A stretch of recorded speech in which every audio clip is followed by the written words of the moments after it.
going on? Can y'all hear me now? Hello. Testing one, two. Still no. Yeah, something's wrong, right? Okay. What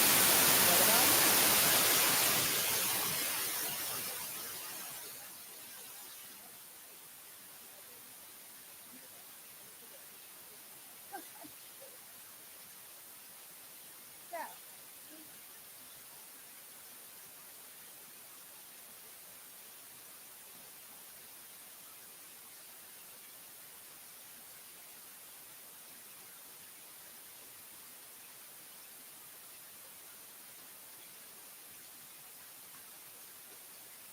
I don't know. I feel like one more minute.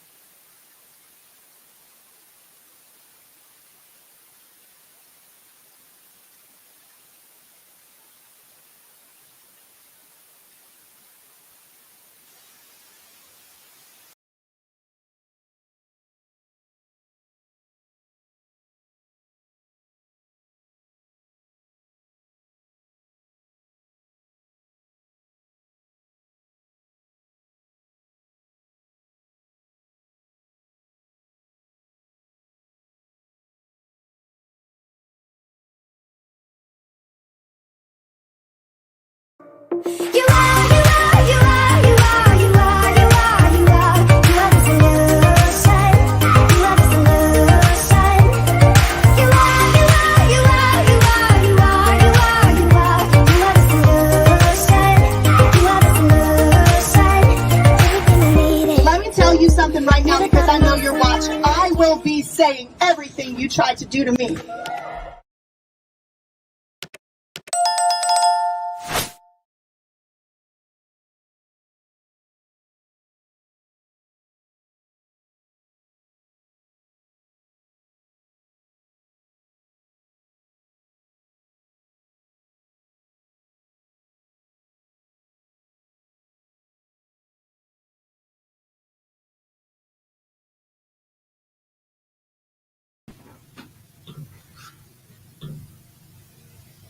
Hello, everybody. Oh, now it's too loud. Okay, I see the red. Hello, everybody. Testing, testing one, two. Mic check. Hello, can you hear me? Oh, Lord. Put a 33 in the chat if you can hear me. Put a 34 in the chat if you are volunteering to be my sound engineer.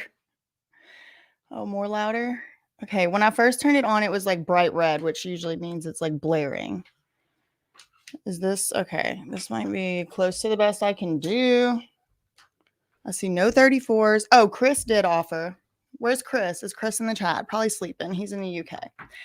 Okay. Whew, Lord. I'm glad I spies. No, actually, I think that one, Hugh, send me an email. It's unpaid, but I'll pin your comments, girl.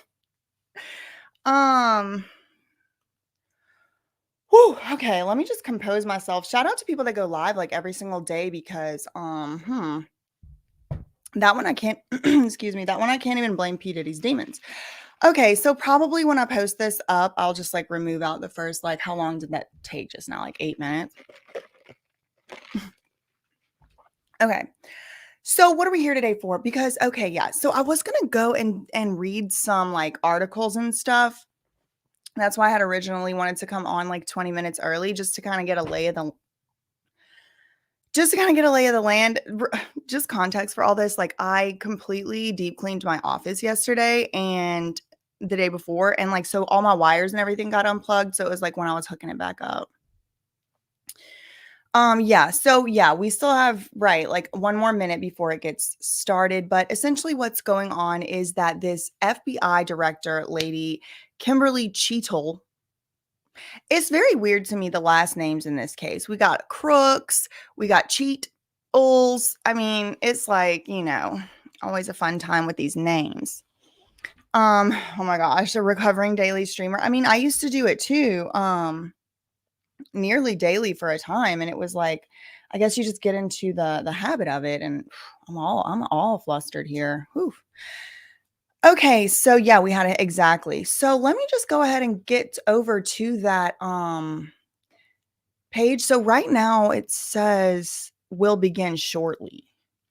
Um I'll show y'all what I'm looking at here in case you just want to watch it without my commentary. It is free. It is available to the public. It is a matter of public concern. So let me pull this up.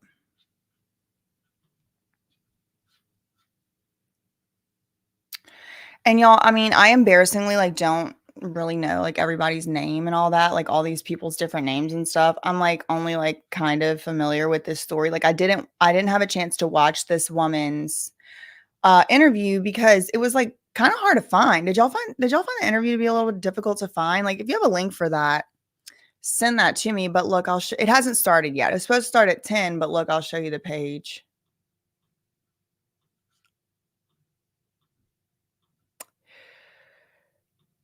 So this is the page. See, it says will begin shortly, but I thought maybe we could look at some other stuff. So here is what's today? July 22nd is today. And we have here letter to Kimberly CHEATle. That's her, the Secret Service director. I might have said FBI. The Committee on Oversight and Accountability is investigating the July 13, 2024, you know what, attempt on former President Donald J. Trump.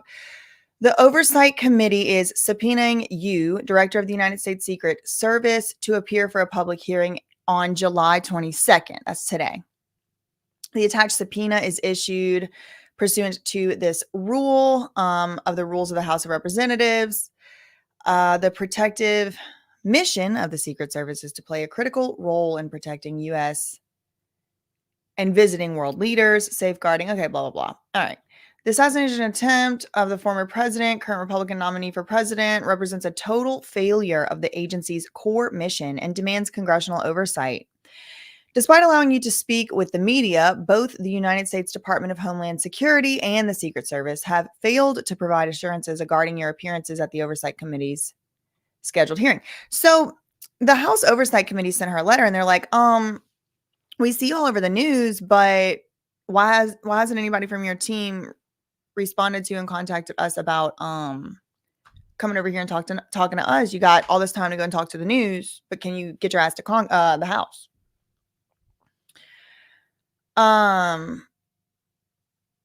Angry Over said, I hope she brings up the sloped roof excuse. They throw, oh, sorry. I hope if she brings the sloped roof excuse, then they throw the picture of the cow on a roof that has the same degree of a scope. Y'all, you know what? I don't even believe my eyes anymore on the first instance. I'm like, did someone AI a cow on a roof? But probably not. Probably not. Somebody was telling me a story about my dad the other day. If you don't know this, my dad's no longer with us. I'm just, filling in time. It still hasn't started here. But apparently at one point, my dad had this job in, like as a supervisor on some type of turnaround or a plant or something. And he went and took the forklift and put all the other supervisors and the superintendents and all them, their golf carts on the roofs of their little sea cans. And I was like, if my daddy could put a golf cart on a roof, but the sea cans roofs are flat. They probably put the cow on the roof. That's the point of that story, is that there's people out here putting stuff on roofs. So that's probably a real cow on a real roof. I am reclaiming all the cool numbers. So Ditch World said, why is everyone throwing 33s? I said that. I said, put 33 in the chat if something. And I always say that because I am sick and tired of all the cool stuff. Like we can't do anything cool and fun because other people took the cool fun stuff, like the good numbers, and did bad stuff to. So I'm taking them back. It's my numbers. Why can't I use that number? They had it long enough. It's kind of like that. See, May Knight said that's Jesus' number, and I'm sure that he would share it with me because he seems generous. So, see, exactly. We are taking. Now you get it. I'm just being silly, y'all. Okay, I mean, not really, but like I am. Okay, what else? What else is going on? So let's see like what some of the other stories are, I guess, going on here. Oh, the letter continues. Let's see what else the actual committee had told her. On the day of the attack, the committee was sent a written request for your, The committee sent a written request for your voluntary attendance at a public hearing, which happens now to be today on the day that I'm reading this, July 22nd, 2024. The committee next wrote to you on July 15th, 2024, requesting specific information. So what was like, This hearing of the Committee oh, on it's starting. Accountability will come to order. I want to welcome everyone here today, and I know we also want to welcome Speaker Johnson, who is also in attendance today. I'll put the link in the chat because I am going to be pausing it, commenting, stuff like that. Also, I do apologize for the volume. I don't really know. Like I said, I'm not like a good at audio technician, so doing the best I can. Without objection, the chair may declare a recess at any time. I now recognize myself for the purpose of making an opening statement. But first, without objection, Representative Mills of Florida and Representative Miller of Ohio are waived onto the committee for the purpose of questioning the witness at today's hearing. Without objection to order. Good morning. Today's hearing is for the American people who are seeking answers about the attempted assassination. Oh my God, my Siri is talking to him. Of President Trump. A little over a week ago, Americans watched in horror as a shooter attempted to assassinate President Donald J. Trump at a campaign rally in Butler, Pennsylvania. The gunman nearly succeeded. The bullet that struck President Trump's head was less than an inch from taking his life. President Trump survived, but one rally-goer, Corey Comparator, tragically did not. Rest in peace. 2 others were seriously injured. It was a horrifying moment in American history. The horror was exceeded only by the bravery of the law enforcement agents who threw themselves in harm's way when shots were fired. The bravery of a crowd unwavering in its refusal to panic, and the bravery of a bloody President Trump refusing to run. While we give overwhelming thanks to the individual Secret Service agents who did their jobs under immense pressure, this tragedy was preventable. The Secret Service's protective mission is to protect U.S. and visiting world leaders and safeguard U.S. elections through protection of candidates and nominees. The Secret Service has a zero-fail mission, but it failed on July 13th and in the days leading up to the rally. The Secret Service has thousands of employees and a significant budget, but it has now become the face of incompetence. The committee has a long track record of providing oversight of the Secret Service. Our predecessors, both Jason Chaffetz and Elijah Cummings. So Righteous Monkey said, I just want to see the right ear now. Is it, oh, sorry. I'm a simple man. Is that too much to ask? I saw like some YouTubers yesterday, like recreating this kind of like, y'all remember that show, Mythbusters? Again, y'all, I'm gonna be pausing this. It's not gonna be like exactly up to real time, especially because these people just go and go. I'm ready for the lady to get up here. But I saw him do a recreation on one of those like, you know, rubber like head thing. It's not rubber, whatever it's made out of. And I don't think we're gonna be seeing that ear anytime soon. I'll put it that way. There's work together to issue warnings and recommendations to address obvious shortcomings in the agency's makeup and operations. Unfortunately, those warrants Director Cheetle has maintained she will not tender her resignation. Therefore, she will answer questions today from members of this committee seeking to provide clarity to the American people about how these events were allowed to transpire. We will ask these questions because the Secret Service and its parent agency, the Department of Homeland Security, have been unwilling to provide answers to the American people. DHS has sought to push this hearing to a different time. Secret Service has suggested the hearing occur without media presence, and both agencies have provided only shallow explanations to Congress about what happened. Did y'all hear that? That this man said the Secret Service suggested that this should happen without public, like it's secret. Indeed. DHS and Secret Service's lack of communication with the Oversight Committee required me to issue a subpoena compelling Director Cheetle to attend today, and still DHS requested more time to prepare. Well, to be fair, I mean, Donald Trump himself is wont to do that as well. Hasn't he kind of ignored subpoena? I mean, this much time or preparation, Director Cheetle, to tell the truth and to be transparent with the American people. I am thankful to the ranking member, Mr. Raskin, for joining me and insisting that Director Cheetle appear today. God knows the ranking member and I disagree on many things, but that does not matter today. The safety of Secret Service protectees is not based on their political affiliation. And the bottom line is that under Director Cheetle's leadership, we question whether anyone is safe. Not President Biden, not the First Lady, not the White House, and certainly not the presidential candidate. I kind of feel the same way. And if the Secret Service can't protect somebody, then whose private security can? The July 13th assassination attempt is one of the darkest days in American political history. It represents the ugliest parts of what American politics has become: hatred of each other and a dangerous turn to extremism. Before we were Republicans or Democrats, we are Americans. If we place our political affiliations above our duty and love of country, we cannot maintain a country. We must ensure our republic is strong, and our republic cannot be strong when our leadership, our elections, our institutions, and our candidates are threatened by extremism and violence. Today, Director Cheetle will answer questions about why she deserves to continue to play a critical role in preserving this country's safety and, at the very least, what led to the catastrophic Okay, I get it, Guy, but can we... deadly events on July 13th in Butler, Pennsylvania. Where's Again, he I do not from? believe Director Cheetle deserves to maintain her position as head of the Secret Service, but members of the American people will make their own decisions based on her answers today. I urge Director Cheetle to be transparent and forthcoming in her testimony today. Americans, I want to know how it works. How who can fire her? Is it like the president? Who can fire the director of the Secret Service? I could look it up. Assassination attempt Oh, against former president. A way to find common ground in a crisis is to look for the higher ground.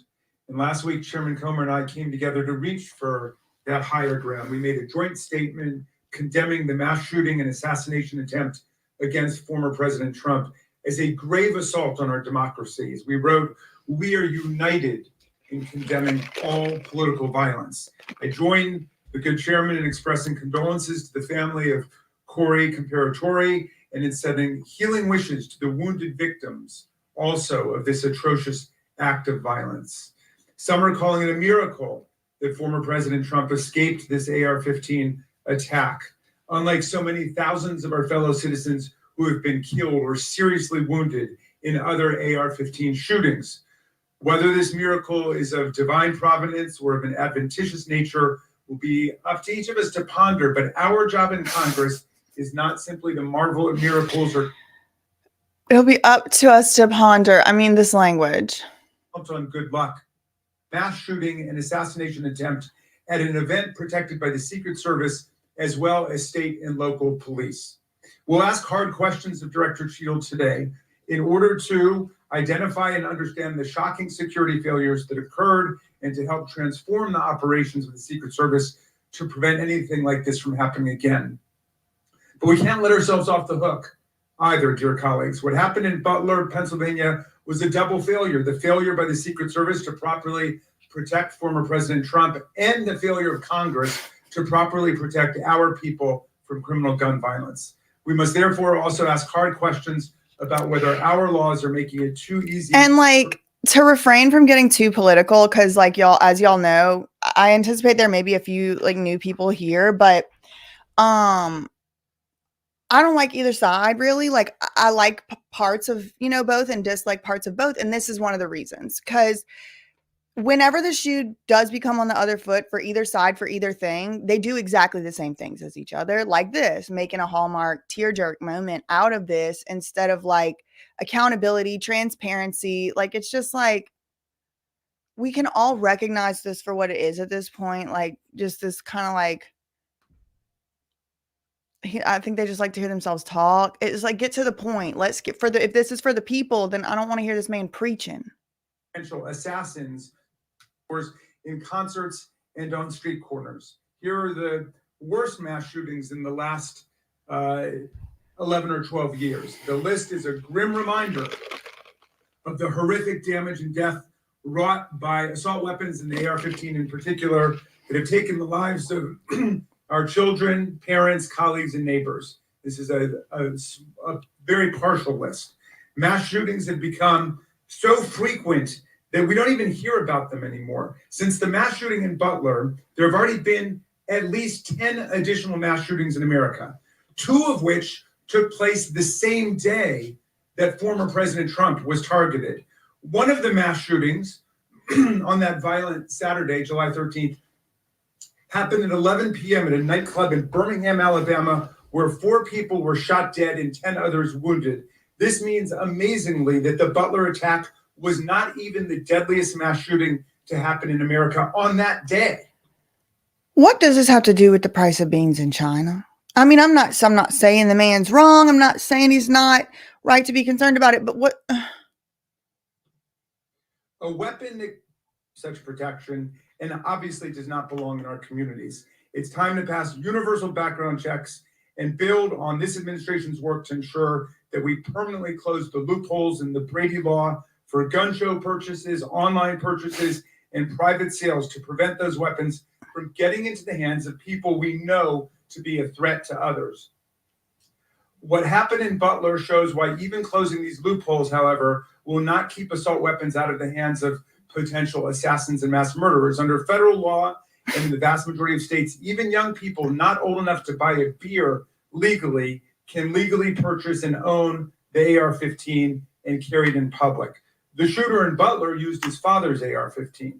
We have to find the courage and resolve to pass a ban on the AR-15 and other assault weapons. A ban has broad support. Even the New York Post loudly endorsed such a ban in 2019. We have passed an assault weapons ban before. Republicans and Democrats together passed it in 1994. Alas, in 2004, we allowed the ban to expire. We know this weapons ban worked. One study found that in the decade that followed the ban's lapse, mass shootings went back up 183%. And it's like, I'm not, like us, I'm not maybe making a comment, agreeing or disagreeing, but why? What does this have to do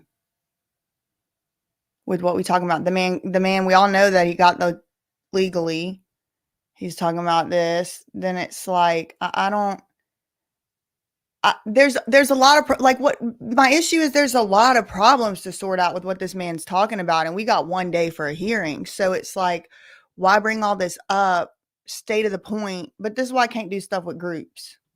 Mass shootings went up in the constitutional transfer of power. Democrats and Republicans alike, including Senator McConnell, Chairman Comer, and other colleagues, all denounced this violent assault on our democracy that wounded approximately 140 officers from the U.S. Capitol Police and the Metropolitan Police Department. And I commend them for acting to denounce that attack, just as Democrats moved swiftly to denounce the attack on Congressman. Literally, some of y'all might not be old enough to know about this, but there was this teacher in the Charlie Brown cartoon, and that was how she talked. It wasn't real words. It was like wah wah wah wah wah wah, and that's how I feel like this man is to me right now. Let's go.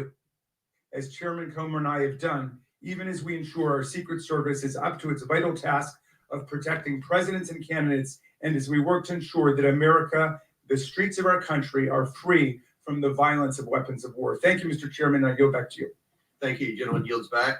Today, we are joined by Kimberly CHEATle, who was sworn into office on September 17, 2022, as the Director of the United States Secret Service. Prior to her appointment, Director CHEATle was Senior Director of Global Security at PepsiCo. Before her role at Pepsi, she served 27 years in the Secret Service. Pursuant to Committee Rule 9G, the witness will please stand and raise her right hand. Do you solemnly swear or affirm that the testimony that you are about to give is the truth, the whole truth, and nothing but the truth, so help you God? Let the record show that the witness answered in the affirmative. Thank you. We certainly appreciate you being here today and look forward to your testimony. We normally limit testimony to opening statement to 5 minutes, but take all the time that you need. Obviously, the rules that we will abide by. When you're finished with your statement, we will then turn to questions. Each member will have 5 minutes. And just a note to the members, I'm going to strictly adhere to the 5 minutes. Once 5 minutes is up, I will hit the gavel. If the director is in the process of answering a question, we'll certainly let her finish her answers, and then we will move on. We're going to have about 100% attendance here today, plus a few additional add-ons. So this will be a very lengthy hearing, and we want to make sure every member gets their 5 minutes uninterrupted to be able to ask these important questions in this very. I was afraid it was going to be a very lengthy hearing. I don't have no snacks. I have very little hydration. I'm gonna have to take a break after intermission or something. Bipartisan hearing today. I now recognize Director Cheetle for your opening statement. Thank you. Good morning, Chairman Comer, Ranking Member Raskin, and distinguished members of the committee. My name is Kimberly CHEATle, and I'm the Director of the United States Secret Service.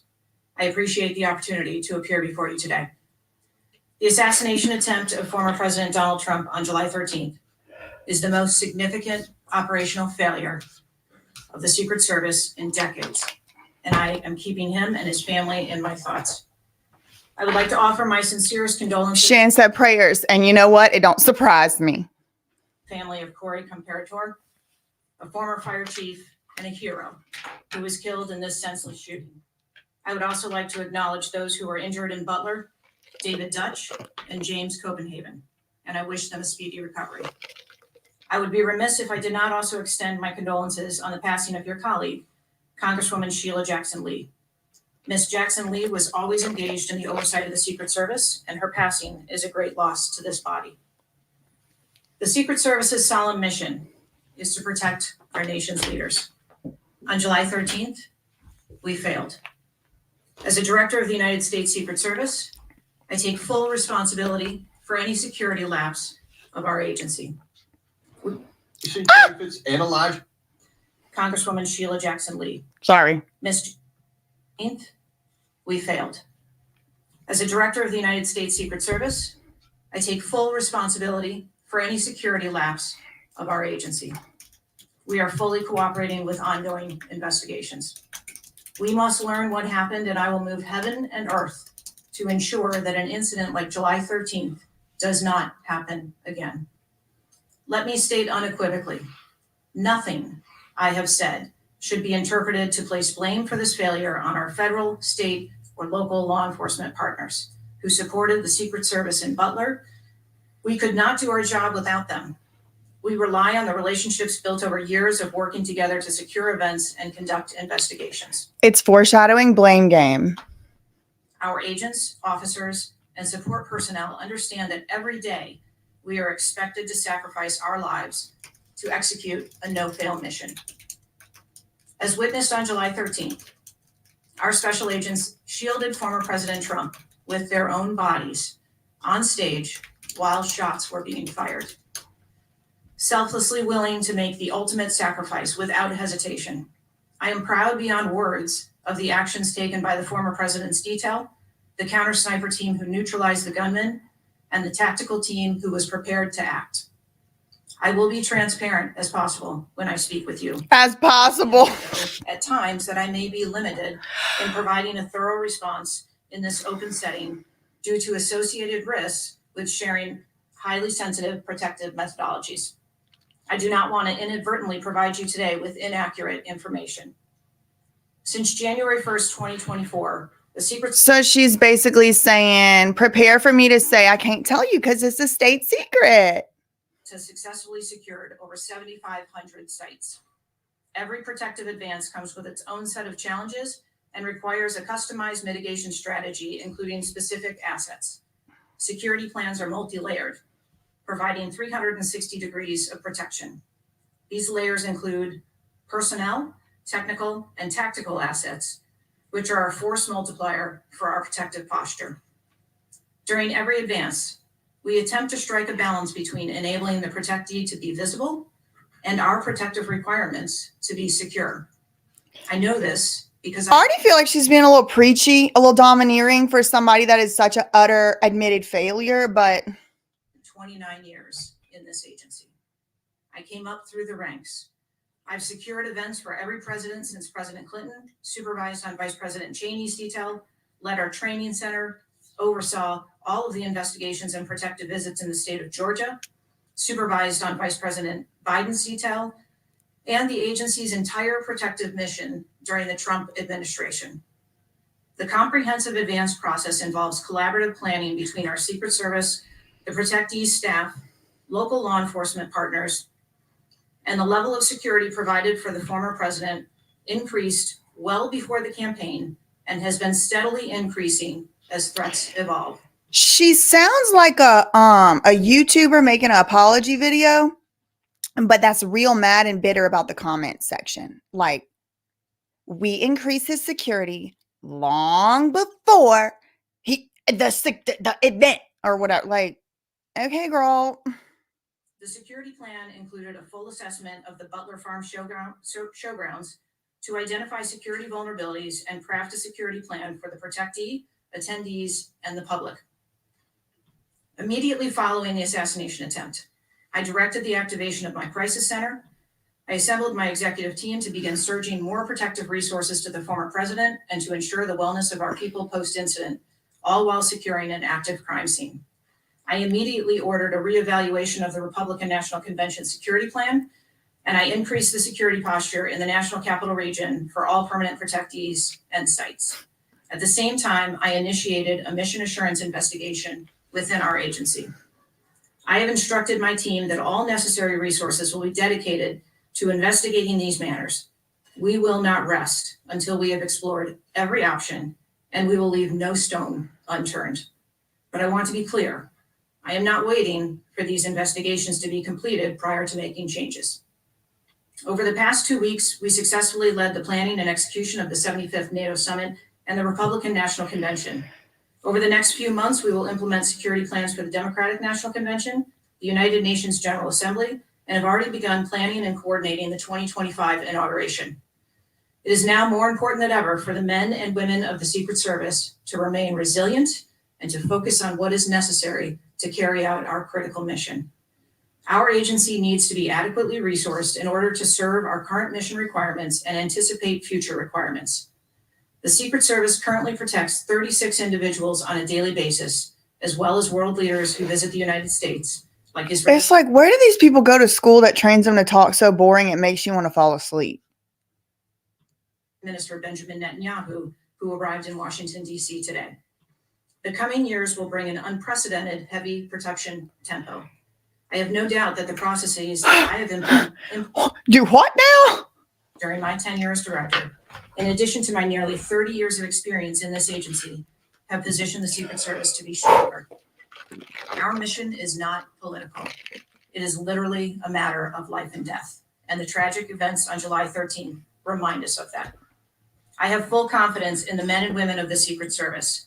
They are worthy of our support in executing our protective mission. Excuse me. The existence of the Secret Service is necessarily political. The only agency that is tasked with protecting people against assassination, the only way you can be assassinated is if you're doing something in a political realm or for a political purpose. So, like, the words don't mean anything. That's the thing. I mean, words mean nothing anymore. We can say any word for anything now. So that's fun. I will now answer any questions that the committee may have. Thank you very much, Director Cheetle. We'll now begin our 5 minutes questions, and I will begin. Just for the record, the Secret Service has an annual budget of around $3.1 billion, and I believe around 8,000 employees. Is that correct? Yes, sir. Billion. Obviously, there were many security failures on the day of the attempted assassination and leading up to that day. Let's start with the building that the shooter used to shoot President Trump. Here we go. At any point Saturday, did the Secret Service have an agent on top of that roof? Yes, we saw it. Sure, I'm sure, as you can imagine, that we are just 9 days out from this incident, and there's still an ongoing investigation. And so I want to make sure that any information that we are providing to you is factual. You can't, okay. Why did the Secret Service not Can you answer why the Secret Service didn't place a single agent on the roof? We are still looking into the advanced process and the decisions that were made. Okay. Wasn't that building within People in the gallery are going, oh, they're like outbursting. perimeter that should be secured? Do we agree with that? The building was outside of the perimeter on the day of the visit. But again, that is one of the things that during the investigation, we want to take a look at and determine whether or not other decisions should have been made. Oh, One of the things that you said, I believe, in an interview, that there wasn't an agent on the roof because it was a sloped roof. Is that normal? And do you fear that immediately creates an opportunity for future would-be assassins to look for a slanted roof? I mean, this is a huge question that every American has. Why wasn't a Secret Service agent on the roof? And there have been reports that agents were supposed to be on the roof, but it was hot that day and they didn't want to be on the roof. Can you answer any of those questions, Director? So I appreciate you asking me that question, Chairman. I should have been more clear in my answer when I spoke about where we placed personnel in that interview. What I can tell you is that there was a plan in place to provide overwatch, and we are still looking into responsibilities and who was going to provide overwatch. But the Secret Service in general, not speaking specifically to this incident, when we are providing overwatch, whether that be through counter snipers or other technology, prefer to have sterile rooftops. Did the Secret Service use any drones for surveillance that day? So again, I'm not going to get into specifics of that day in itself, but there are times during a security plan that the Secret Service does deploy an asset like a drone. There were reports that the shooter used a drone just a few hours before the rally start time. Is that accurate?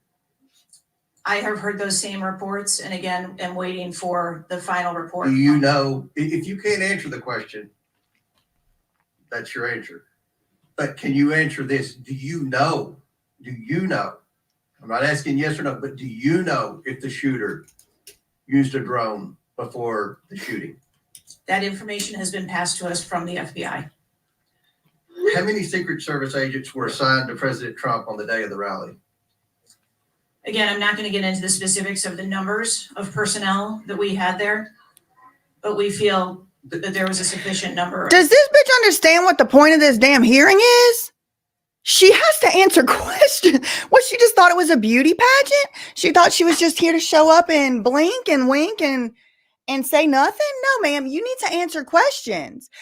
They're investigating their own damn self. This is strange. This is weird. Assigned. There are reports that several agents assigned to the rally on July 13th were temporary agents not normally assigned to President Trump. Is that accurate? What I can tell you is that the agents that were assigned to former President Trump are Secret Service agents that provide close protection to him. And that was what was actual on that day. How many temporary agents were there that day? Quite frequently, sir, during campaign events, the Secret Service utilizes agents from HSI or the Department of Homeland Security. You don't know how many? You can't Supplement answer. our plan. Had the investigators reconstructed the shooter's precise movements over the past days, weeks, and months? So again, We need to have confidence that if the FBI is leading this investigation, that they're leading a credible investigation, because there's some of us sitting up here today that don't have a lot of confidence in the FBI. So I will repeat the question. Have the investigators reconstructed the shooter's precise moments over the past days, weeks, and months? I understand your question, Chairman, and I share your concerns about wanting to make sure that we have factual information. The FBI is conducting a criminal investigation. The Secret Service is conducting an internal investigation. The way she answering these questions seemed like the criminal investigation scope needs to broaden to include her. I mean, innocent till proven guilty, but this is preposterous. There are a number of OIG investigations, and there is the external investigation. The president. Last question for me. Before July 13th, had the Trump detail requested additional resources?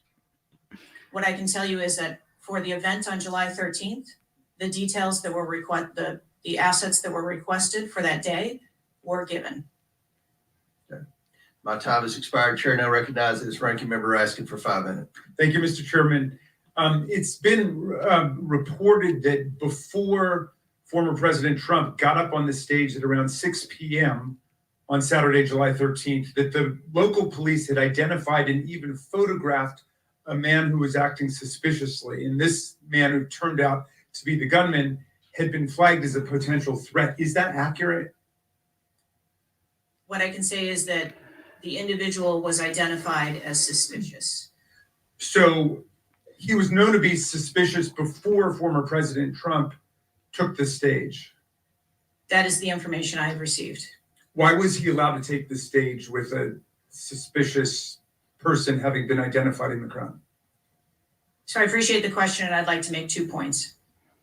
If the detail had been past information that there was a threat, the detail would never have brought the former president out onto stage. That is what we do, and that is who we are. We are charged with protecting all of our protectees. So you distinguish. Y'all are saying that like, oh, she messed up. She messed up. No, she didn't. They choose their words very carefully. She said threat, capital T threat, that has a definition. Listen what he's about to ask. Someone who is suspicious and someone who's threatening. Is that right? There are a number of times at protective events where suspicious people are identified. Guess who gets Individuals have to be investigated. guess who gets to define if they're a threat or not? Them. So there was no threat. Determine what is it that identifies that person as suspicious. So did you deny a request for additional resources that had been made by the Trump campaign? There were no assets denied for that event in Butler on the 13th. I see. So you're saying there were requests made for additional assistance for other specific events rather than for the campaign as a whole. Is that right? I'm sorry, I'm not understanding. Well, you seem to say that there were not additional resources requested for that event. And forgive me for being unfamiliar with this. Is it requested event by event, or is it requested just in general for the campaign? So if I can explain the advance process, when an event or a venue is identified by, in this case, campaign staff, then the campaign staff works together with Secret Service agents who go out and conduct an advance. Generally, that is a 5-day time period where those discussions are had about what the perimeter is going to look like, what the size of the event is, what the venue is. And then from there, there is a request made to mitigate potential risk and threat. And I'm saying that on that day, the requests that were pushed forward were granted. So the Secret Service did not know that the gunman actually had a weapon before President Trump was allowed to get up on the stage? To the best of our knowledge and the facts that we have at this point, that is correct. So can you answer this question, which I think is on the mind of most Americans thinking about this? How can a 20-year-old with his father's AR-15 assault weapon climb onto a roof with a direct 150-yard line of sight to the speaker's podium without the Secret Service or local police stopping him? Yeah. Yeah. So again, sir, I will say we are 9 days out from. She don't know. And I would like to know those answers as well, which is why we are going through these investigations to be able to determine that fully. Okay. It's been reported that the shooter was not carrying a driver's license or any form of identification. They had no idea who he was, but then he was quickly identified, I think within 30 minutes. I'm wondering, how did they get his DNA identification within 30 minutes if he doesn't have a criminal background? By using the serial number on the AR-15 under a tracing system that is now controversial. Some people say we should get rid of it. Some people want to keep it. But is that right that the serial number was the key information which led to the identification of the shooter? That is my understanding, sir, yes. Okay. That tracks.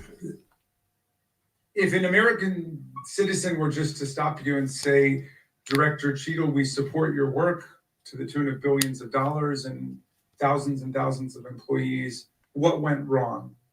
What would you say? Again, knowing that we're 9 days out, I would say, as I have said from the very outset, I accept responsibility for this tragedy. We are going to look into how this happened, and we are going to take corrective action to ensure that it never happens again. Well, Yeah. I appreciate that. And Girl, ma'am, it should not have happened in the first place. If y'all are really saying that this little 20-year-old dweeb with no friends outsmarted y'all. I hope you will act with vigor and focus and intensity. And it seems you understand the gravity and solemnity of this to the American people. Millions and millions of Americans don't feel safe with all the AR-15s out there. We thought at least the president of the United States or a former president of the United States would be safe, but now that's not even clear. Mr. Chairman, I yield back to you. Gentleman yields back. Chair now recognizes Chairman of the House Judiciary Committee, Mr. Jordan from Ohio. Thank you, Mr. Chairman. Director, were you guessing or lying? The day after President I cannot stand Jim Jordan. Oh, but I bet you he's about to make me laugh right now. was shot, Secret Service spokesman Anthony Guglielmi said, I knew the it. assertion that a member of the former president's security team requested additional security resources that the U.S. Secret Service or the Department of Homeland Security rebuffed is absolutely false.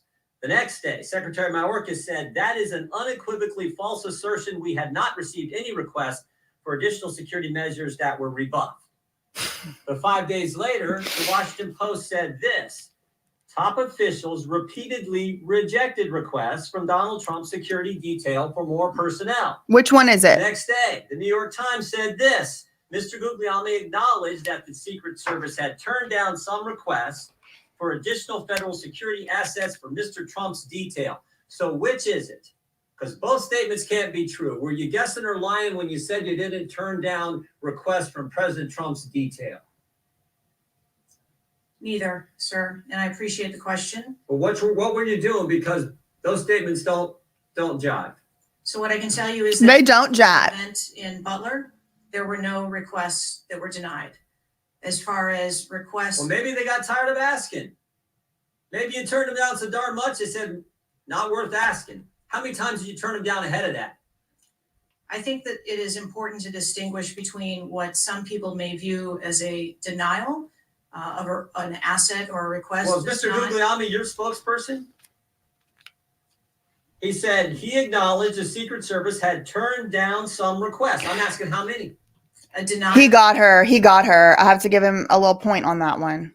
of a request does not equal a vulnerability. Well, tell me what it is. There are a number of ways that threats and risks can be mitigated with a number of different assets, whether that be through personnel, whether that be through technology or other resources. Well, tell the committee which it was. They asked for additional help in some form or another. You told them no.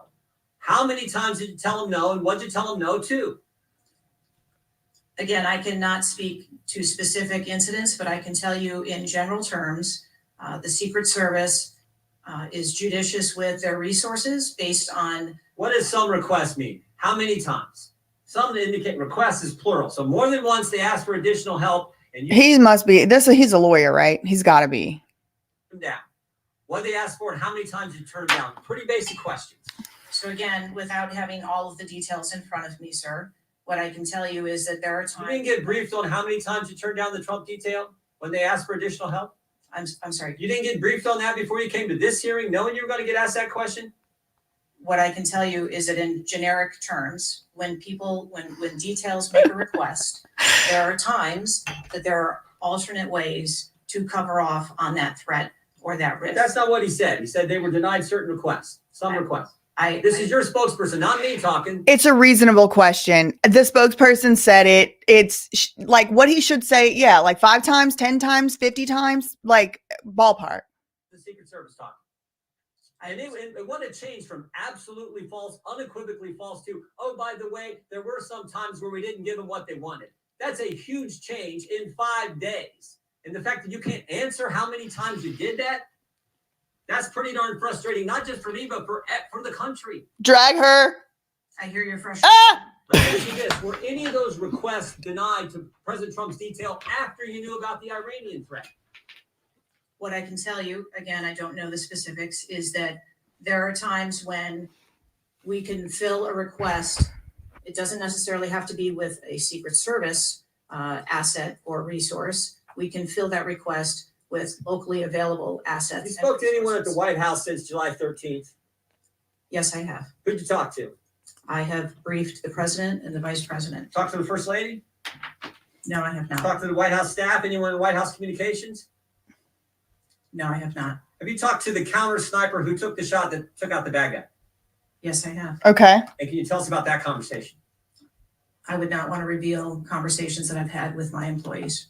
But that's exactly the kind of information. No, ma'am. No, ma'am. No, Pay no. your salary. I understand. Period. This is- Oh, Jim Jordan took the words out of my mouth. Never thought I was going to say that. No, ma'am. That's not your employee. That's these people's problem. Ho, that's their problem. This ain't a corporation, sweetheart. Y'all are public employees. So last I checked, you are the people's employee. And so is that peon who took the shot. We need to know what they said and we need to know what you said. Huh? We the boss, not you. Ongoing investigation. and I- Who's all doing the investigating at Secret Service? I know the Inspector General, but is there also an internal investigation in addition to the Inspector General? Get her. We are conducting a mission assurance investigation internally. Yes.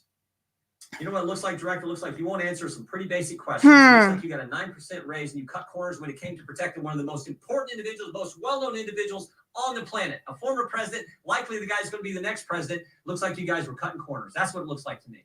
I got to agree. I am here today because I want to answer questions, but I also want to be You cautious. might want to, but you haven't answered. I don't think you've answered one question from the chairman, the ranking member, or me. Well, we got a lot of other people asking. We'll see if your record improves, but right now you haven't answered, I don't think, any questions. I yield back. Gentleman yields back. Chair now recognizes Ms. Norton from Washington, D.C. Thank you, Mr. Chairman. In the summer of 1963, as a law student, I traveled to the South to work in the civil rights movement. When I arrived in Jackson, Mississippi, I was met by civil rights activists who showed me around town and tried to convince me to work in Jackson that summer. I recall talking with him and his wife about the raw atmosphere in Jackson. Later that day, he took me to the bus station for my trip to my assignment. That night, he was assassinated outside his home. His name was Medgar Evers. I condemn the political violence. It is a threat to democracy. I want to discuss one of the roots of political violence, guns. For years, Republicans, including a member of this committee, have introduced legislation and amendments to repeal or block the District of Columbia gun violence protection laws, including its bans on assault weapons and large capacity magazines. The shooter at the Trump rally used the mass shooter's gun of choice, safer or less safe if people in DC could carry concealed handguns with large capacity magazines. What in the hell does this have to do with a thing on earth? My word.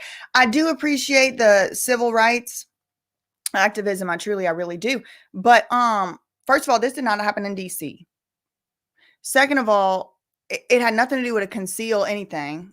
This is stupid. Sorry. No offense, Ms. Norton. Thank you for your service and all that, but it was a dumb question. I think, ma'am, that we work in parameters where we travel around North America and the rules on open carry and concealed carry are different from state to state. And that is part of what the Secret Service takes into account when we develop a security plan. Obviously, anyone that Also, I'm pretty sure Pennsylvania is not a concealed carry state. I know that firsthand eyewitnesses told me they had to go through metal detectors. I know that the man who had the GUN outside of the protected Secret Service area. So let's say this woman, this Secret Service lady thinks, whatever, anything, one side, other side. What does it have to do with what we're here to talk about? She can't do nothing about it. She can't even do her one damn job. So what is she supposed to do about this reform? This is stupid. protective sites, we would establish magnetometer support, metal detectors that personnel would have. Donald Trump, because he is a Oh, thank God. Then it would have gone to, he's a former president and he gets security coverage just as Bush, Clinton, Carter, Obama do. And then you also have the heightened political environment. Even for those, it's clear that the security footprint, that the threat assessment was insufficient, which permitted then a 20-year-old to actually enter with a weapon and shoot Donald Trump. But I want to ask you about two other aspects of the threat assessment. It is known and public that Iran is a threat risk for Donald Trump. They're a threat risk for John Bolton, former Secretary of State Pompeo, and Donald Trump, because they have indicated they want to assassinate them. Where's he going with this? The result of retaliation for the killing of Soleimani. That is both for Iran a generalized threat. They're targeting these individuals, but also most recently a specific threat to Donald Trump himself. Now, I want to enter into the record by UC a Department of Justice Public Affairs release, a CNN article, an article from Fox News, and an article from CBS, all of which acknowledge Without objection to order. that this threat exists for Donald Trump from Iran, and that there are specific threats most recently that have been acknowledged. Director Cheetle, have you read the intelligence of the generalized threat to Donald Trump by Iran as a result of their desire to retaliate for the killing of Soleimani? I have. Have you read or been briefed about the intelligence of this specific recent threat to Donald Trump from Iran? Yes, I have.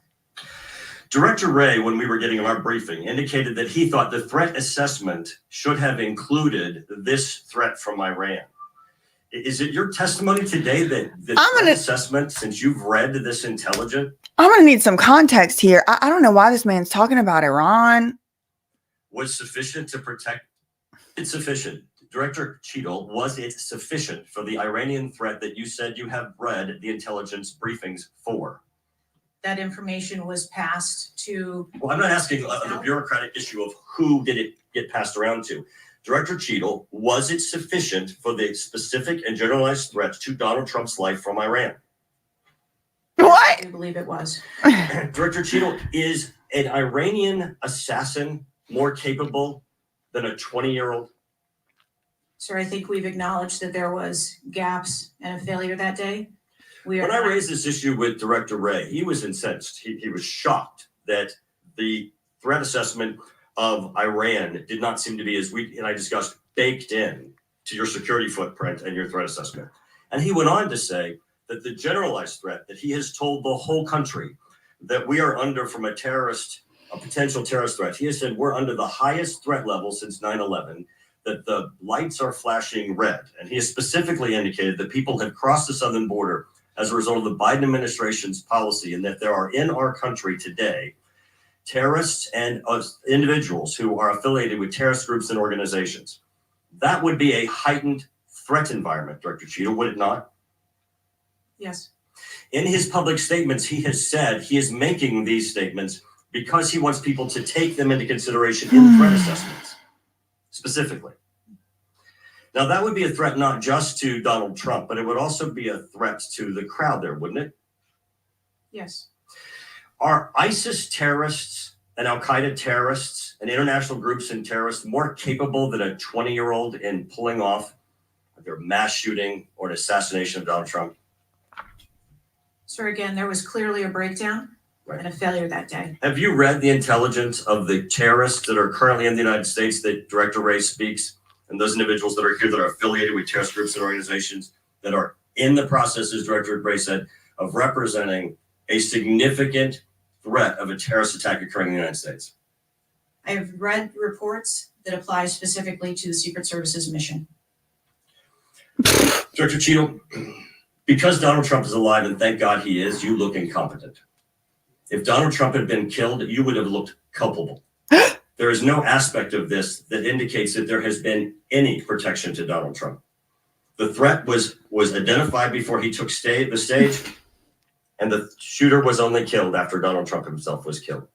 Not only should you resign, if you refuse to do so, President Biden needs to fire you, because his life, Donald Trump's life, and all the other people which you protect are at risk because you have no concept of the aspect that the security footprint needs to be correlated to the threat.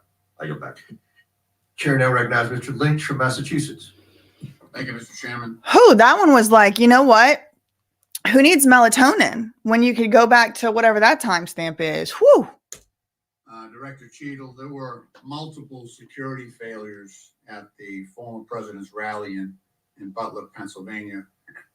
First of all, there was a failure to isolate the podium from Wow, he is so Boston. exposure to direct fire. Do we know who made that decision to allow that rooftop to remain as an unprotected area? Who made the Who came up decision? with that security plan that omitted that? Sir, I don't have a specific person to identify for Okay, you. well, that's what I'm looking for, so let's move on. I love Boston. There's also breakdown in security and failure to confront the shooter over an hour before the former president began his remarks, when the shooter was identified as a person of interest. What particularly allowed agents or law enforcement to identify him as a person of interest? So I appreciate the question. And again, I will say that we are 9 days out and there are a multitude of interviews that are still taking Okay, place. so did he have a rangefinder? There were some reports that the individual had a rangefinder. That would certainly raise my suspicion. Did he have a rangefinder? Yes, he did, but may I explain that at a number of our sites, especially when you're at outdoor venues, a rangefinder is not a prohibited item. It is sometimes an item that is brought in by individuals who are But going to be in did the back. anybody confront him on that? Anybody ask him questions? What are you doing with the rangefinder? Anybody confront him on his presence where he was in proximity to the president? So again, to my knowledge, I believe that was the process that was taking place, was to locate the individual. Did they confront him? Did they go up to him? Did they talk to him? I do not have those details at this time. Those are important details. There's also a failure to communicate between law enforcement to act quickly upon information provided by either local law enforcement or rally attendees that the suspect was positioned on the roof. There were minutes of delay before any meaningful action was taken, even though he was several hundred feet from the podium. And this was obviously minutes before the shooting. Let me ask you, there was considerable delay in removing the president from the podium Okay. after the shooting began. He got shot in the ear. It was still over a minute before. It does seem like I would have expected them to be able to get him out of there a little faster. It was a little bit slow. He was removed from the stage. Meanwhile, this shooter had multiple clips, several clips. He got off 8 shots, and he had the capacity and the ability, if he was not neutralized, to basically mow down that whole Secret Service detachment as well as the president. That's scary. What, from your own investigation, caused that delay under the circumstances? What I can tell you is that when the agents identified that the shooting was taking place, in under 3 seconds, they threw themselves on top of I understand that there was heroism there. No question about it. No question about it. But The removal. protocol would indicate, and these are the opinions of various former Secret Service agents, people who have done this work in the past, that over a minute of exposure on that podium with a shooter with a high capacity weapon who had already wounded the president and could have got off, we don't know how many more rounds, and yet the president remained exposed, even though he was joined in that exposure by the Secret Service in their heroic acts. It just, I don't know if there's a good explanation for that. Our personnel created a body bunker on top of the president, I get that. shielding him. Yeah, this was an AR-15 style weapon that would have made pretty quick work if he was determined and able to do so. And a lot of people are making jokes like he's like a bad shot or whatever. No, he wasn't. There's actually an interview that came out yesterday of a guy who went to the shooting range for a class like a few days before this. And he was with this Thomas Crooks. Y'all can go look it up. The Sun put it out. The Australian media is covering this a lot more in depth, by the way. And he says like the guy was a great shot. Like he was fast with his, thing, and they were all there legally and all that. And it was like it's very, very scary what this Lynch is bringing up. And a good point. Like if he wasn't neutralized, he had more and more that he could have just kept wreaking havoc. It's not the first investigation that we've had of the Secret Service during my time here on this committee. And the last one we had, our previous investigation determined that the Secret Service was experiencing a staffing crisis that poses perhaps the greatest threat to the agency. And that's a quote. Is that staffing crisis still in place? Oh, right. Okay. Sorry, UK and Australian media. Is that still something that you deal with on a daily basis? As of today, the Secret Service has just over 8,000 employees. We continue to hire, knowing that we need to ensure that we keep pace with What would be the full complement of And gentlemen, time's expired, but please answer the question. I'm sorry. what would be the full complement that you're looking for? You've got 8,000, and how many would be a full complement for the service? So we are still striving towards a number of 9,500 employees approximately in order to be able to meet future and emerging needs. Okay, thank you, Mr. Chairman, for your courtesy. I yield back. Chair recognizes Dr. Fox from North Carolina. Thank you, Mr. Chairman. Director Cheetle, what grade would you give the Secret Service's performance in Butler, Pennsylvania on July? What grade would you give? F. As I've stated, ma'am, this was clearly a failure.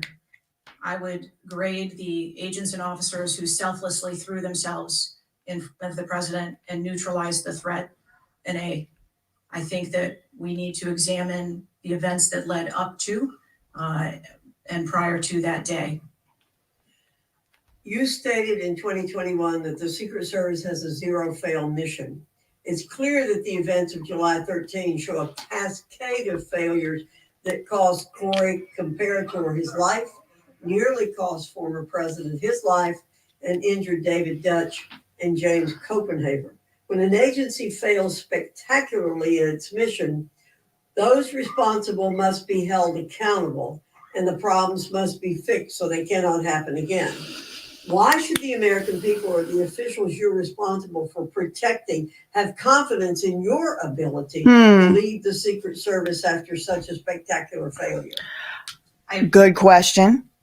Appreciate the question, and I am committed to finding answers so that we can make the agency stronger after this. You said on July 15 that the buck stops with me. How are you taking accountability for the Secret Service? Woo! Get her. During the July 13 assassination attempt on President Trump? I have taken accountability and I will continue to take accountability. I am responsible for leading the agency, and I am responsible for finding the answers to how this event occurred and making sure that it doesn't happen again. So I would like to explore how you got the job as director of the United States Secret Service. Oh, okay. Is it typical for the director of the Secret Service to be recommended for the role at the behest of a president's family and senior staff, perhaps at the request of Joe Biden or Anthony Bernal? I got the job as a director of the Secret Service because I spent 27 years in an agency with a mission that I absolutely love. Don't they all? I started my career in Detroit. I worked my way up through investigations and protection. Was there competition for the position? Who else applied? How many years? Ask those who were involved in the interview process. I was not privy to this, but now, Miss Fox, I'm gonna be looking this up. But you think you are the best person in the country to head the Secret Service? I think that I am the best person to lead the Secret Service at this time. The Secret Service receives billions in funding each year, as has been explained by my colleagues here. In fact, you've had an increase in real terms of 55%. As you're no doubt aware, staffing levels for those assigned to protect the president, former presidents, and other senior officials has decreased by about 350 between 2014 and today. Clearly, a lack of financial resources not to blame for the staffing shortage. In 2022, The Secret Service saw nearly half its workforce leave in 1 year.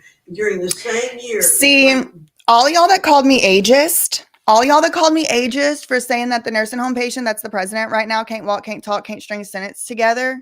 This exhibit A, no, I am not. Miss Fox appears just fine and fit to do her job. She can say as long as she's doing it like this. last among law enforcement agencies in the best places to work in the federal government. Can you explain why your agency was so poorly rated and why so many staff left in just 1 year? So with all due respect, I dispute the statistic of half of the employees leaving in 2022. I think that has been inaccurate data that's been reported out there. But what I can tell you is, as I have returned as the director of the agency, we have had an increase in hiring and staffing and an increase in resources, and we are committed to continue. So they got more money, more people, and less competent. Good. To hire so that we can be staffed appropriately to meet the dynamic mission that we have. Well, you may want to dispute it, but it's out there.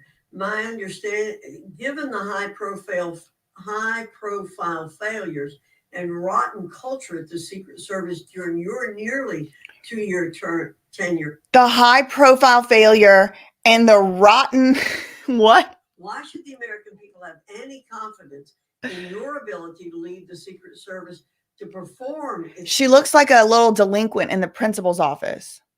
fail mission to protect our senior leaders? Doesn't The she? Secret Service has an incredible culture. Our men She looked like she wants to get in a fist fight. Look at her. She looked like a WWE wrestler. place service over self. They come in every day willing to risk their lives for our protective mission. And they work investigations that thwart people who would do harm to children, child exploiters. We have an incredible mission, and our culture is we will get the job done no matter what.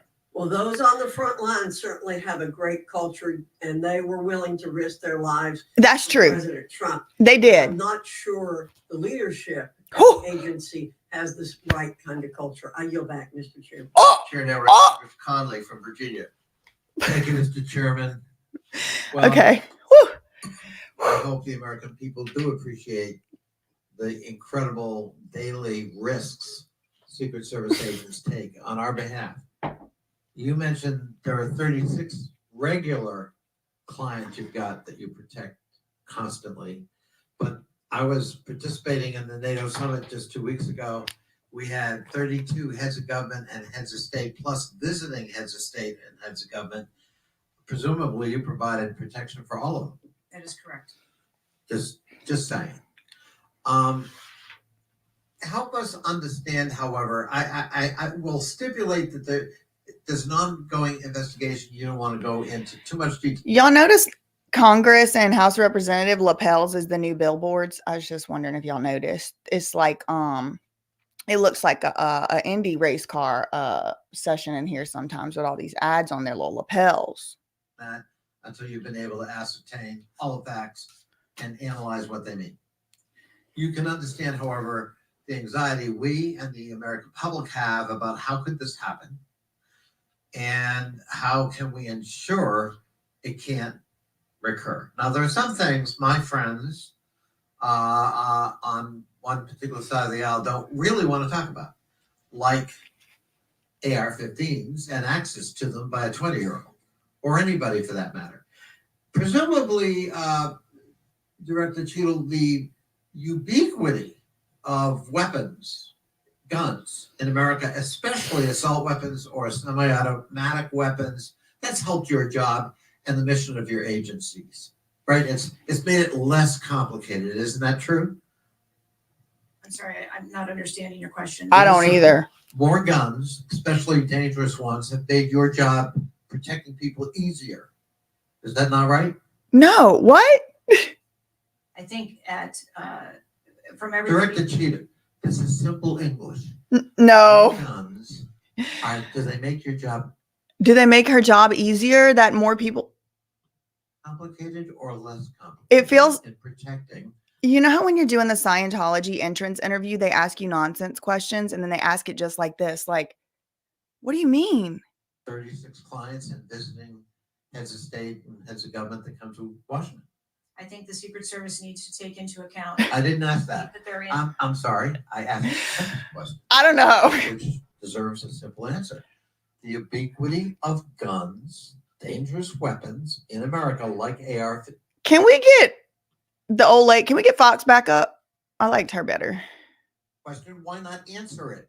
Because it's the environment that the Secret Service works in every day. That doesn't tell me anything.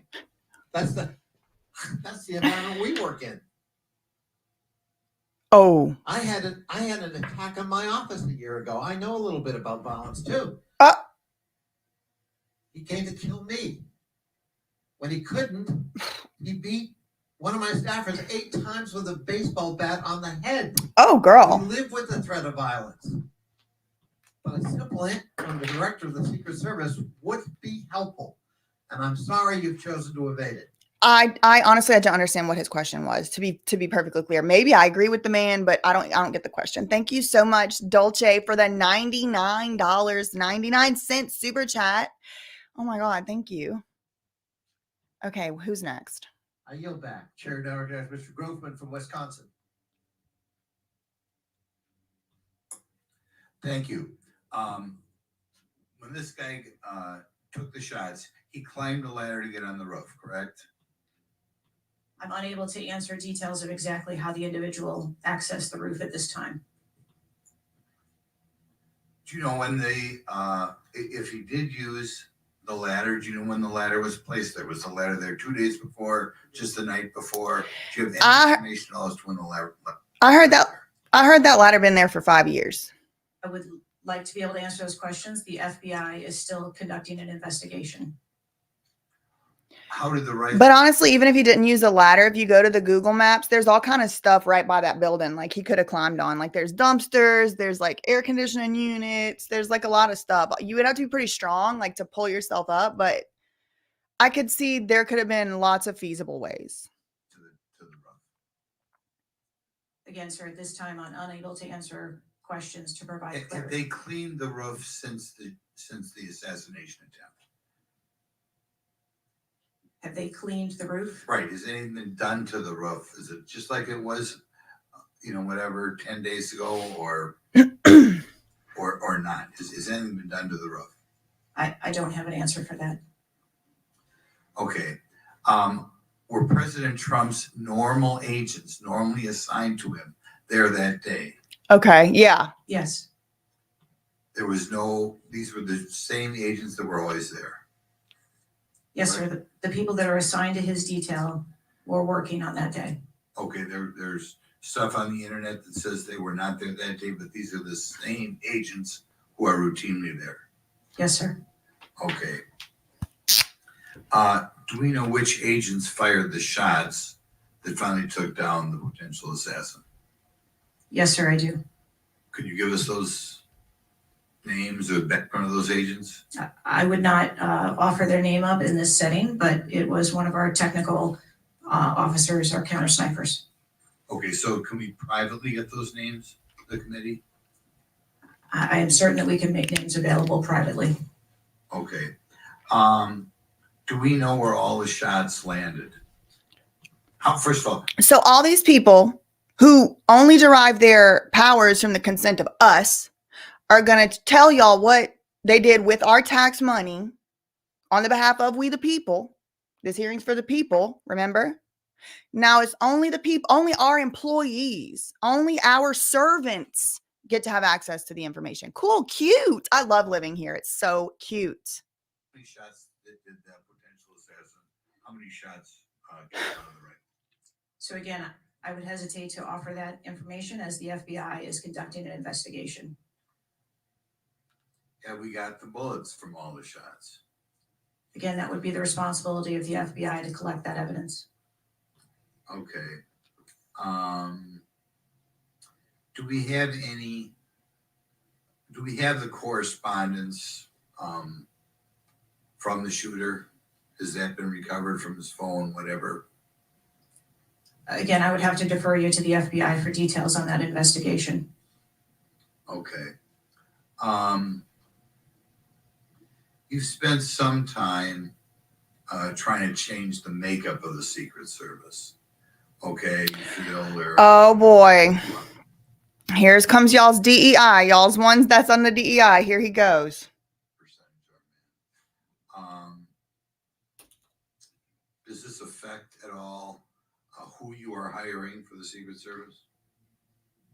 I've spent my time as the director trying to increase the number of people that we hire in the Secret Service so that we have the best and the brightest, and that's been my concentration as the director.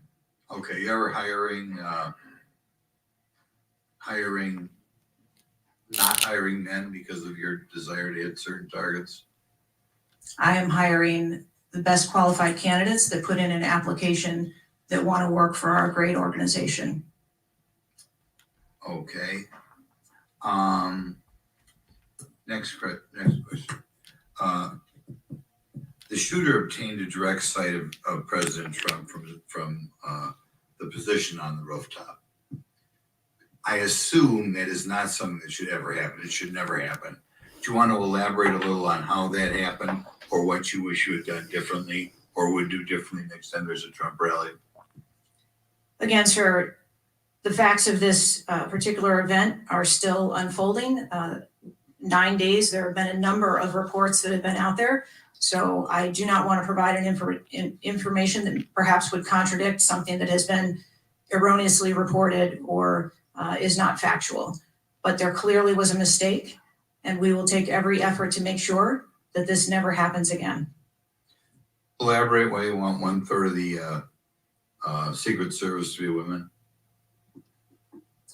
I've never stated that I want 1/3 of the Secret Service to be women. 30% or something. You had some target, no?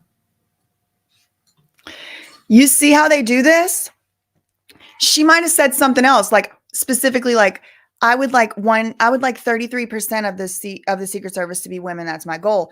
That's not the same thing in her mind to saying I would like 1/3, because she didn't say specifically 33%. You see how manipulative these people are under the guise of well, technically. Okay. I'll yield. What was Director? What was erroneously reported? You said to Mr. Grothman's question. You said something was erroneously reported. What are you referring to? I'm referring to his question was in the context of the shooter using a ladder to get on the building. What was erroneously reported? Because you won't tell us anything, but you'll tell us something that wasn't reported accurately. I'm saying there's been a number of reports that are out there that have been speculation. And until we have the actual facts, I don't want to report anything that would contradict speculation that has been out there. Thank you, gentleman, for yielding.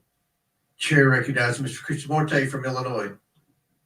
Thank you, Mr. Chair. Thank you, Mr. Ranking Member, for bringing us together this morning. One question I get asked a lot from my constituents is, what can Congress actually do to stop this from happening again? And I'd like to share a graphic from a very recent study conducted by Professor Robert Pape, a world-renowned expert in combating political violence. The graphic shows that 74% of Americans want this Congress to come together to denounce political violence of all stripes. I mean, you can tell it's across party lines. I commend the chair and ranking member for putting out the statement the other day condemning political violence. And to further this effort, I'd like to ask all my colleagues to join Dr. Brad Wenstrup and me in introducing a resolution that we think can secure unanimous House passage in deploring and condemning political violence. And we will be circulating that resolution shortly. Director Cheetle, as you know, that felt like the House, equivalent of let's come together and sign a change.org petition. I mean, it's cute. It's cute. I'm not sure that's going to get us very far, but claps for you, Krishnamurti. Shooter began shooting at 6:11 p.m. Eastern on July 13th. NBC reported that at 5:51 p.m., 20 minutes before the shooting began, the state police informed the Secret Service of their concern. Now, the rally was not paused at that point, correct? No. And according to NBC, just 2 minutes later, at 5:53 p.m., the Secret Service notified its snipers about the gunman. The rally wasn't paused at that point either, correct? No. Let me show you some video footage by rally goers. If you could play the video on the screen up here. I'm so out of touch with what's going on right now with these politics. I don't know who any of these people are. I know Jim Jordan. In 2 minutes before the shooting started, if you could turn up the volume. Okay, this is I don't know what they're gonna show. Just warning. We have criminals, we have people that they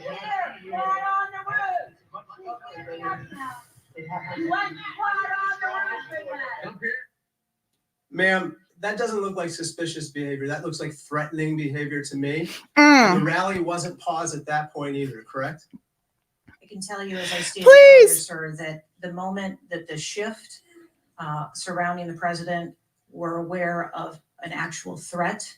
That's a threat right there. The guy's on the roof. And he's pushing back. Remember earlier, I was like, she did her wordsmithing where it was like they get to decide if something is a threat. And then one of y'all, and I even wrote it, it's my first note I wrote, admit, failed to identify threat. He's saying that, yes, I see what's going on here. He's trying to get her to admit, yes, this is a threat. You just missed it. It's not that there wasn't a threat. So let's get the cards right. Who's this guy? Yes, come through.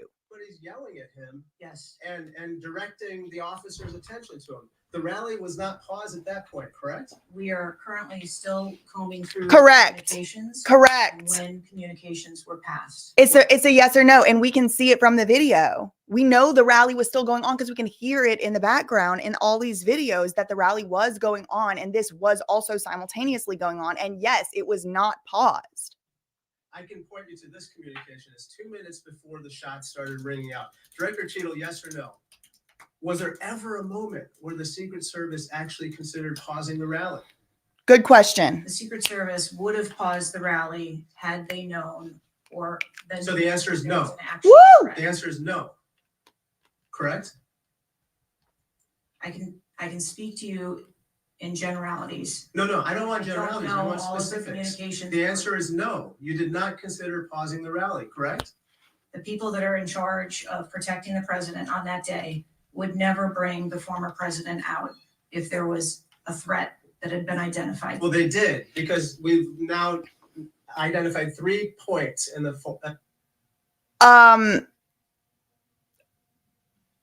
his line of questioning is so good, he's now gotten her to change her stance. In my memory, I'll have to watch it again. There's a lot going on. But at first she said there was no threat that was identified. There was no threat. Now she's saying there's no threat that was identified. Because he's like, so what's this? You going to tell me this not a threat? Good for him. He's doing great. 20 minutes before the shooting that the threat emerged. Let me point you to something else, which is the building that the shooter was perched on, seen here. This building is called the AGR building. I'm sure that you're familiar with it. It's no more than 150 yards from the stage, that roof is damn near flat, please. Yet the security perimeter was drawn such that the AGR building was placed outside of it. Director Cheetle, according to the Washington Post, the AR-15 styled rifle used in the shooting had a range of 400 to 600 yards, and therefore the AGR building was clearly within rifle range of the stage, correct? Yes. NBC News has reported that in the days before the rally, the Secret Service had identified the building as a vulnerability that required special attention, correct? That's reporting from NBC. Yes. So I am still looking into an active investigation. I know, but it's been 9 days. I mean, you should know that, right? And yet, despite the fact that the AGR building was in rifle range of the stage and it was flagged as a vulnerability, this building was put outside of the Secret Service's security perimeter. And I respectfully submit the Secret Service must expand its security perimeter to account for the kinds of weapons that can be used outside the perimeter to endanger the protectees inside the perimeter, ma'am. Let me turn your attention to some conspiracy theories that have been circulating. Oh, goody. Comment on them. First, you have not found evidence that the incident was a staged shooting, right? What does that mean? And you haven't found evidence that this was a result of a conspiracy of high-ranking government officials, correct? Correct. And you have not found evidence that this incident was in fact directed or perpetrated by a foreign state or entity, right? And that's the last question, but I'll let the director answer that, please. Not at this time. Thank you. I yield back. I appreciate the questions at the end. Not only that he asked them, but you know what? He called them conspiracy theories, but he didn't put a political slant on them because one side is saying it was staged. One side is saying that it was a conspiracy of, the deep state. And then of course, there's also people who are saying that it was Iran or something. And he's like, let's actually ask you, is there any evidence of it being a conspiracy of, any of those people, any of the sides, right? Or of it being staged? Is there any evidence that it was staged? Have you found any evidence? I appreciate that he kind of spanned. It felt a little more fair that he kind of asked all sides and framed as conspiracy theories than just kind of how we normally see. It's time's expired. Chair now recognizes Mr. Cloud from Texas. Oh, I goody. just wanted to confirm there was only one counter sniper who took one shot. Is that We had multiple counter sniper teams. yeah, on the that day. premises, but is only one took one shot? Is that correct, or only one? Correct. Okay. How many spent shell casings were found on the roof? Again, I would have to defer you to the FBI's criminal investigation. Okay. Word is that the car was rigged with explosives. Again, sir, I'd have to defer you to the FBI's investigation. Okay, you're not curious about, you don't communicate with them? No. Okay. CNN reported that the Secret Service did not sweep the building the shooter was used to shoot President Trump and other attendees. Is that true or false?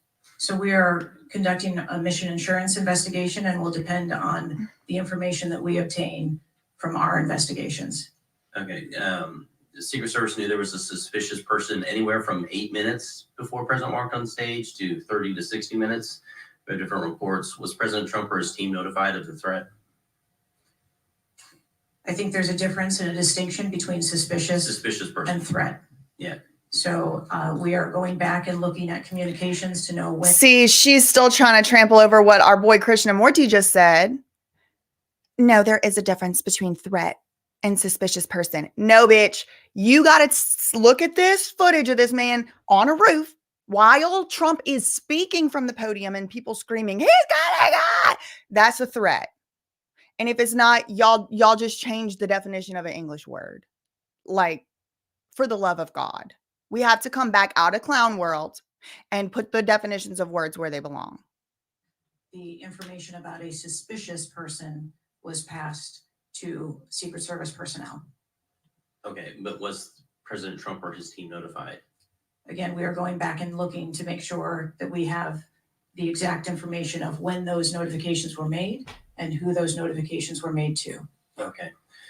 I think it's troubling for a lot of us that the number one question everyone in America is wondering is why was the roof left open? And after 9 days, we should at least maybe have a little bit of that information. And when you come to this committee hearing and you don't have anything to say about that, it's like you came to the test and you didn't study. It's like you at the dance recital and you never practiced the dance. It's like, what did you think was going to happen here today, ma'am? very troubling. To say the review least. The security plan for this event? I personally do not review security plans for events that take place across the country. Of course not. Why would she do that? Any of them? We have a number of events that Who's take the place. top level official who reviews the security plans? There's a number of people that review security plans. Who's as they ultimately unfold. responsible for signing off on a security plan? It's a conjunction of personnel. There are people on the ground. There are supervisors. It's never one person. Want to know why? They don't want to be blamed. It's got to be 50 people because if one goes down, it's got to be 50 with them. No, there are people at headquarters. So there's not one person who says, okay, this is good. It's copacetic. We're going for it. I think much in the way that we build our security plans where they are No multi-layered. doubt there's teams working different aspects of it, but ultimately, isn't there an individual who signs off on the plan? Much like how we design our security plans, they're multi-layered. There are multiple layers. So there's of no people. accountability. There is accountability. sir. Period. This is whether it's the FBI or Fauci or anything, it's time after time after time. It's infuriating. Multiple layers of accountability turn into layers of plausible deniability. Period. Agency after agency after agency. That's got to be fixed because you keep coming here and expecting, yes, you're saying I'm responsible, but and you're accountable for it, but then there's nothing. What do you mean by that? I mean, you're saying you're going to keep your job, right? I assure you, sir, that if we determine through the course of our investigation that someone or people need to be held accountable, we will do so. What level of, if President Biden, God forbid, had been shot and killed, would you think that was worthy of resignation? I would do the same thing that I'm doing here, where I would want to make sure that we are conducting an investigation, that there is continuity in that investigation, and that we could find the You do answers not to think what the happened. assassination of somebody under your details worthy of resignation? I think that this event was tragic and deserves answers. The thing that you've said so far is that you want to make sure that this never happens again. The thing is, everyone in America knows that's not the job description that you're tasked with. The job description you're tasked with is to make sure it never happens, period. One of your goals in the strategic plan is to champion diversity, equity, inclusion, and accessibility. Oh, here we go again. Accessibility part. What standards, do you keep the same standards for all applicants and all, does every Secret Service agent meet the same qualifications, or do you have different standards for different people? Yes, sir. Everyone who moves through the application process has to meet the same standards to become a special agent. Okay. The trouble I think we're having with right now, so far, you gave a lame excuse for sloped roof. You said that local law enforcement's job was to cover up the building before backtracking on that. We were told that President Trump's team did not ask for security before you backtracked on that. You haven't provided the audio recording that this committee, the chairman, requested that was due Thursday. You didn't give us an advanced copy of your opening statement, but yet there was reporting on it somewhere else. There seems to be more information from YouTube videos than you're able to provide for us, and it begs the question to anyone. Are they in this live chat? Because didn't one of y'all just say that? Charge of the investigation of your own failure. So how is anybody in America supposed to be able to trust the results of that investigation as being anything transparent and genuine? That's the last question, but please feel free to answer the question, Director. Sir, I've been a Secret Service agent for nearly 30 years. I have led with integrity, and I follow our core values of duty, justice, honor, loyalty, and courage. And I am doing that in this case. And Loyalty to whom, Kimberly? assure this committee that I will provide answers when we have a full and complete report, in addition to cooperating with all of the other investigations that are ongoing. Chair now recognizes Mr. Khanna from California. Thank you, Mr. Chair. I want to thank the chair and the ranking member for convening this hearing on a bipartisan basis. I join them in condemning the horrific assassination attempt on the former president. I am relieved for the sake of the country that he wasn't seriously hurt and that he survived. And my thoughts with him and his family during such a traumatic event. I also want to express condolences. Who's this little girl behind him? Is this like am I just getting old? Is this like an intern aged person? To Corey Comfortor's family and recognize his heroism in saving his daughter's lives, and to the victims of that awful event. Now, Director Cheetle, would you agree that this is the most serious security lapse since President Reagan was shot in 1981 of the Secret Service? Yes, sir, I would. And, you know what Stuart Knight did when he was in charge at the time of the Secret Service? You know what he did afterwards? He remained on duty. He resigned. And Stuart Knight was not a appointee or Republican appointee. Which one is it? Because he said, do you know what happened to him? She said he stayed on duty. He goes, he resigned. So which one is it? Did he resign? Look, I'm not questioning your judgment. I just don't think this is partisan.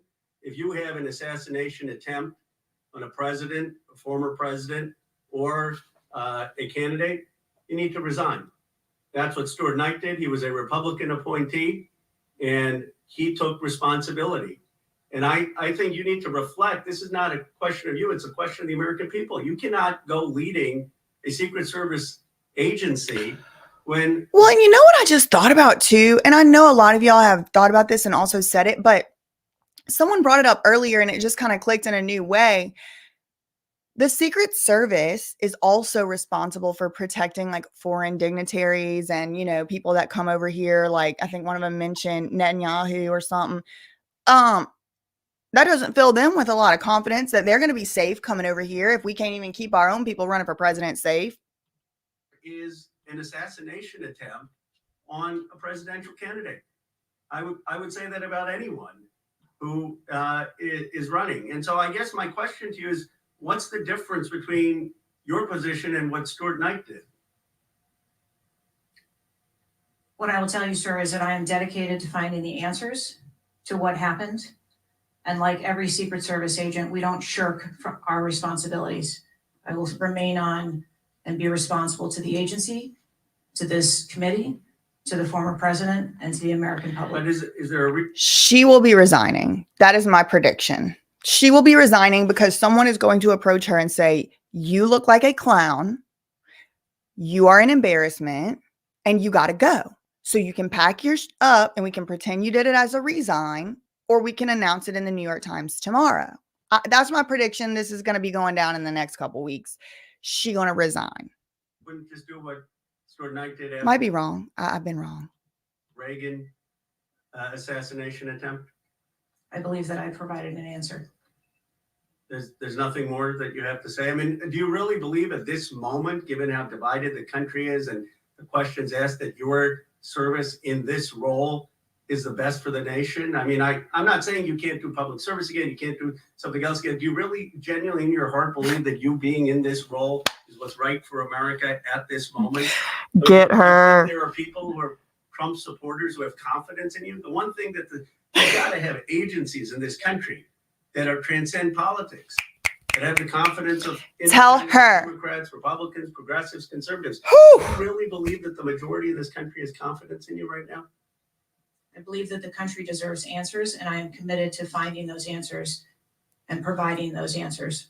Well, look, I believe, Director Cheetle, that you should resign. I think there are colleagues on both sides of the aisle who believe that, and I hope you'll consider it. I yield back. He got her. Go ahead, Kana. Chair Dell. Gotta love What he Kana. does is, I never heard of him till right now. Palmer from Alabama for 5 minutes. Please, Alabama. The local law enforcement, Tiger bait. ESU teams have compromised authority to engage a perceived threat. Yes, Why do you think they didn't use it? I believe that they follow the same use of force that our You agency. don't, when you have compromised authority, you don't have to get permission if you perceive a threat. And there were not just the ESU units, but there were local law enforcement that had line of sight on the shooter before the shots were taken. So one of my questions is there was supposed to be a briefing with the Secret Service sniper units, your counter assault team members, with the contract team, with the local ESU teams. That didn't take place. Why was that? So I have been told that there has been a briefing. There was a briefing that took place. I've been told that there wasn't one. And again, we are still looking into the facts of the investigations. Y'all, I know we're dragging a little behind here, but I just got to say this.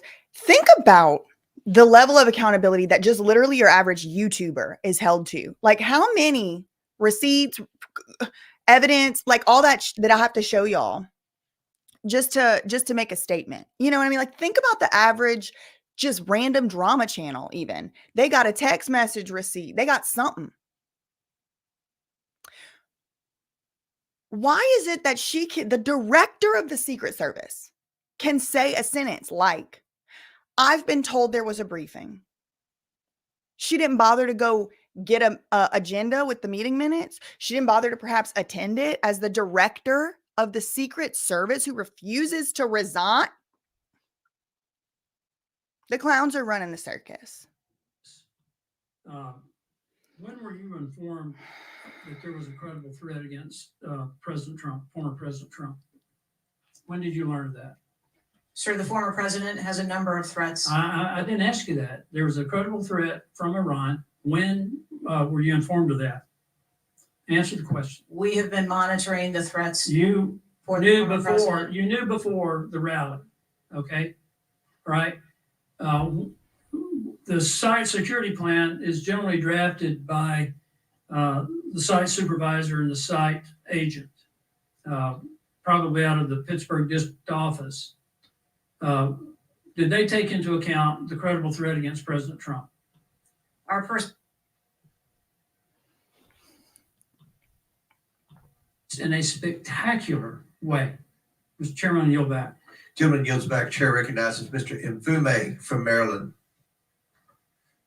Thank you, Mr. Chair. I want to commend you and the ranking member on your joint statement and for holding this hearing that we might all at least attempt to try to get some answers. Some of us, Ms. Cheetle, grew up in an era not too unlike what we see today in terms of political violence. And some of us remember the November 22nd, 1963 assassination of President Kennedy.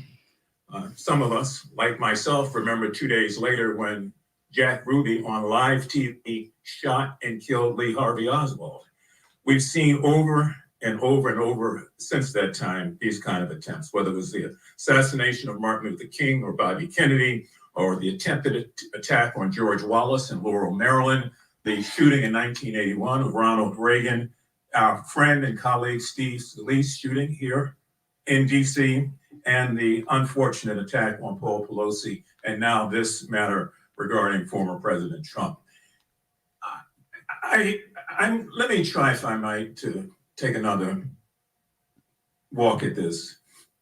People just assume that whoever is in charge takes full responsibility when there's never been, at least on this magnitude and scale, this sort of failure. So when members ask you, are you going to resign? And you say, I have no intention to. They are perplexed, like many people who watch what's going on. And there's some things I just don't understand. Why was the building, the ARG building, placed outside of the perimeter when clearly it was close enough for someone to launch an attack? So again, sir, we are looking into all of the details of how the advance was comprised. It's pretty bad that this is so like big of a F up that even like Democrats and Republicans are agreeing with each other. Was Overwatch on that building provided that day? By a drone? I'm not going to get into the specifics of technology or assets that were used in this Well, I think it's fair to say the Overwatch failed because the shooter got up on the roof and stayed there for a while and people had pointed him out. So do you think that your Overwatch was a failure in that case? I think that we need to know the full details to understand how this occurred. And why was the rooftop left naked to begin with? Can you tell us that? She won't. Considering it was within the line of sight and so very close. Again, I can't speak to the specifics of this particular event site, but what I can tell you is that when the Secret Service develops an advanced plan, they take into account a number of factors when they're building their advance. If there are buildings or areas of concern, and Overwatch is one of those mitigations that they want to put in place, then they will cover off areas of responsibility. I understand that, but the shooter came to the attention of your agency 52 minutes before the former president got to the stage. Did anybody get assigned to watch or cover that individual who had already been seen with a advanced finder on him and other suspicious matters? Was anybody assigned to track him? So what I'd like to clarify is that a suspicious individual I got that part. was It's not a brought to threat. the attention I know. of our personnel. And again, having a rangefinder at an outdoor event. Well, let me ask you this. When the suspicious person was brought to the attention of the Secret Service, was anybody in the detail ordered to follow and stay with that suspicious person just because they might become a threat? So we have a number of teams that are on the ground And again, we are trying to verify the timelines of when those notifications were made to our personnel so that they could assume the responsibility of trying to track that individual. Ms. Cheetle, there has been a lot of discussion, some of which raised itself earlier in this hearing about poor staff morale within your agency. And I have the July 17th report of Government Executive, which is a credible reporting service for the federal government, for employees. And the 2023 ranking of places to work within the federal government showed, and this is through the Office of Personnel Management, that the Secret Service came in 413th out of 459 sub-agencies and agencies. Can you explain that? Oh, Certainly. What I can tell you is the Secret Service is a difficult job. It challenges our employees daily. It's holidays, it's weekends, it's no leave periods. But, madam, people come to work knowing that. You do explain that when you hire somebody. They know that. It's the same with other agencies. They miss holidays, they come to work at odd hours. But to be one of the worst places to work within the federal government, 413 out of 459? I just need an explanation. What do you think as the director there? I think that this, And that's the last question, but please answer Mr. Everybody's question. I think that this is a challenging job. I think that it's a challenging environment to be in law enforcement, and we do have a no-fail mission. And our folks are tasked with that every day, 365 days of the year. But I can tell you, I've also taken a number of measures since I have been the director to recruit and retain and stem the tide of attrition in our agency, which will hopefully alleviate some of that. Thank you, Mr. Chairman. Chair now recognizes Mr. Sessions from Texas. Mr. Chairman, thank you very much. I join in the calls of all of our members to say thank you for doing this hearing on a bipartisan basis. Director, I'm not going to sit here and say you ought to resign, but I am going to say that you have not given us confidence that you have the ability to understand what happened, to take the responsibility in terms of understanding. You've spent a number of years. How many years do you say you've been with the agency? 29. Well, I spent 16 years with AT&T, moved 7 times with them, and had a really good feel about their operations, how they worked, what was acceptable, who was responsible. And I've heard you say today numbers of times, well, you've got to wait. Well, you've got to wait. Wait for the final report. When is the final going to happen? she gonna say she don't know. I I am mean, very- how long do we have to wait before you can give us credible answers? You've been there 28 years. You've had a few days to be able to draw your own analysis of this. She definitely got some kind of boss, some kind of daddy, some kind of mommy, some kind of probably daddy telling her what she can and can't say. She probably also got cussed TF out for saying that the roof was too steep. Like that wasn't the most easily debunkable bullshit ever. You should understand the entire process. You talked about being on the team, perhaps in Georgia. You have talked about your experience in this. You've talked about the professional nature of the agency. That I don't doubt. But the director, just like it was when I ran my operations at AT&T, was responsible for making sure they worked. And in business, it either works or it doesn't work. There's no in between. It either works or it does not work. And your job as the, in essence, administrator, Was there another Sessions? Did this man get face work? Is this what he's always looked like? is to make sure it looks right and works. And I've not heard you say one thing about my analysis is I have asked these questions. It's always, I've got to sit back and wait for someone else to decide that. So I'm going to ask you a question that maybe you can answer. Have any employees been disciplined for their role in Butler, PA incident? No, sir, not at this time. I am asking those questions. So no employee has been disciplined and no employee has been placed in any position that would place their job in jeopardy nor their standing in the agency. We are still in the process of. That's not what I asked. You're the person that runs the place. Thank You're you. the person that knows right Get her. from wrong, good from bad. You've had a number of days, and now you come before this committee knowing you're going to be before us, and you've got to slough it off to someone else. Do you see where there was something that went wrong as a professional at an agency for 28 years, or do you have to count on someone else to give you the final report? I see Got her. that something went wrong, and I've acknowledged that something went Then wrong. what went wrong? I Was need the to- special agent in charge not doing their job? Was the shooter was the shooter given extra time? Was the sniper doing their job? I mean, these are things that people who've been around for 28 years can analyze quickly. I watched it live on TV. Get her. And then within minutes saw a number of facts and factors that would have and should have been known by people who were there. You've got 28 years. You're showing up here telling us and the American public, well, I've got to wait for the final answer. What is your evaluation? I'm asking those same questions. Well, no, you're before the And I committee. Tell us what went wrong. A special agent in charge, the person who was there. Tell us, and don't try and play a shell game with us. Do you have the ability to effectively, as the director of this agency, to understand what went wrong and at least tell us, I do or don't know what I'm doing?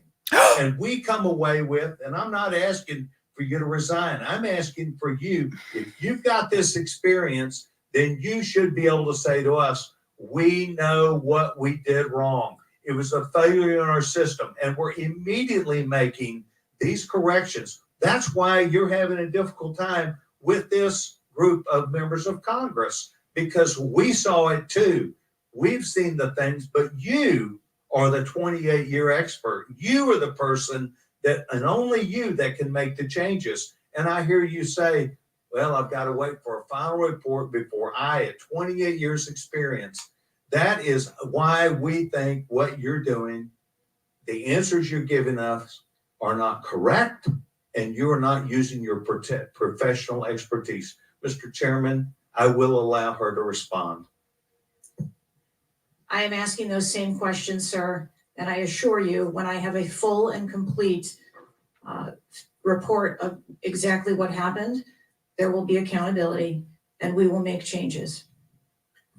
Before I recognize, but just out of curiosity, Director, it's been 9 days. Every American wants these questions answered. Do you have a ballpark estimate of when what Mr. Sessions asked you would be able to answer? So I can time-wise? I can tell you on our mission assurance internal investigation, we are targeting to have that completed within 60 days. There's also an external investigation that is going to be taking place. She didn't want to come today. She tried to get out of it. She tried to get a reschedule. Number of Office of Inspector General investigations as well, and we are working in concert. And then, of course, there is the Department of Justice, FBI criminal investigation. Chair recognizes Ms. Ocasio-Cortez from New York. Thank you, Mr. Chairman. Oh, this should be interesting. Cheetle, respectfully, what you had just laid out about 60 days. We are currently in the midst of an especially concentrated presidential campaign in the moment. That is also paired with, of course, elections happening across the country. They're happening in about 100 days.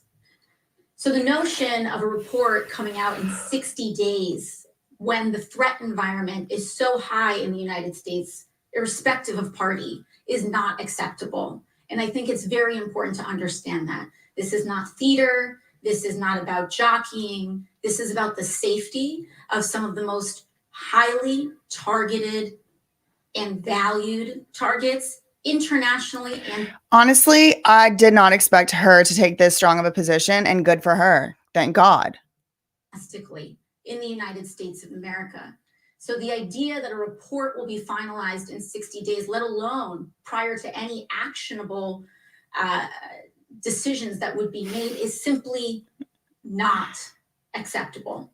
It has been 10 days since an assassination attempt on a former president of the United States, regardless of party. there need to be answers.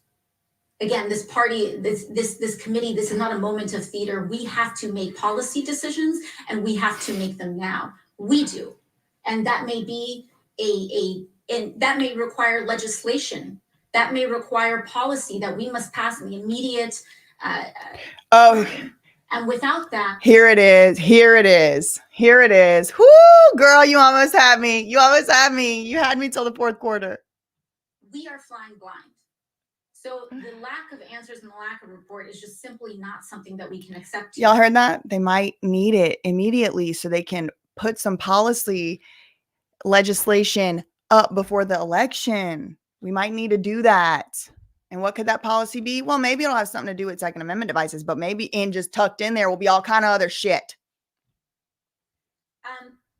Director Cheetle, is there a standard perimeter that the Secret Service establishes an event, or are those perimeters independently determined per event and scenario? There is no standard.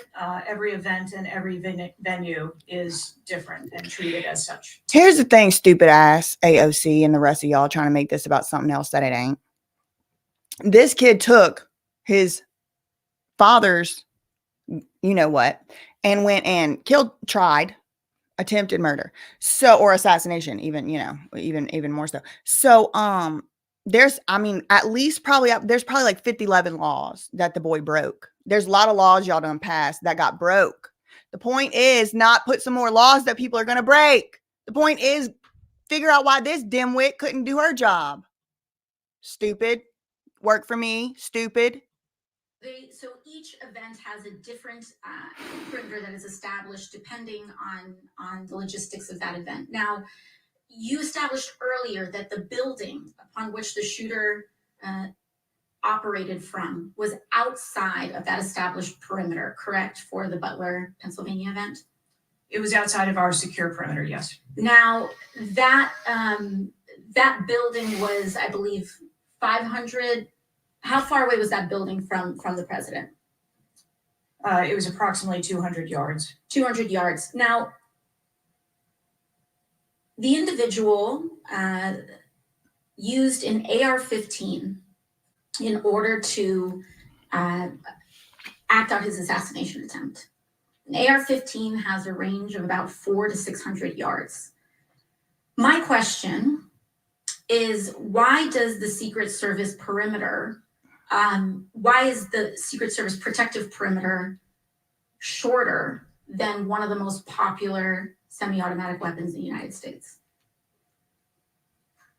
There are a number of weapons out there with a number of ranges. Again, an advance was completed.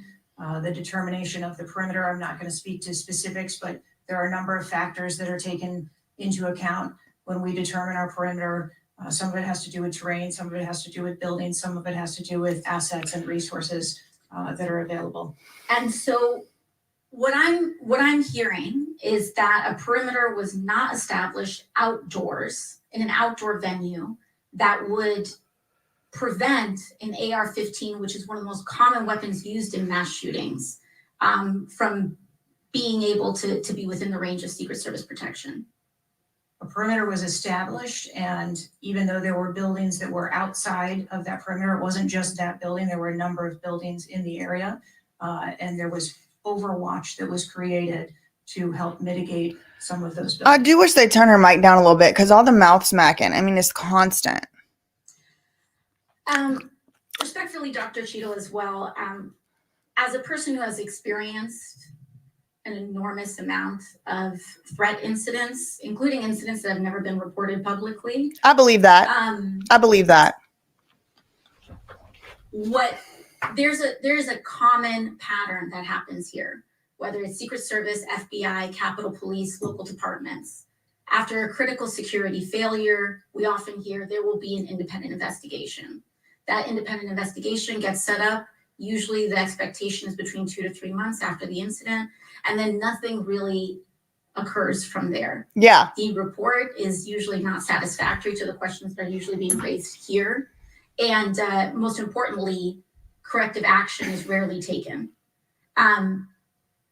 My if I were to state anything that I think is profoundly important, is that we need to have answers to the public. Ideally, I would encourage you and the agency to be more forthright with the members that still have yet to have their questioning, because the public deserves to have full confidence, and the stakes are too high. The violence that could break out in this political of party in the event of someone getting hurt constitutes a national security threat to the entire country. Thank you, and I yield back. Could I go back to something you Yes, please, feel free, Director. Ma'am, if I could just speak to something you said at the outset when you started your questioning. I want to assure you and everyone on this committee that I'm not waiting for a report to take action. We have been conducting analysis. She's just waiting for the report to tell us lowly people whom she works for what went on. It's not that she's waiting for a report to take action to her own self-preservation, to the self-preservation of her own little special favorites, to get her story straight with everybody else. She's not waiting for the report for that. She's waiting for the report before us little peasants get to know what happened with our tax money. All along, and we have been adding additional features to our security details since this incident occurred. And I hope you can highlight and illuminate what some of those are in the event of other members questioning as well. Very good. Chair recognizes the gentleman from Arizona, Mr. Biggs. Thank you, Mr. Chairman. I request unanimous consent for that photo to go into the official record. Without objection to order. Thank you, Director. Your agency has a no-fail mission, and on Saturday, July 13th, your agency spectacularly failed.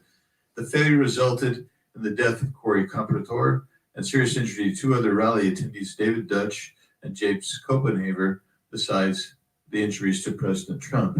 It is unfathomable that a 20-year-old on the radar of Secret Service and local law enforcement before President Trump went on stage was able to climb onto the roof of a building with a rifle and fire off multiple rounds before he was neutralized. Was Mr. Crooks acting alone? Again, I would have to refer you to the FBI's investigation. Was he just a lone gunman? I would have to refer you to the FBI's investigation for motive. What did the Technical Services Division determine was going to be the event perimeter? Those are questions that we are asking. And you're sitting here today. Can we get Sessions back up here, fuss at her again? You, the director, whoever in the hell that she has to ask the questions to needs to have their ass in the director position, because clearly they know more than this buffoon. Come on, Director. Thank you. Everybody said this. You knew you were going to be asked that question because it's been asked multiple times. So this is an easy one. What did they determine was going to be the event perimeter? So you I mean, this is not, I got to wait till someone else tells me. What was it? Again, I don't want to speak to specifics of the event. Okay, this is a specific. I understand. This is a specific that you ought to know. As someone who said the buck stops with me, I'm Get her. stay in my job. I'm going to give the answers to the American people, and I know what happened. Except for you're not going to tell us. Thank you're you. Not going to tell the American people. And you yourself said in an interview that foments this notion of conspiracy theories. Guess what? When you sit here and repeatedly tell people, I have to wait, as it frustrated everybody on this committee, guess what? It undermines your credibility and whether you're really going to get to it. So I'm going to ask you again, what did the Technical Service Division determine was going to be the event perimeter? We are still gathering reports. We are interviewing individuals. You know what it is, though. No, you're just not going to tell us, right? When I have those details, I will most certainly share those. Was the gun already on the roof, or did the shooter carry the gun up with him?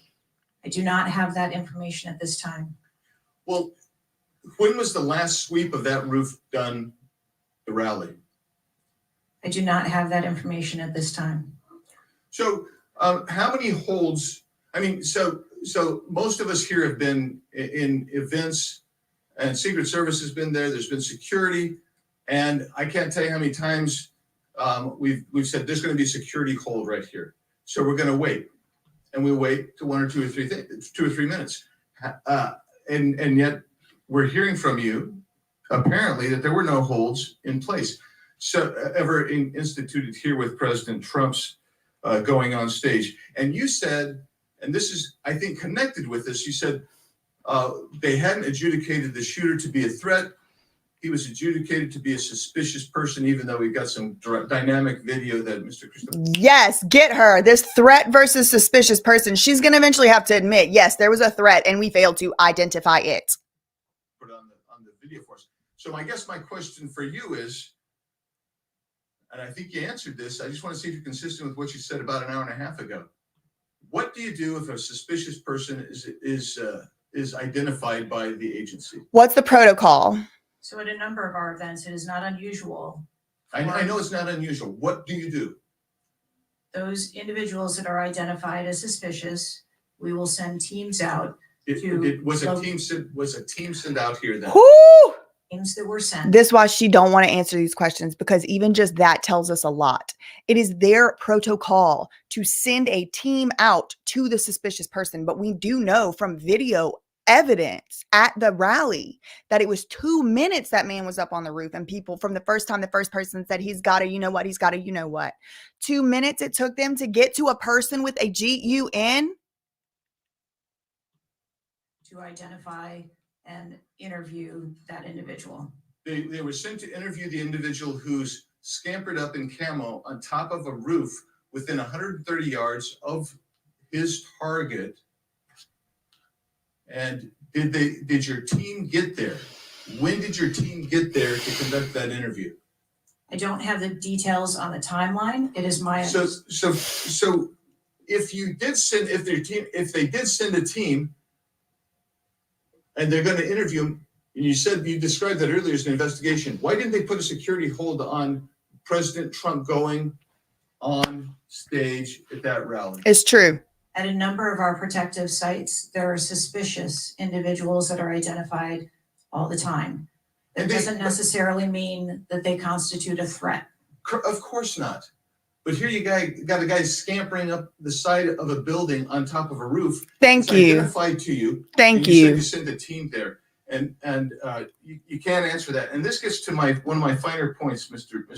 Chairman, if I can make it, and that is, we can have these kind of interview sessions, 5 minutes. Everybody gets a kiss of the pig, 5 minutes, and she gets to stonewall us. She's the pig. Her answers. So we say, okay, we're going to put together a congressional committee, a blue ribbon committee. Same crap will happen. Yep. I am calling, and I'll support that, but I will tell you this, I am calling on the speaker to give us and put together a truly independent commission of qualified former Secret Service agents, presidential and VIP protected. Girl, if y'all put me on that commission and let me have access to this information, I could single-handedly solve this. Give me the information, I'll sign the security clearance, and I'll do it for free for the people.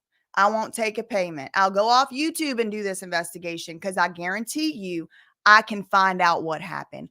Give me access to everything this lady has access to, and I will bet my whole entire bank account on it. Protective services people who can actually conduct this kind of investigation and give us real answers, because I don't think you're going to give us those answers. You should have come today ready to give us answers. I call upon you to resign today. And I also would say I've got a bunch of UC requests if I can go ahead. I'm not going to leave forever. I'm just going to leave to figure out what happened here, and then I'm coming back to tell y'all. Mr. Chairman, proceed with the request. Thank you. I apologize. That's all right. Go ahead. It might take a moment. Very important. Anthony Guglielmi, the Secret Service spokesman, one from him. Without objection, so ordered. Article, U.S. Secret Service says it previously denied Trump requests for additional resources, New York Times reports. Without objection, so ordered. Secret Service says it denied earlier Trump requests for more federal resources. Without objection, so ordered. Secret Service acknowledges denying some past requests by Trump's campaign for tighter security. Without objection, so ordered. Preliminary findings by Senator Ron Johnson and his committee. Without objection, so ordered. Articles entitled, Notice Anything Different About Trump's Secret Service detailed. Next, former Biden official corrects herself after saying Dems must turn their fire on Donald Trump to beat him. Secret Service director says buck stops with her, but she will not resign. Disney Star Wars Mark Hamill cracks joke about Trump's ear bandage following assassination attempt. Biden, I haven't engaged in inciting rhetoric Trump has. I'm just talking about threat to democracy. Piece called Who is Secret Service Chief Kimberly CHEATle? Charlemagne the God says Trump solely responsible for violent rhetoric that led to attempt on his life. Video actress Amanda Seals pushes conspiracy theory Donald Trump. I don't know what he's putting all this on the record for. They only get their little 5 minutes. Assassination trip was staged. Reports Secret Service identified rooftop as a potential vulnerability days before the rally. Watch BlackRock removes ads showing former President Donald Trump's would-be assassin. Why does the Biden administration have 100% confidence Secret Service after assassination attempt? Secret Service director, we didn't put snipers on the roof because it was kind of sloped. Here's what Thomas Matthew Crooks did in the days leading up to Trump assassination attempt. Secret Service director under scrutiny for diversity initiatives after Trump assassination attempt. The official story on Trump shooting makes no sense at all. Andrew McCabe says Trump assassination. Mr. Chairman, point of order. I'm happy to assent to all. Next. Pain of losing a loved one to weapons of war. It is deeply unfortunate political violence has become far too common. Whether it is the deadly attack on the Capitol on January 6th, the assault on Speaker Pelosi's husband, or the threats of violence against election workers, we all must work to condemn political violence and tone down the rhetoric. I had enough of that. Speaking of rhetoric. Recognize Ms. Mace. I have to say, Director, we're Nancy Mace. Point during this. Nancy Mace is on my shit list. You answered more questions with an ABC reporter than you have with members of Congress. Oh! A lot more questions. The American people are demanding that we get answers to those questions. And that's what the purpose of this hearing is today. So I'm sure a lot of the questions that have already been asked are going to be asked again. And hopefully we can get some answers to those questions. I strongly implore you to answer those questions. You're here with a subpoena. Nancy Mace tried to shill out this Free Britney Act. And when I just so simply just read it, it had, first of all, nothing to do with Britney Spears at all. They were just trying to use a political moment to push in state and federal government funded conservators, meaning slave owners, because they could take your rights without even so much as telling your parents. They wanted to use millions, if I recall correctly, tens or hundreds of millions of our taxpayer money to do it. They called it the Free Britney Act. They went on TV and shilled and lied and said that if it was in place, it would have helped Britney. And this honestly is the number one thing that finally pushed me over the edge on this shit. I was CC'd on emails with Congress, with congressional staffers, and I saw them manipulating the media narrative. At the time, I did not have a lot of followers, but I should probably remake that story because it was bipartisan too. It was really a very big awakening moment for me. They sure did. Yes, they did change the name of that mother act though, but I still see them trying to push it through. That's the reptiles in Florida. And I'm not just saying that to be cute. That is the actual acronym of the conservatorship and guardianship lobbying group in Florida, where the Florida Shuffle is. You know, where like millionaires, billionaires, trillionaires go and retire. Yeah. To take their rights. Y'all see what's going on? We expect you to answer the questions. Chair now recognizes Ms. Mace from South Carolina. This bitch right here, Mace, she's in on it. Her and Charlie Crist sponsored the bill. So her. Slave advocate. Slavery advocate. Slavery advocate. American people are watching. Slavery advocate. It really riles me up. Freedom is the most important thing as a human being. Freedom to make your own choices, spend your own goddamn money. And this fucking slavery advocate who put a slavery bill on our people's voting. Oh, girl. Woo! Don't get me started. If there are any questions you can answer honestly today. So, Director Cheetle, I have a series of questions, very specific questions. I want very specific answers. Most of my questions are going to demand a yes. I got some specific questions for you too, Sarah Palin 2.0 looking like. No answer. Do you understand? I do. Okay, my first question. Both sides of the aisle today have asked for your resignation. Would you like to use my 5 minutes to draft your resignation letter? Yes or no? No, thank you. Was this a colossal failure? Like the free act? Was it a failure? Yes or no? Was it a colossal failure is the question. Yes or no? I have admitted this is a terrible. This is a yes or no series of questions. Was this a colossal failure? Yes or no? Yes. Was this tragedy preventable? Yes or no? She don't know. Yes. Has the Secret Service been transparent with this committee? Yes. Would you say the fact that we had to issue a subpoena to get you to show up today as being transparent? Yes or no? I have always been. Yes eager or no? You didn't and want to talk answer the committee. question. We had to issue a subpoena to get you to show up today. That is not They transparent, did. by the way. You stated earlier, Secret Service is not political. Is that correct? Yes. Okay. Would you say leaking your opening statement to Punchbowl News, Politico's Playbook, and Washington Post several hours before you sent it to this committee as being political? Yes or no? I have no idea how my statement got out. Well, that's bullshit. So, Mr. Chairman, I would like to ask unanimous consent to enter into the record articles by Punchbowl. Like a lot of people are going to say like, oh, that's cute or whatever. I don't think it's cute. If you want to talk like that, you need to get on a YouTube channel, not representing a constituency. This Political Playbook, Washington Post, all done at 5:24 a.m., 6:12 a.m., 6:34 a.m. A solid 3 to 4 hours before this committee got your statement. Without objections ordered. Okay. Is the Secret Service fully cooperating with our committee? Yes. Okay, you say you're fully cooperating with this committee. On July 15th, this committee sent you a list of demands of information that we wanted. Has the Secret Service provided this committee a complete list of all law enforcement personnel that were there that day? Have you done that? Have you provided a list to the Oversight Committee?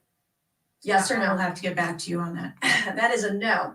Have you provided all audio and video recordings in your possession to this committee, as we asked on July 15th? Yes or no? I would have to get back to you. That is a no. You're full of shit today. You're just being completely dishonest. Mr. Chair, completely dishonest. Mr. Chair. Speaking of full of shit, slave advocate, slavery advocate, kind of like the Free Britney, just because she just said this, I'm reviving the Free Act coverage. Y'all make sure your notifications are on. And I want to. Mr. Come on. Because she gave me a real good soundbite. She just gave me a real good soundbite to edit. Speaking of people being full of shit, renounce the Free Act before I get the video out, Nancy. Just do it. Maintain decorum in this committee, Any, no matter how have you provided upset we any get. and all memos to this committee that we've asked? For the record, that's not a threat because the video's coming out whether or not you denounce it. It's coming out no matter what you do. But it might look a little better for you if by the end of it, there is also a clip of you saying, oh, I didn't know what I was getting into. On July 15th, have you provided all memorandums within the Secret Service? I would have to get back to you. That is. Because she wants to come out here acting like a bulldog of truth and justice. She wants to come out here with her potty mouth, flapping them gums, standing on a house built on sand, bitch. Woo, you coming down. No, you are being dishonest or lying. Like, I just Woo! dishonest here. Keep giving me these sound bites. Questions that the American people want answers to, and you're just dodging and talking around it in generalities. And we had to subpoena you to be here, and you won't even answer the questions. We have asked you repeatedly to answer our questions. This isn't hard. These are not hard. I can't wait to go find every tweet. Provided us all communications. I cannot wait Secret Service related to that day and that rally. Have you provided? to go find every tweet that I've tweeted at this bitch asking her for answers. I can't wait. We've asked for this information on July 15th. Have you provided any of this information that this committee has asked of the Secret Service? Any of it? I'll have to get back to you. Have you even read this letter that we sent you? Did you even read this? Yes. Okay. And you have said you don't know, you have no idea. The answer is no. We haven't gotten a single document or piece of information or data. And I take personal insult to this hideous magenta dress. She's trying to wear pink all of a sudden. I don't know why. It's basically like her new altar. So look at, you can see the demon face. You see the demon coming, trying to, these lying fucking demons. From you or your agency in related to the rally that we have asked you for. So, Was this attempted assassination of Donald Trump a failure of training or execution or both? I think that those are answers that we need to. Training, examine. execution, or both? Which one?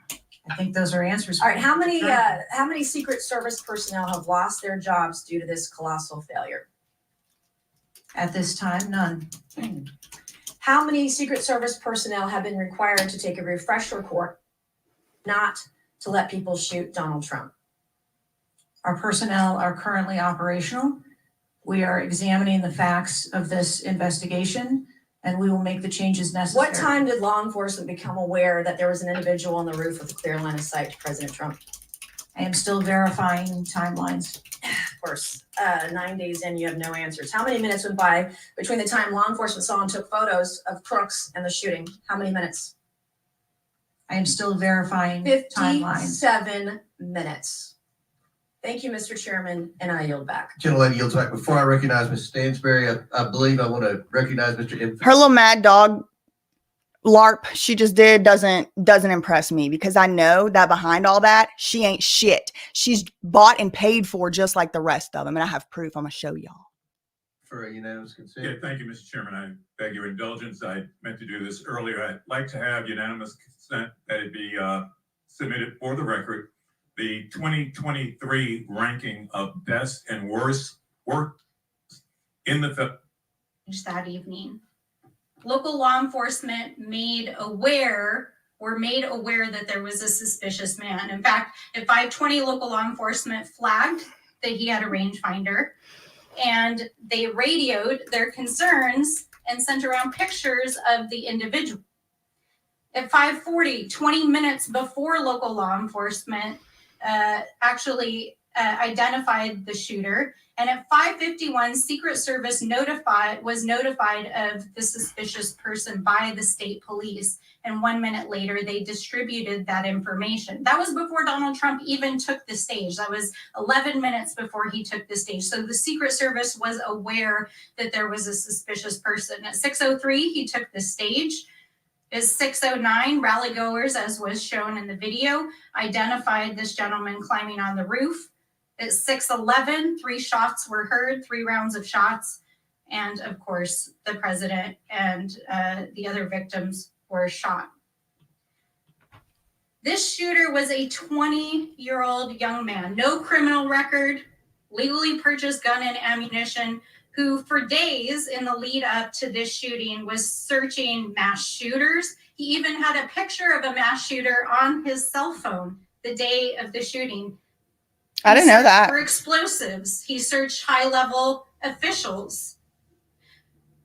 So the American people want to know, how did a 20-year-old young man with access to a military-style weapon actually bring it onto an unsecured perimeter who for days had been planning a mass shooting event? And I think that, Madam Director, with all due respect, the answers that we've received here in this hearing today are completely unsatisfactory. Yeah. How could this happen? It's really stupid. It don't make sense. We need answers. We need answers not just for the family members of the gentleman who was killed and those who were injured, but we need answers for our democracy.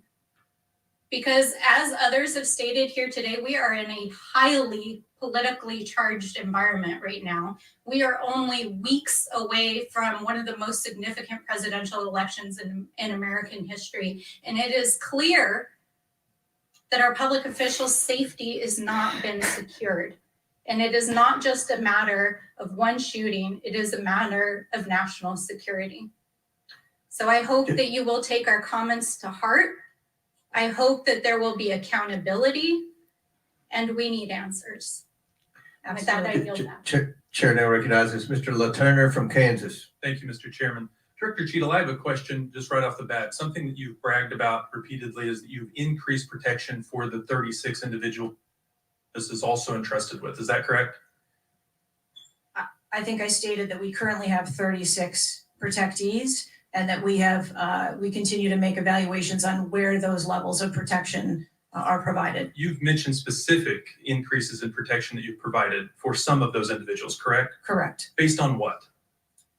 Well, some of it has been as a result of the tragic incident that occurred on the 13th. We went back and reassessed where we were at in providing protection and wanted to make sure that we were not, overlooking anything, considering this most recent incident. So the Secret Service needed to learn that allowing a rooftop 150 yards away from a protectee, not putting that in a perimeter, not having someone guarding that roof, that information is new to you and it's caused you to increase protection to other folks that are under your care? I think it is prudent after any incident that occurs to go back and take a look at your current practices and see if there is anything that needs to be done differently. It's inconsistent because what you said earlier to Mr. Turner was the protection that you were offering to President Trump was in line with the current threats, him being a former president, him being a nominee of a major political party, the threats from Iran, the protection that you're providing him was adequate. Do you stand by that statement? Yes. Okay. Do you think it's a problem that the Americans' trust in the federal government is an all-time low? Do you think that's a problem? It's unfortunate. I don't know why you're quibbling with my word. Is it a problem or is it not? Yeah. I think the American public deserves to have trust in their federal government. Okay. So yes. I don't know why you're being difficult. I'm just, it's a simple question. Are you concerned about the increasing prevalence of conspiracy theories going on out there right now? Yes. I am too. You've been incredibly inconsistent with your answers before this committee today and what you were willing to reveal. You've acknowledged that the shooting with a rangefinder, that President Trump's detail was sufficient for the threats he faced from Iran, that certain details were erroneously reported, in your words. Y'all, I mean, I think a 6-year-old, literally, does anybody know any 6 to 8-year-olds? If you said, okay, 6 to 8-year-old, come on, you're going to be in charge of protecting somebody very important. What would you do? I think probably like at least half of 6-year-olds would say, oh, we should probably have some people up on these roofs.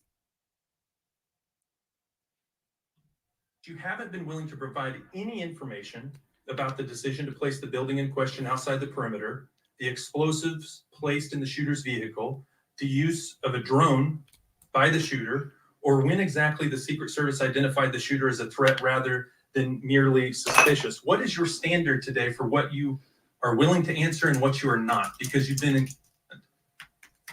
I'm certain that you can understand that some of the information that's been provided to you thus far has come from the FBI's investigation and has come from information that we have released. I want to make sure that information that is being provided to this committee is consistent and is factual. But the question about the drone that the chairman asked at the beginning of the hearing, he said, do you know this information? And you acknowledge that, yes, you do know the information, you just don't want to tell us. I guess my question is that if you wanted to wait till the end of the investigation to draw conclusions, which you've acknowledged you're not, you're drawing conclusions right now and making changes. But if that was your standard, that you want to wait till the end of the investigation to draw conclusions, okay, at least you would be consistent in that. But what we're wanting to know today and what would dispel some of the conspiracy theories out there, what would increase trust in the... I actually appreciate this line of questioning because it actually, that's the point. There's so many questions. There's so many monumental, obvious. I mean, it's just obvious. And who wouldn't have to come up with a theory? Because the truth they're telling us, it don't make any logical sense. Not even a little bit. Not even with giving all of the good faith. We even have, the people who normally calling everybody else a conspiracy theorist or conspiracy theorists now saying it was staged and fake because they just can't believe that the truth that we're being told is the truth or the full story. American people is for you to let facts out, for you to tell us what you know. And I want to understand from you, why is that a problem? Why is it inconsistent with a quality investigation to release to the American people today, at least the information that you know for sure? Because you certainly know for sure more information than you're willing to give us today. I have released that there was a failure and that there are gaps that we need to make sure that they don't happen again. That's not acceptable. That's not enough. That doesn't quell any conspiracy theories out there. Yeah. Thank In you. your 27 years of experience, would you have been concerned about an elevated location with 50 yards of a protectee that did not have a Secret Service presence? Just based on your experience. What I can tell you is that every site and every venue. No. is advanced I'm asking differently. for your experience. Looking at this situation, would that have been of concern to you? Or would you have agreed that it's fine, it doesn't need to be covered? What I have explained today You're is not going that to answer. there was. Is it true that at 5:45 p.m., approximately 18 minutes before President Trump took the stage, the Beaver County Emergency Services Unit noticed the shooter on the roof and photographed him? Is that a fact or not? That is the information that I have from the FBI's report, yes. You haven't been willing to share whether or when this was communicated to the Secret Service, so I'd like to get into the difference between suspicious activity and threatening activity. Finally, nail Is her it down. suspicious or threatening if an individual is seen around the perimeter with a rangefinder? Is that just suspicious? To me, y'all are going to hate this. I don't think so. I don't think it's suspicious in and of itself, not in and of itself, because people over there hunt, they fish, they play golf. It's, haven't you been at a football game or whatever, and you have your tripod in your pocket or whatever, and you're just, shit, gotta go back to the car. Like, I don't think so. I know y'all are going to disagree, but I don't think that in and of itself is enough that he had a rangefinder. But there was other stuff going on that I think added to the context. Yes, absolutely. It should have been considered as the full context, but I would say no. Could be termed as. Also, some people want to know how far away they were from Donald Trump. Like, oh, we were on the back row, but it was, this many feet, this many yards, whatever. I know people that have rangefinders who aren't mass shooters. That's what I'll say. If that same individual with the rangefinder is found on a rooftop, is that still just suspicious, or is that considered threatening?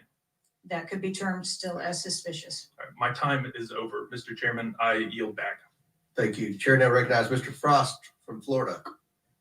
Thank you so much, Mr. Chair. And obviously, I want to start by stressing that political violence is always unacceptable, and acknowledging that this is still an ongoing investigation. But oversight hearings like this are essential components of an investigation, and I want to thank the chair for pulling this together. Madam Director, I appreciate you for being here. The events of July 13th raised serious questions about the efficacy and thoroughness of the security protocols in place. The gravity of the fact that an unsophisticated gunman was able to secure his perch and take a shot at a former president, despite multiple layers of security and intelligence, are not lost on me.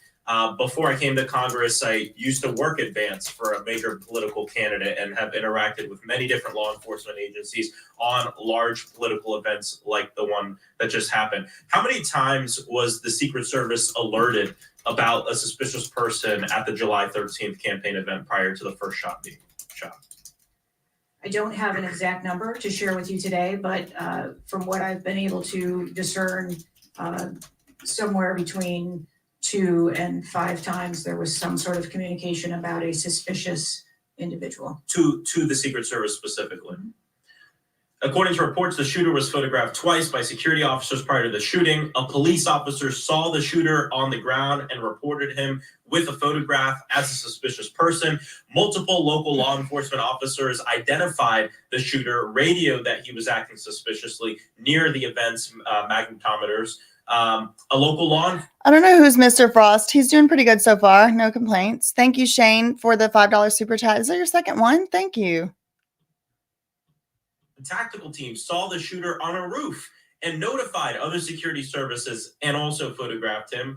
One police officer who photographed the shooter saw him scoping out the roof and carrying a rangefinder. My question is, and you've answered this, but why, or you haven't answered this, why wasn't that pause right then? Again, I'm not clear on the timeline of when the Secret Service shift and the counter sniper were notified. But earlier, Madam Director, earlier you said that the Secret Service would have paused the rally if they identified a threat. Correct. So why wasn't it paused? Because I have to assume. Oh my God, y'all are funny. That there was a threat. Y'all said that looks like The Weeknd. He kind of a little bit. Out on the stage.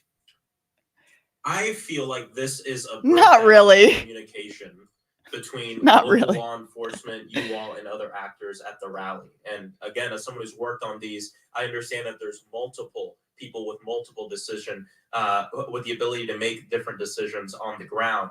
I've taken over the last week, I've spoken with a lot of folks in local law enforcement in my district and across the country that I've worked with before, and other people have brought up concerns around being able to communicate with or with Secret Service during these big events and having their flags taken seriously.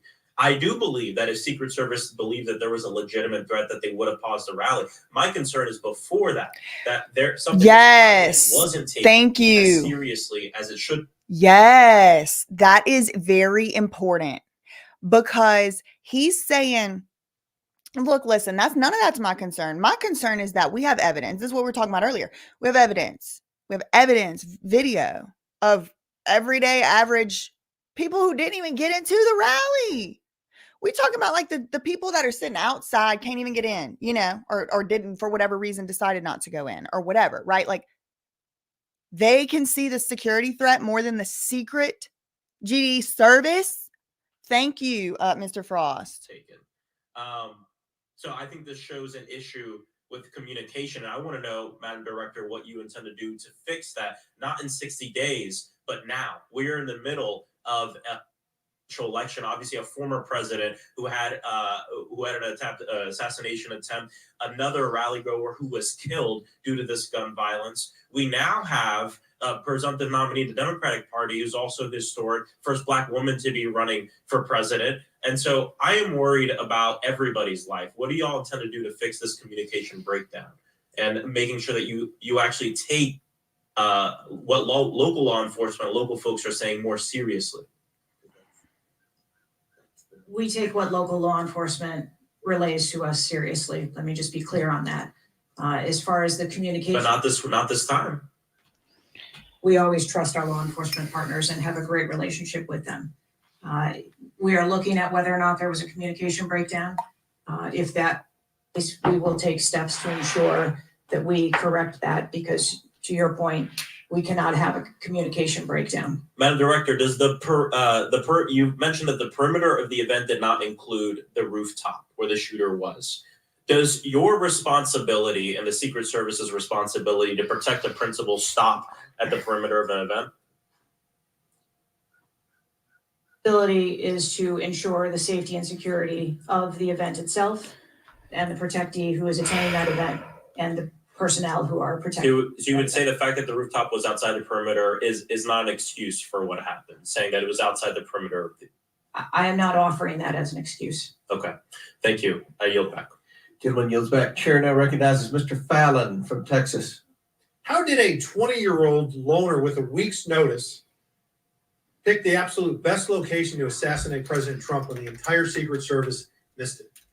Director Cheetle, in your leadership, your agency got outsmarted and outmaneuvered by a 20-year-old. How can we have any confidence that you could stop trained professionals from a nefarious nation state? Those are absolutely questions that we need to have. I know the questions, but the fact of the matter is we can't have. You have the ability personally, you have the authority to beef up security of any of these. Yes, I do. Okay. So were you also aware there was a credible threat President Trump was facing? He was facing heightened security to a foreign adversary? Yes. Okay. So given that there was an increased threat to President Trump's life, was he provided a full security complement akin to what a sitting U.S. president would receive? He was provided a full complement of security based on the threat assessment that we had. That's not my and question. the venue. My question is, if he'd been the sitting president, would he have had the same security he had on July 13th that would have been beefed up? There is a difference between the No, sitting he did. president So your answer is he didn't. and continuity of government and the responsibility So he that we did have. not. Okay, there wasn't a cat. She's gonna need a nap. I think we all gonna need one. Full cat team on site. There wasn't counter surveillance teams on site. But this is the thing. You just said, Yeah, I saw a lot of buzz about this, but I haven't really looked into it closely. It seems like other people have kind of covered it, but I do, for my own research, want to just kind of catch up with what's going on with that stock short situation. I don't know much about it. ability to beef up the security. You knew about the threat and you didn't. And that's as telling as it is chilling. We have satellite images from the Butler Fairgrounds. Have you visited the site? No, I have not. 9 days and you have not visited the site. You should have been there that night. Tell me how I went to the site the next day. I was there. I went to the site the next day, and the director of the Secret Service hasn't bothered to do a flyover. Did you talk to that evening? Did you talk to the team, the heroes that surrounded the president? Did you call them that night? They were still operational work. So that's an answer protection now. Did you call them the next day? President. Yes, I spoke with. You called them the very next day, not the day of, or was it 72 hours after? Exactly. Everybody that watched the video went. Mine, but I spoke with Okay, them because you're under oath. immediately. I think it was 72 hours after you waited 3 days. What is immediately clear is that there are a number of structures that need to be secured. Of these, Director, other than the first, immediate 4 dangerous site that should have been secured. Because security 101, you got to mitigate the high ground. Yes. Okay. Do you know what the next most dangerous site? What was the closest structure to the president, other than the 4 immediate ones that you had? Oh.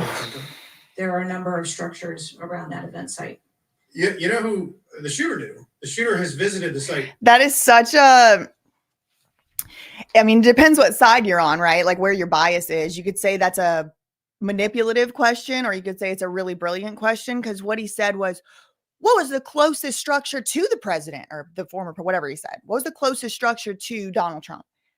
And then very there at the very end, besides the immediate buildings that you had snipers on. So what he's asking is, what's the closest building to him that didn't have a sniper on it? Which is a weird question. Why wouldn't you just ask? And it was close, right? And you know what I mean? But the way he phrased it makes it sound like it's the closest building to him. It strictly speaking wasn't, but it was very close to him. So more times than you have. And he had a drone, and he picked the AGR building. So you said, do you remember in an ABC interview you did that you didn't have people on the roof of the AGR building because you were worried about safety because of the slope? I recall that statement. Okay. Does the Secret Service have a written policy you can share with us about sloped roofs? yes, No. give me that. So why'd you act like there was one? Because is it your practice to comment on enormous events of enormous national implications when you're ignorant of the facts? That's rhetorical. So here's this thing with the slopes. You go all up to like 1812. You can go to a 112. Really, she already answered all the question I need to know. And that is there a written policy? Because how many audits have we watched? How many auditors have we seen go places and it's all of a sudden it's a rule and the judge just signed an order? But was it a rule before I got in this building? Was this slope roof rule actually a rule? If yes, let me see the papers. And she's like, no. Which is about as flat as you can get without it being completely flat. And you're saying that there was a danger, safety concern there. But the problem is, Director, you put your counter snipers on a 312 roof, which is steeper than the 112. And by the way, the 112 is ADA compliant. You can build a ramp for a wheelchair on a 112 roof. Oh, he must be a lawyer too. He got her. If he's not, he should have been, because he's look at his face. He knows he just got her. He is laughing in her face. He said, the angle that is at is ADA compliant for a wheelchair. And the Secret goddamn Service can't get up there on that roof. Okay. Excuses, and they make no sense, and they're a bunch of cow dung. All the law enforcement I've spoken with for the last 9 days are amazed at the. I appreciate he said cow dung, unlike Nancy Trashy Mace, who can't keep her potty mouth together for the people's house. Our rooftop was not secure. You want to know why? Because it's dangerous. I have never had any long gun training in my life. I own an AR-15, and last time I shot it one time my whole life. It was 6 years ago. That is until Saturday, where we recreated the event. Did this man just say he's never had any long gun training and he owns an AR-15? Okay, all right. In Savoy, Texas. We recreated what happened to Butler. I was lying prone. I need you to take some classes, sir. Roof at 130 yards at 6:30 at night. And I knew that he had a scope, but I didn't know what kind, red dot or magnified. So I shot 8 rounds from both. You know what the result was? 15 out of 16 kill shots. And the one I missed would have hit the president's ear. That's a 94% success rate. And that shooter was a better shot than me. It is a miracle President Trump wasn't killed. Corey, compared Tory's life is over because that damn shooter made it on the roof. Okay, I need to go back and watch that one again. I think this might be my favorite part from this whole hearing. This man, wow, he just freaking, he got her ass. When you're ignorant of the facts, that's rhetorical. So here's this thing with the slopes. You go all up to like 1812, you can go to a 112, which is about as flat as you can get without it being completely flat. And you're saying that there was a danger, safety concern there. But the problem is, Director, you put your counter snipers on a 312 roof, which is steeper than the 112. And by the way, the 112 is ADA compliant. You can build a ramp for a wheelchair on a 112 roof. He collected her entirely. Who is They make no he? sense, and they're a bunch of cow dung. All the law enforcement I've spoken with LaTurner. are amazed that the AGR rooftop was not secure. You want to know why? Because it's dangerous. I have never had any long gun training in my life. I own an AR-15, and last time I shot it one time my whole life. He shot it one time in his whole life. Listen to this. He said he's never had training. Years ago. That is until Saturday, where we recreated the events in Savoy, Texas. We recreated what happened to Butler. I was lying prone on a sloped roof at 130 yards at 6:30 at night. And I knew that he had a scope, but I didn't know what kind, red dot or magnified. So I shot 8 rounds from both. You know what the result was? 15 out of 16 kill shots. And the one I missed would have hit the president's ear. Okay. That's a 94%. He did come and collect her, but now that the emotions have worn down, I mean, there is also, he said he's from Texas. He'd probably been hunting with rifles and stuff his whole life. He's probably a pretty good shot. But the point remains, their people are trained. Success rate. And that shooter was a better shot than me. It is a miracle President Trump wasn't killed. Corey, compared Tory's life is over because that damn shooter made it on the roof. And it wasn't the roof that was dangerous. It was a nut job on top of the roof. You know what else is dangerous? I believe your horrifying ineptitude and your lack of skilled leadership is a disgrace. Your obfuscating is shameful. And you should be fired immediately and go back to Garden Doritos. Mr. Chairman, now you're back. I recognize Ms. Lee from Pennsylvania. More of that. Chair, I'd like to thank the chair, the ranking member, for coming together and holding this hearing. But I have to say, I don't think any of our concerns have been addressed today. And what little we've learned has not inspired much confidence. I will just say that we obviously can't allow the violence we're seeing in this country become the norm or a commonplace. But that seems to be. Is that what he said? Guarding Doritos? Who?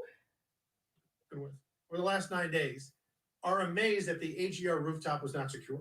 You want to know why? Because it's dangerous. I have never had any long gun training in my life.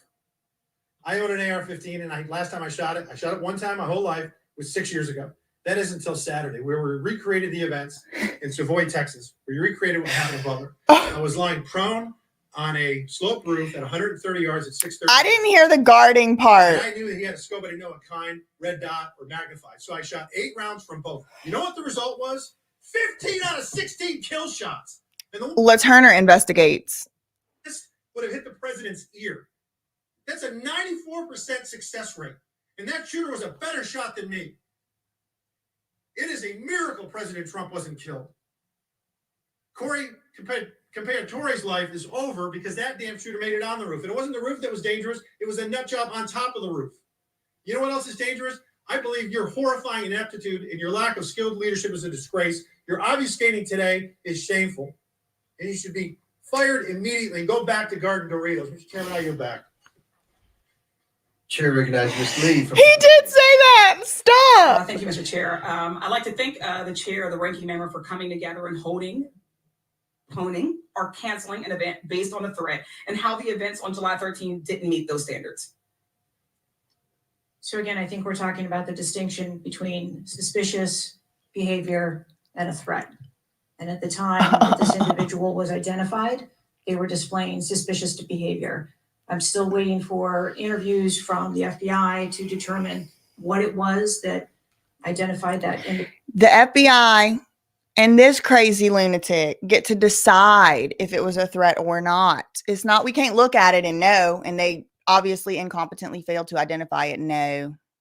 As suspicious and what those behaviors were. To that question, does suspicious behavior vary between different events? For instance, if we have an event with a president, would there not be a heightened standard for suspicious behavior? Good question. Good I question. think that there are a number of ways that someone could be identified as suspicious. And it doesn't matter whether it's at a rally or an indoor event or who the protectee is. I think it's up to law enforcement or citizens to identify someone as suspicious.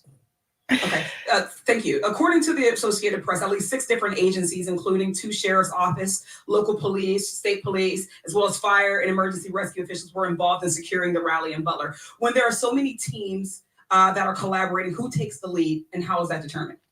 The Secret Service is responsible for the security of the site and the coordination. And that was the case on July 13th? Correct.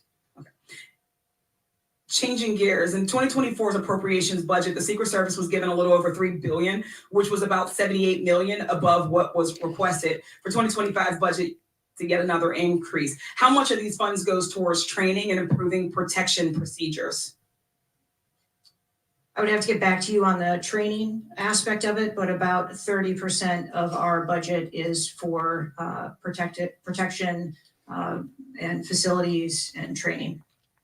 But clearly the problem can't be a lack of funding. So what exactly do you see as the core problem that led to this failure? To your agency being outgunned by a 20-year-old using his father's gun and acting on his own without a particularly sophisticated plan or technology? I think that we are waiting to determine exactly what those failures or failure was so that we can make sure that the Secret Service is stronger after this. So we've heard a lot today that you can't answer because it's an ongoing investigation, that you're still figuring out the details and that you won't answer basic questions. You said 60 days for the investigation, but I simply don't think that's acceptable. Do you really plan to keep avoiding questions and the American people's questions for the next 60 days? I'm not avoiding questions. I want to make sure that I am providing factual and accurate information. Certainly, but is there no in between, right? Between what is obviously a fact and what you can surmise from the details that you already have? I don't know anything about this summer league. Somebody's in the chat saying she's from, their state, this person's state. I will say, I got to agree with the line of questioning so far. I assure you, when I have a full and complete report of what took that day, I will certainly come back and make that available. Certainly. Studies indicate that the United States is experiencing increasing levels of political violence and tension. Does the Secret Service see increasing political violence as a threat to its work? And if so, how is the Secret Service adapting its strategies and protocols to account for increasing political violence? We are constantly evaluating the threats that we receive and monitoring that, and we make adjustments on a daily basis to our protectees based on what those threats are and what actions we need to take. Yes or no? Do you believe on the availability of assault weapons would make it easier for the Secret Service to fulfill its missions of protecting public officials? I think the Secret Service is tasked with providing. This is another indication that these people are using this for political reason. And I mean, their politics, they should. They're, we know that's how it works. But we're getting more now again into this question that other man tried to ask earlier. And I think somebody actually wrote this question. Actually, now I think we just figured out what happened. I think someone wrote this question down and gave it to a bunch of these idiots to ask. And the first guy that was supposed to ask it, he didn't do it right. Remember, it was like, what is this man trying to say? He was trying to ask this. Would the ban on assault weapons make the Secret Service job easier?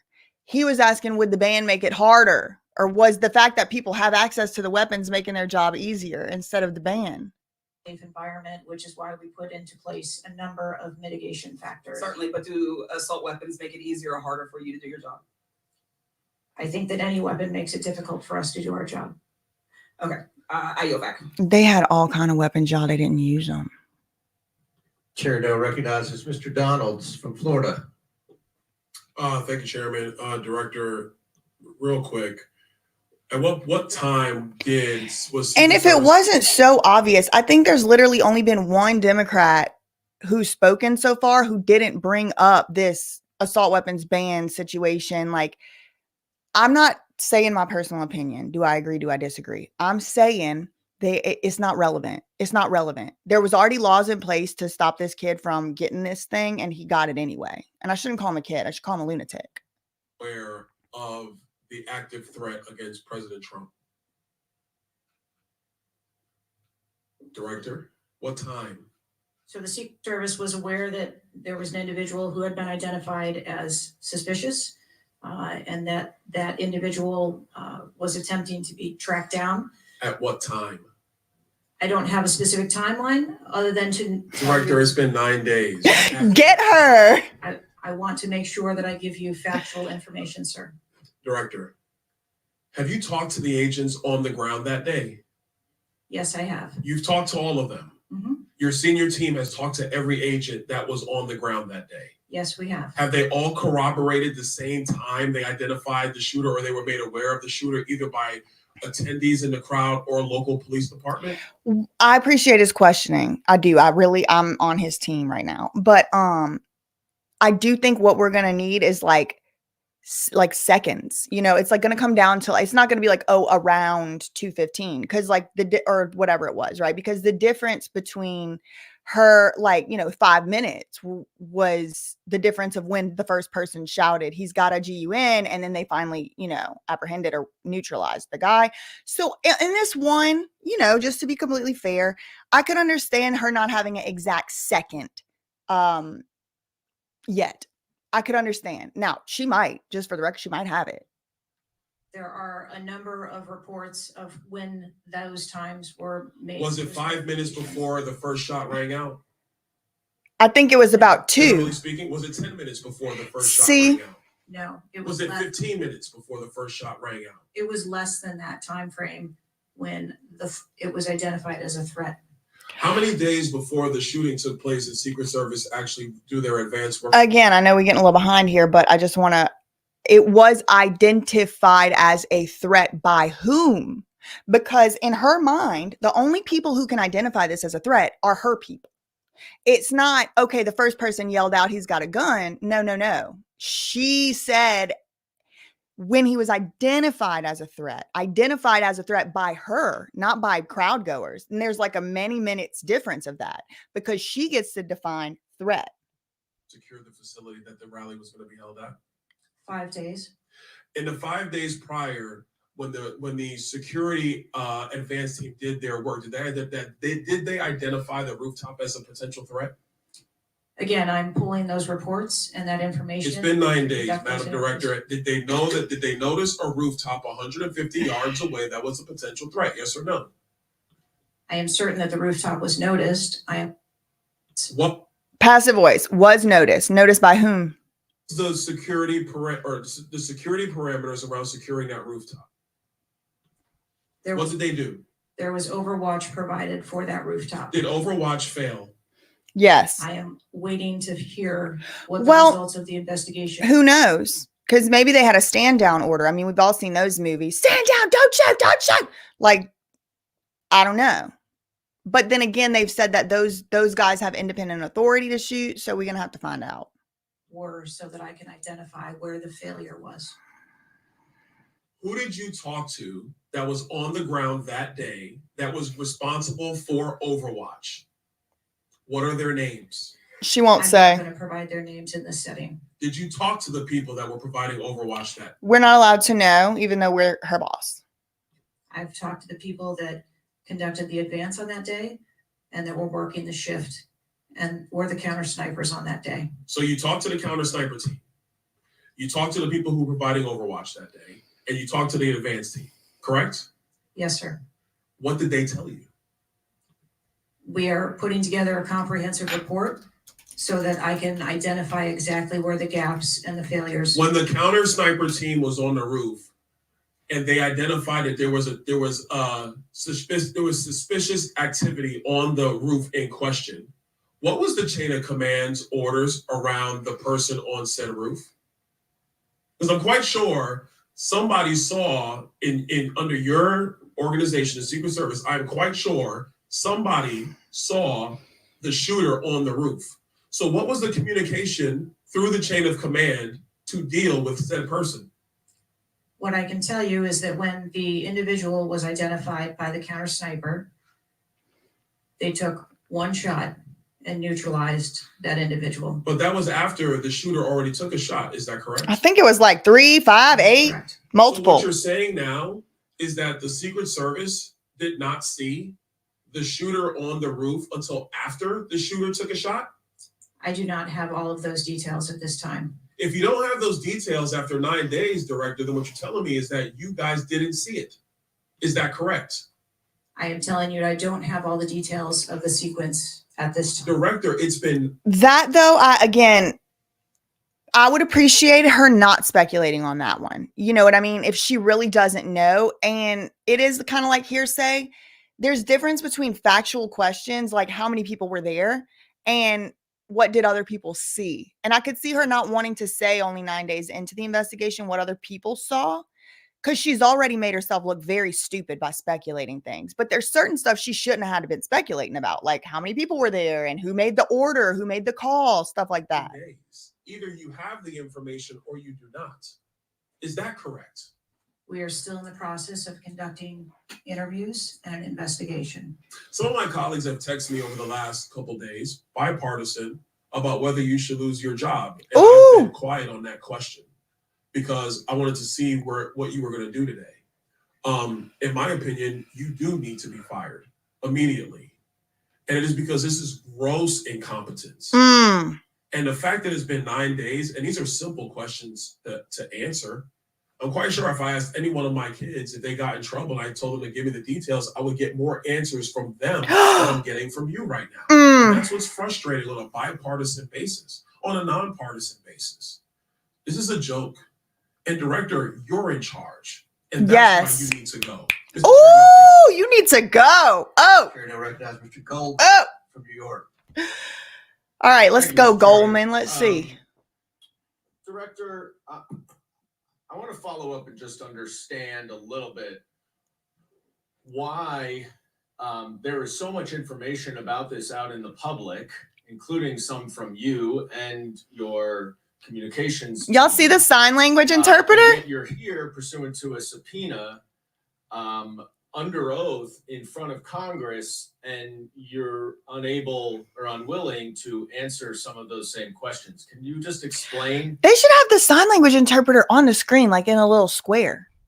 Because this one don't have captions. Why you are answering so many fewer questions here than you have to the media? Oh, I'm answering the questions that I'm able to answer based on the fact that there are multiple ongoing investigations.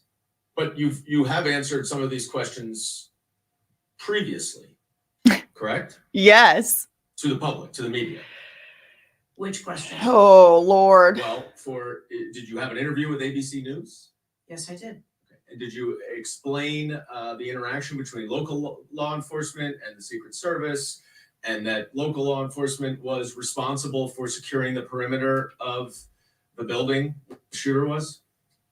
I said that the Secret Service is responsible for designing and implementing and executing the security plan, and that we rely on the assistance of our local law enforcement partners to assist us with that plan. It's all their fault. Let me ask you something. Were you given any instructions about what you can and cannot answer here today? My ability to answer questions is solely reflective of the fact that there are multiple She sure didn't say yes or no. investigations, and I want to make sure that I provide accurate information that doesn't conflict with any of those investigations that are going on. So is it your view that you can't talk about anything that happened that day until those investigations are complete?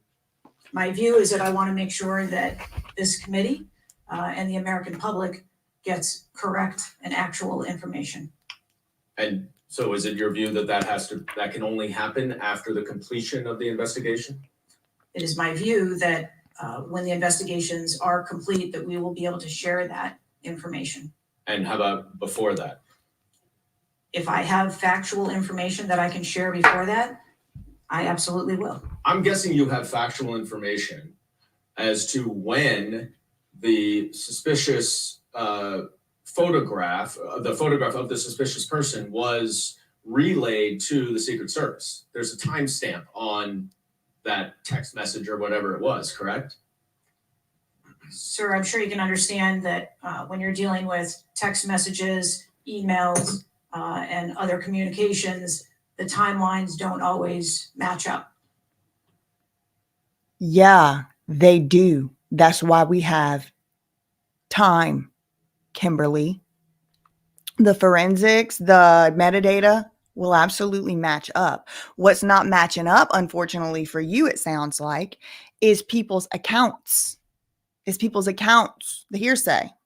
That's a big issue. It has nothing to do with the times not adding up. Are you on literally, do you need a conservatorship or jail? You think everybody has different times? That's why we've all agreed on times and time zones, idiot. Not really, if they're timestamped, but. Thank you. Because you have acknowledged that this was a major security failure. Is that right? Yes, Do you acknowledge that it was a major security failure not to secure the rooftop of the building that the shooter shot from? Yes. I believe at this time that the rooftop was provided overwatch. I acknowledge that we are unaware at this time how the individual was able to access the roof.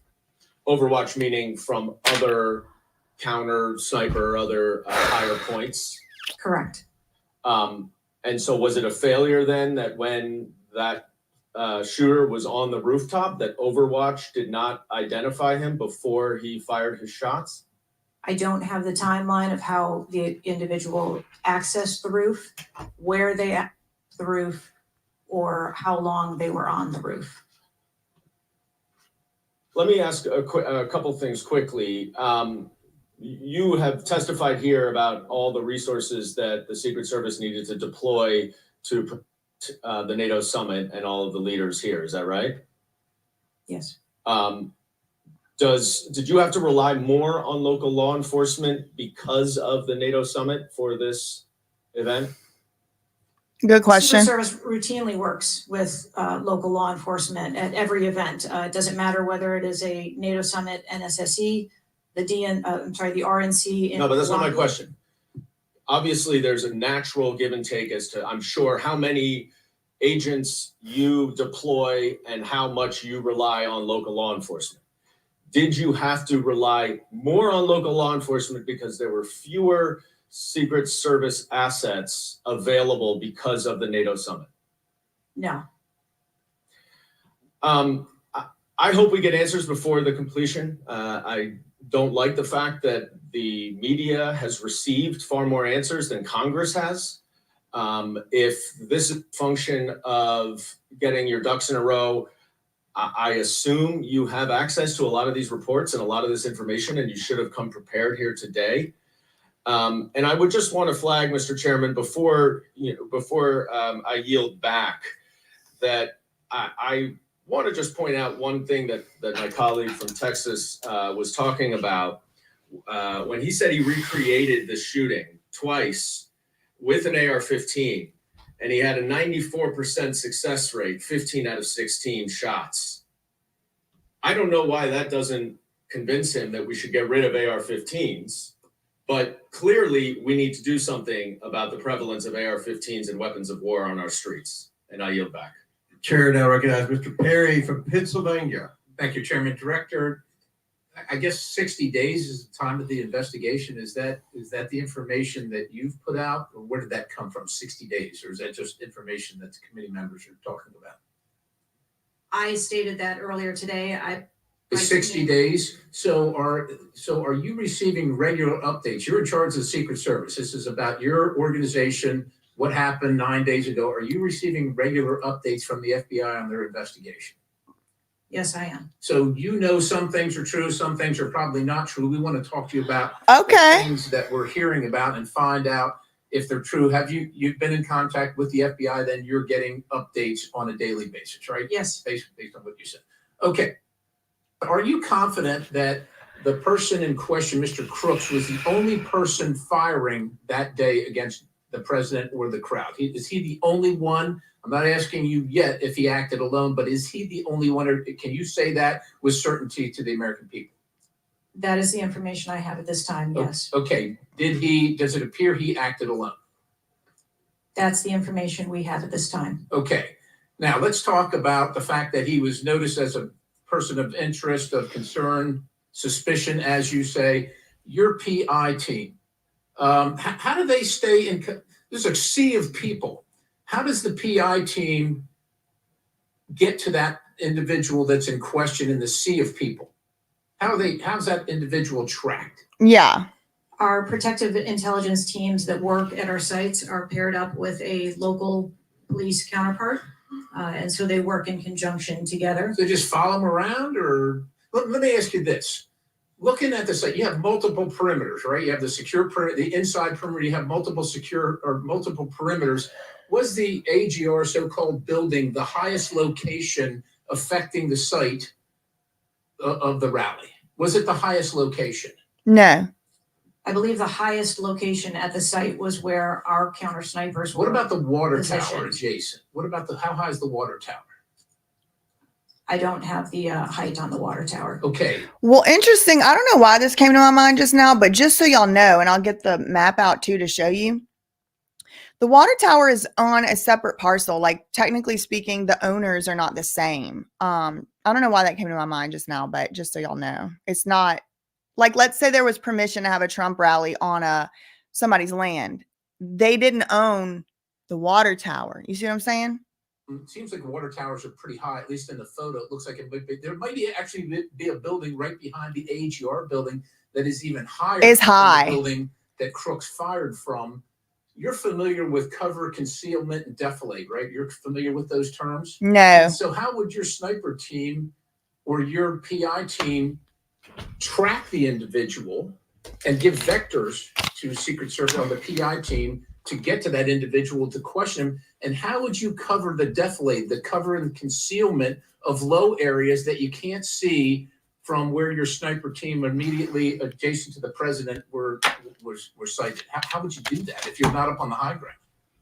So when our counter sniper teams go out and conduct an advance, they have a methodology and provide a grid system that our response teams are able to vector in if they see something that is troubling. So when Mr. Jordan asked about the assets that were requested, let me just ask you about assets requested. Were aerial assets requested for this event from either the Secret Service or state police or anybody else, drone, manned, otherwise? Aerial assets, were they requested? I can't speak to what the local Just asking police if they were may requested. have conversations with the local police, but I can tell you that the assets that were requested from the Secret Service for the site that day were all granted.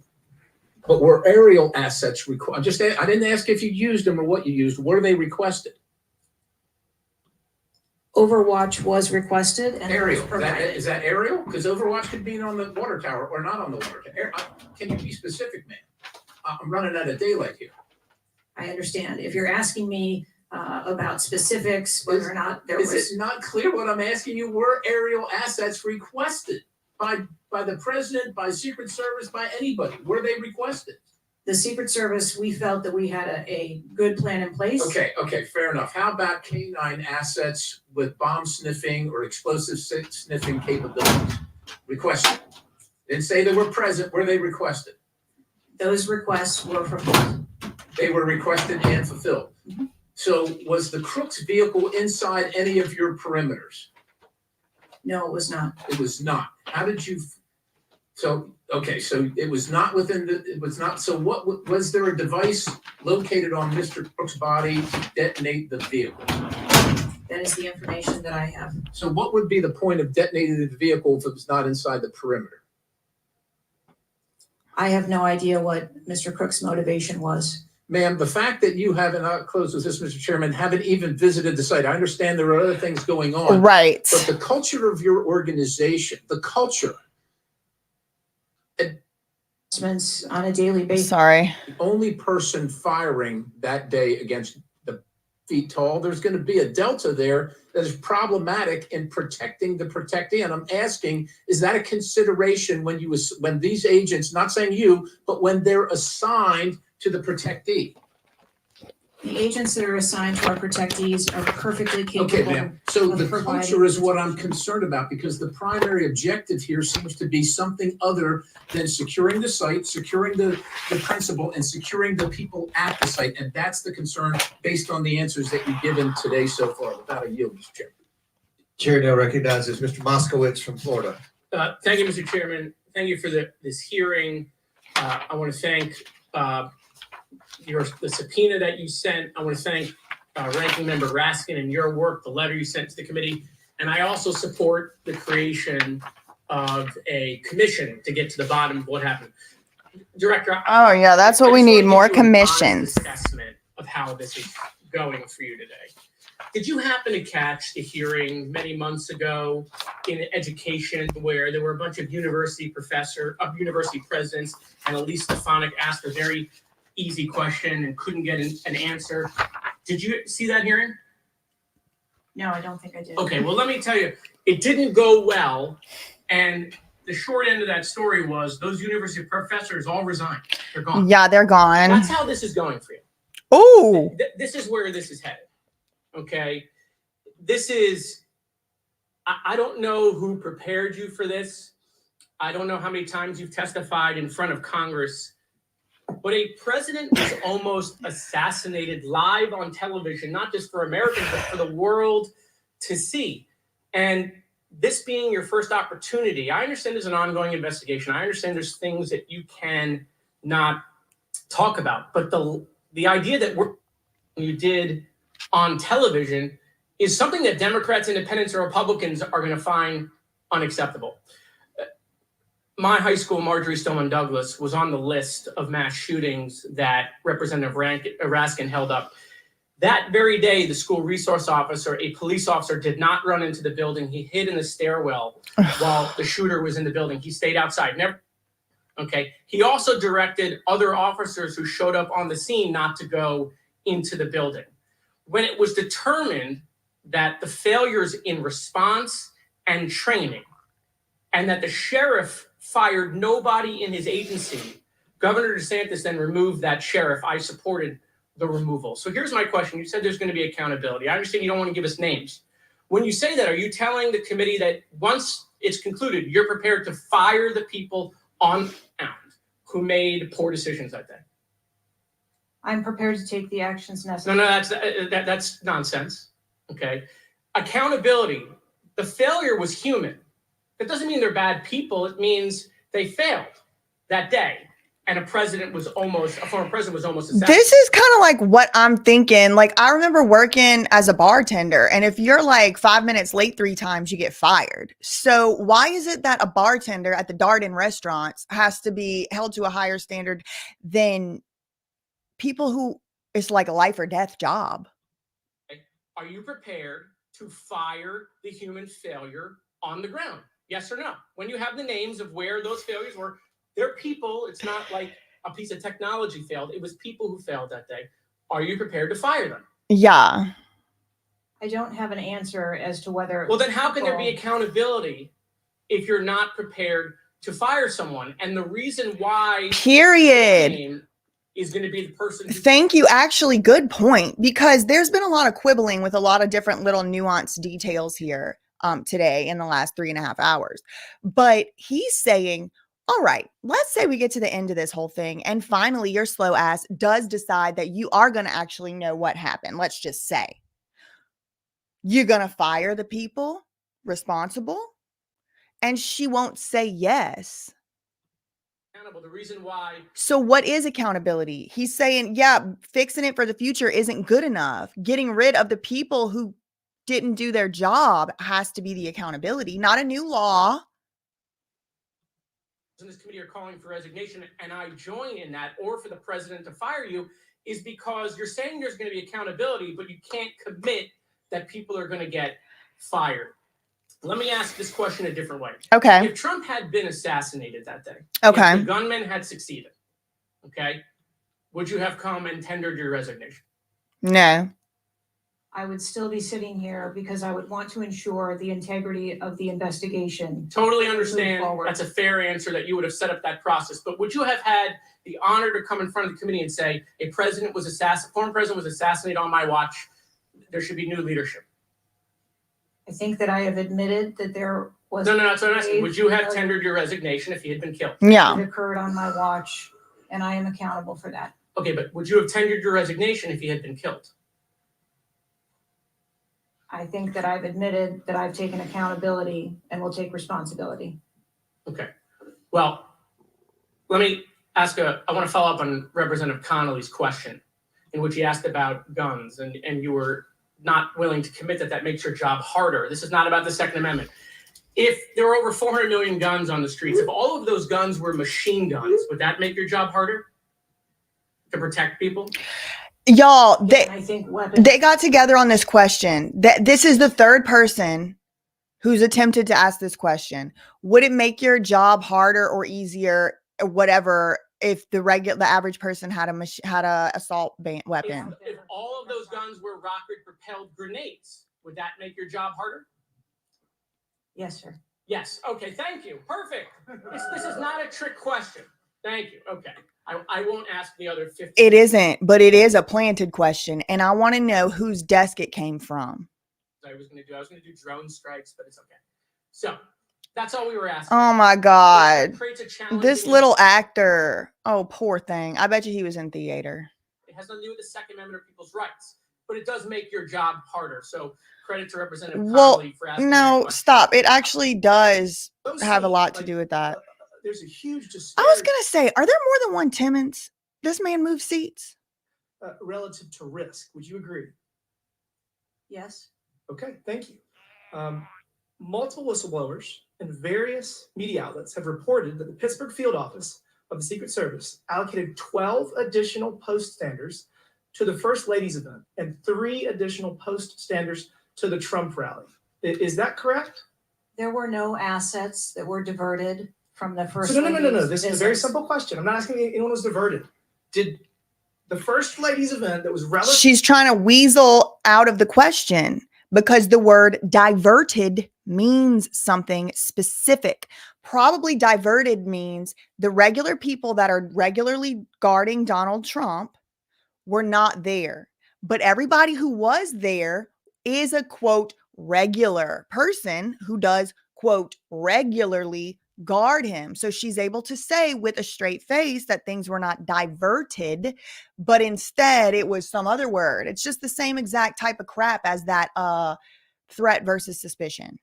Secure, especially compared to Trump's rally, get 12 assets, and the First Lady's event get 12 assets, and Trump's get 3 from the Pittsburgh field office. This is a good point. Why did I bring this up? I'm doing too much stuff at once. Because he just said I was going to ask about drones. I was going to ask about other stuff. I believe, this is my suspicion, they're going to try and ban civilians, we the people, from having just simple camera drones. I think that's coming down the pipe. I do. That's a yes or no question. If you don't know, don't answer. I mean, if you don't know, don't number answer. of personnel that were allocated to both of those events were comparable to the risk at both of those events. Wow. Really? So you think that the Pittsburgh casino, 400 person in a ballroom with us through probably a very well-guarded parking garage was 4 times more dangerous than a 20,000 person rally in an open field with the former president and future president? Wow. Get her. 4 times more dangerous than casino event? I didn't say that at all. Well, they got 4 times the resources from the Pittsburgh field office, who was likely in charge of the final walkthrough of events. Ooh. We've continually highlighted the failures of the Secret Service at the Trump rally. And, you know, you have the former and future president getting shot. You have multiple injuries, 1 fatality.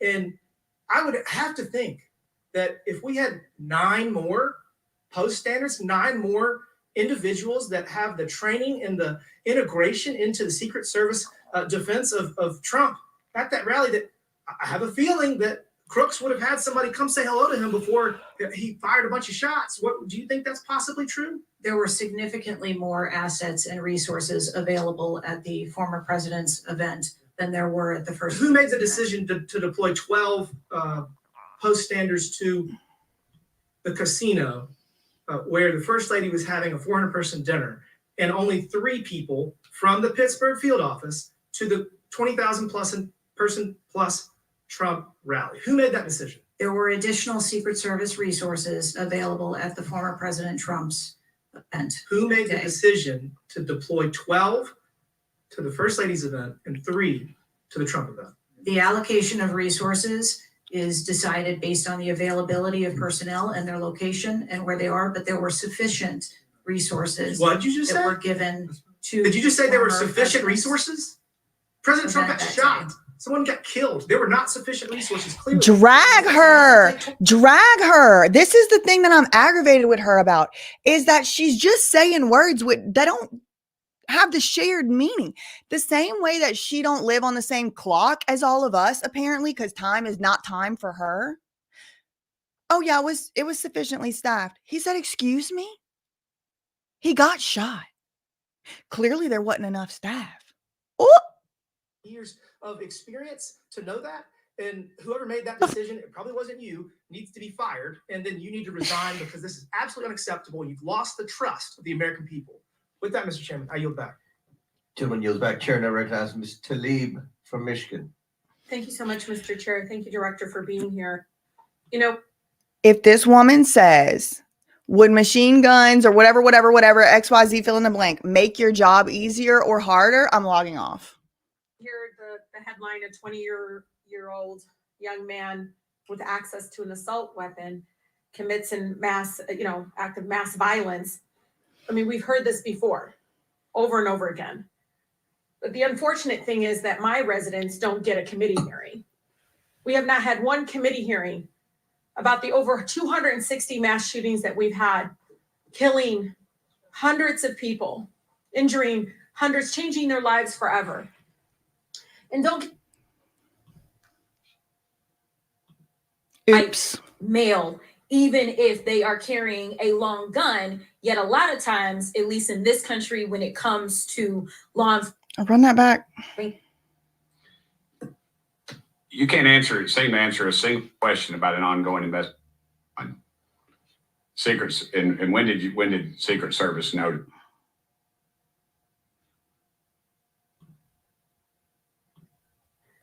How many? Yeah, unfortunately, I don't have those details. Do you have, I mean, did they share that with you though? Okay. The roof looks like it's a tin roof. How did no one inside that building hear someone moving on top of them? Oh, you know what? Good question. Good question. Details of all of the interviews that have been conducted yet. When will you have those? I have been asking, and I want to have that information as soon as you do. Okay, well, why did Secret Service fail to block the line of sight from that roof? I think that the Secret Service put together a plan where they were counting that roof in as part of their overwatch.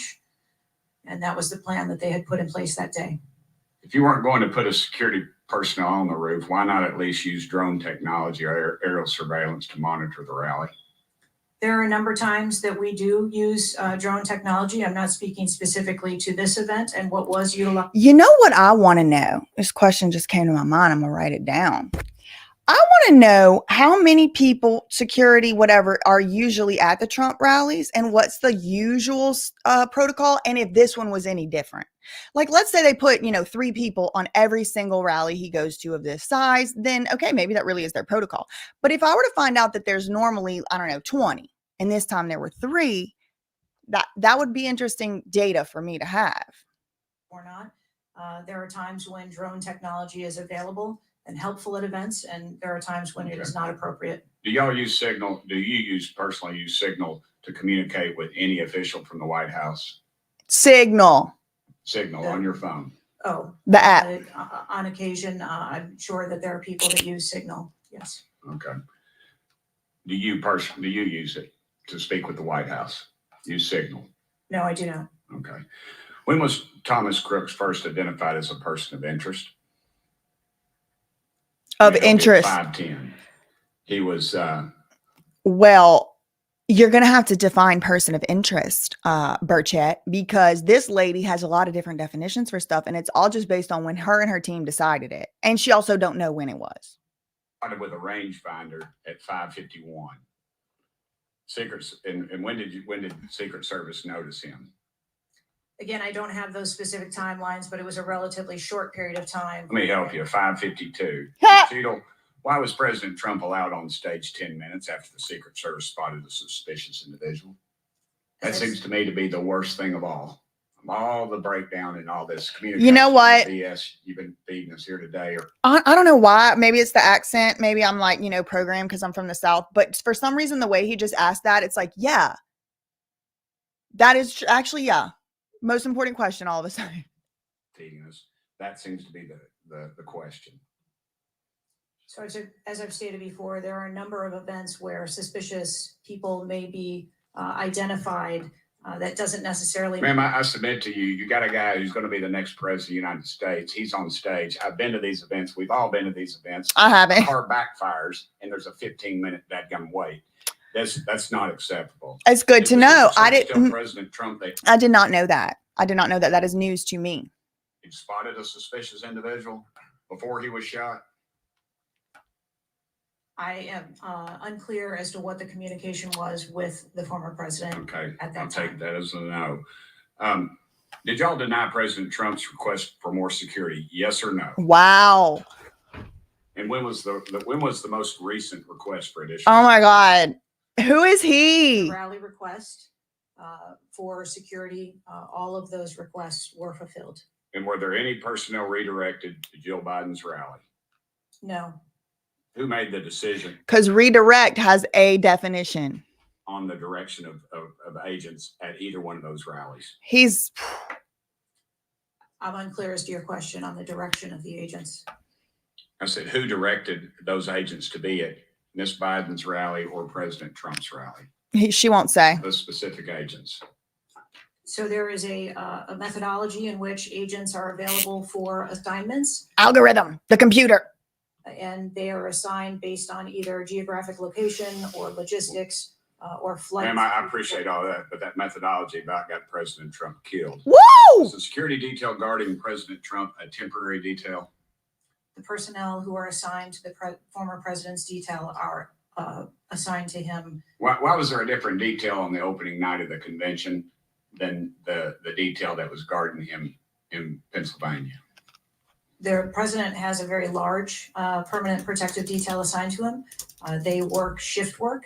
And so it could be that people you saw at the rally were not working the same shift the day that he was. I can assure you, ma'am, somebody that's a lot shorter than the president was not at the convention, and the people that were cowering down behind the mass of agents Oh, God. the president were not in the convention hall. At least I didn't. Oh my God.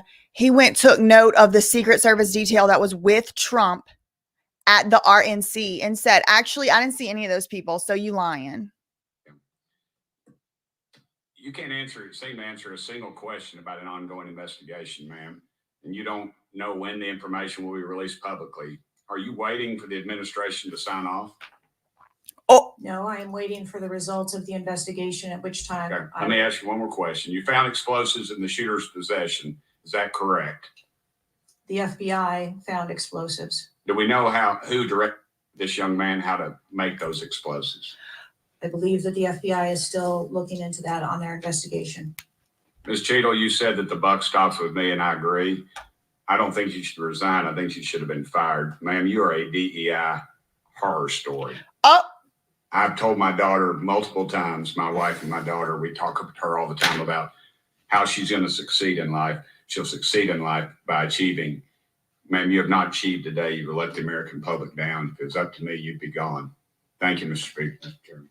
Chair now recognizes Ms. Crockett from Texas. Thank you so much, Mr. Chair. And let me just pick up where my colleague from Tennessee left off.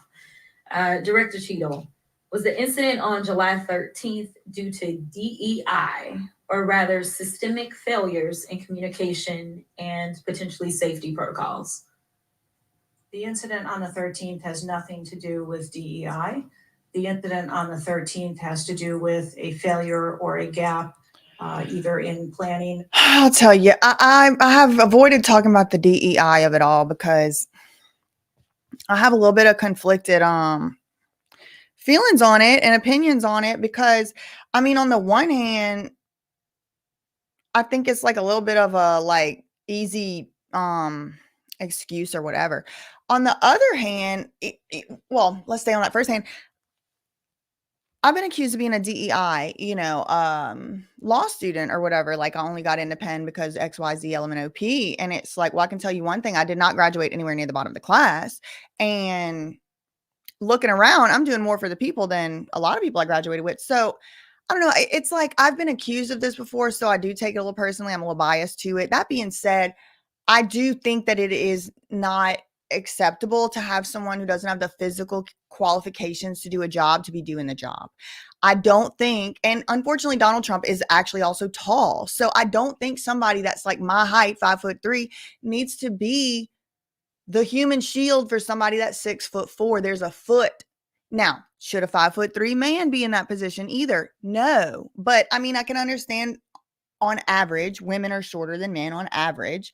And so I hate that this is kind of devolving into this DEI thing, but unfortunately, we all saw the picture and we all saw his face because that woman was about 5'2" or 6, but compared to him, she's very small. For communication.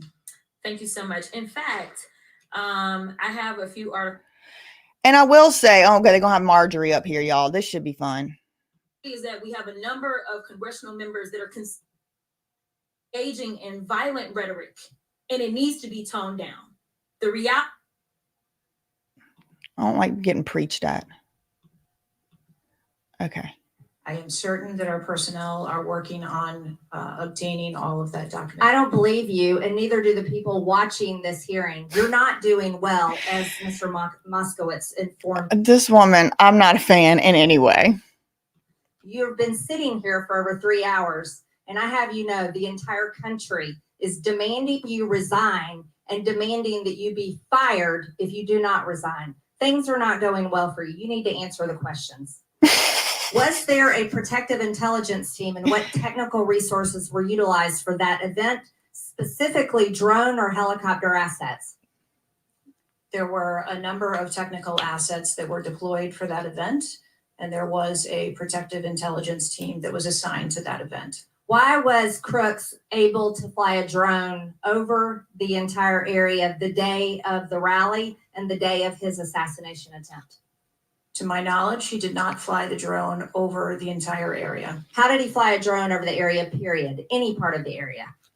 Again, I would have to go back and check the timeline. Marjorie, sweetie, honey, anybody can fly a drone anywhere. When that took place and when the event. Why didn't you bring the timeline with you? That's not actually true. There's laws and stuff now. But I mean, what do you mean? How did they fly a drone? They bought one and flew it. To answer our questions. I don't have all of the answers on the timelines based on the criminal investigation. Were you not prepared today to answer our questions? I am prepared to answer the questions based on the information and wanted to. Do you have a timeline that do you have a timeline at all from any of the Yeah, 60 days. I have a timeline that does not have specifics. That's shocking. That is absolutely I want to pull up my timeline I have. Let me pull it up for y'all. unacceptable. That means you are a failure at your job. Let's talk about things that are prohibited in Trump rallies. And I've been to a lot of Trump rallies. I believe it. Backpacks and bags, bicycles, firearms, any type of weapon or any other item determined to be a potential safety hazard, like a range finder would be one. At 5:10, Crooks is first observed by one of the snipers, AGR Sniper 1, at the building. 5:10, President Trump was shot in the face at 6:11 p.m. 5:28, AGR Sniper 1 takes a picture of a bicycle and 2 bags. Those belong to Crooks. 5:32, AGR Sniper 1 spots Crooks looking at his phone and using a rangefinder. 5:55, Butler ESU command confirms receipt of photos and states they have been relayed on. 6:05 p.m., AGR Sniper 1 later communicates that Crooks is seen moving northeast in direction of Sheets and that Crooks has a backpack. 2 minutes before the shooting, while President Trump has been allowed to take the stage, people see Crooks laying on his stomach in a sniper position on the roof, and they're yelling he has a gun, and they are trying to alert law enforcement and Secret Service. Why was Crooks not shot by a snooper, by the snooper? Why was he allowed to be there? As soon as Not the snooper. individual was identified as a threat, they were. No. What do you consider to be a threat? Yeah. A man with a gun laying in a sniper position. Seriously. A man that had a backpack. Seriously. A man that had a bicycle. A man that had a rangefinder. At what point is he determined a threat? Ma'am, please. An individual with a backpack is not a threat. An individual with a rangefinder is not a threat. What about a man laying on a building that has direct line of sight of President Trump with a gun that people are screaming and pointing out? Is that a threat, Ms. Cheetle? Once that an individual was identified, they were neutralized. No, they were neutralized. Crooks was neutralized after he shot President Trump in the face, Ms. Cheetle. Is he only a threat once he fires the weapon? As soon as the counter sniper identified. See, this is part of the reason I'm not a fan of her, because the facts are already so bad. It's just so bad. It's so bad already. And she's saying, in the face. That's just simply not true. When you're learning body parts as a, 16-month-old, does your mom go, what's this? It's your face. No, it's the ear. She could have said in the head. But instead she took it a step further. And that's why I can't trust nothing comes out the woman's mouth. Because it's like she's almost there. Then he got shot in the face. That's just simply not true. And the facts are so bad. You could have said he got shot in the head. That's just as bad. But it shows she's imprecise with her language. And she's only one of these riler uppers. In my opinion, she could change my mind. My opinion. I reserve the right to change my mind. None of my opinions are, set in stone. But this exhibit A, I'll say. That individual, they were able to neutralize them. How were people in the crowd? Okay, then let's just take it this way. People under your command did not consider him to be a threat. Yet people in the crowd knew he had a gun and considered him to be a threat. That is a good question. Means that you are a complete failure, idiot, as the director buffoon, of the Secret Service. And people under your and another thing, let's say the Secret Service did legitimately say, no, a man on the roof laying it there with a gun and people screaming he has a gun, that's not a threat.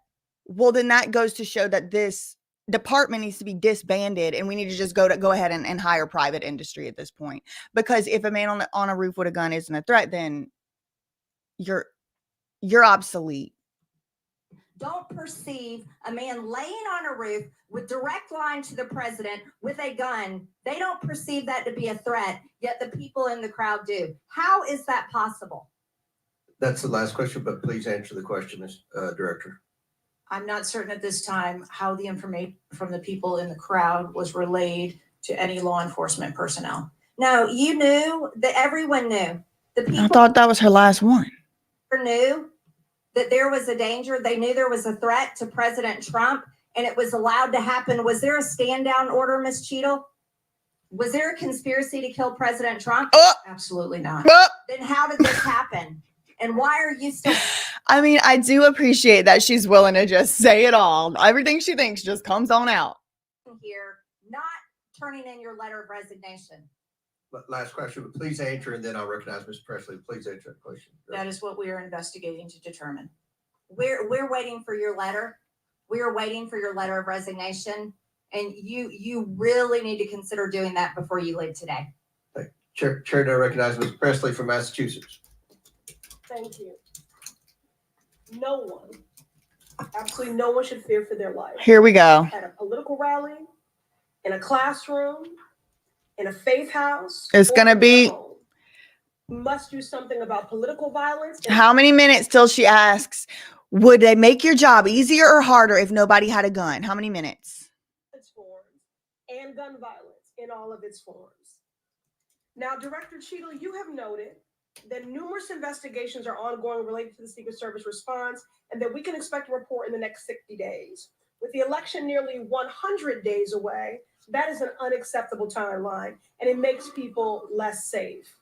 It also allows my colleagues across the aisle, Republicans, additional time to spread dangerous misinformation, which also puts people in harm's way. Some Republicans have exploited this moment to continue to attack progress towards racial justice and gender equity in America. Disappointing, but not surprising.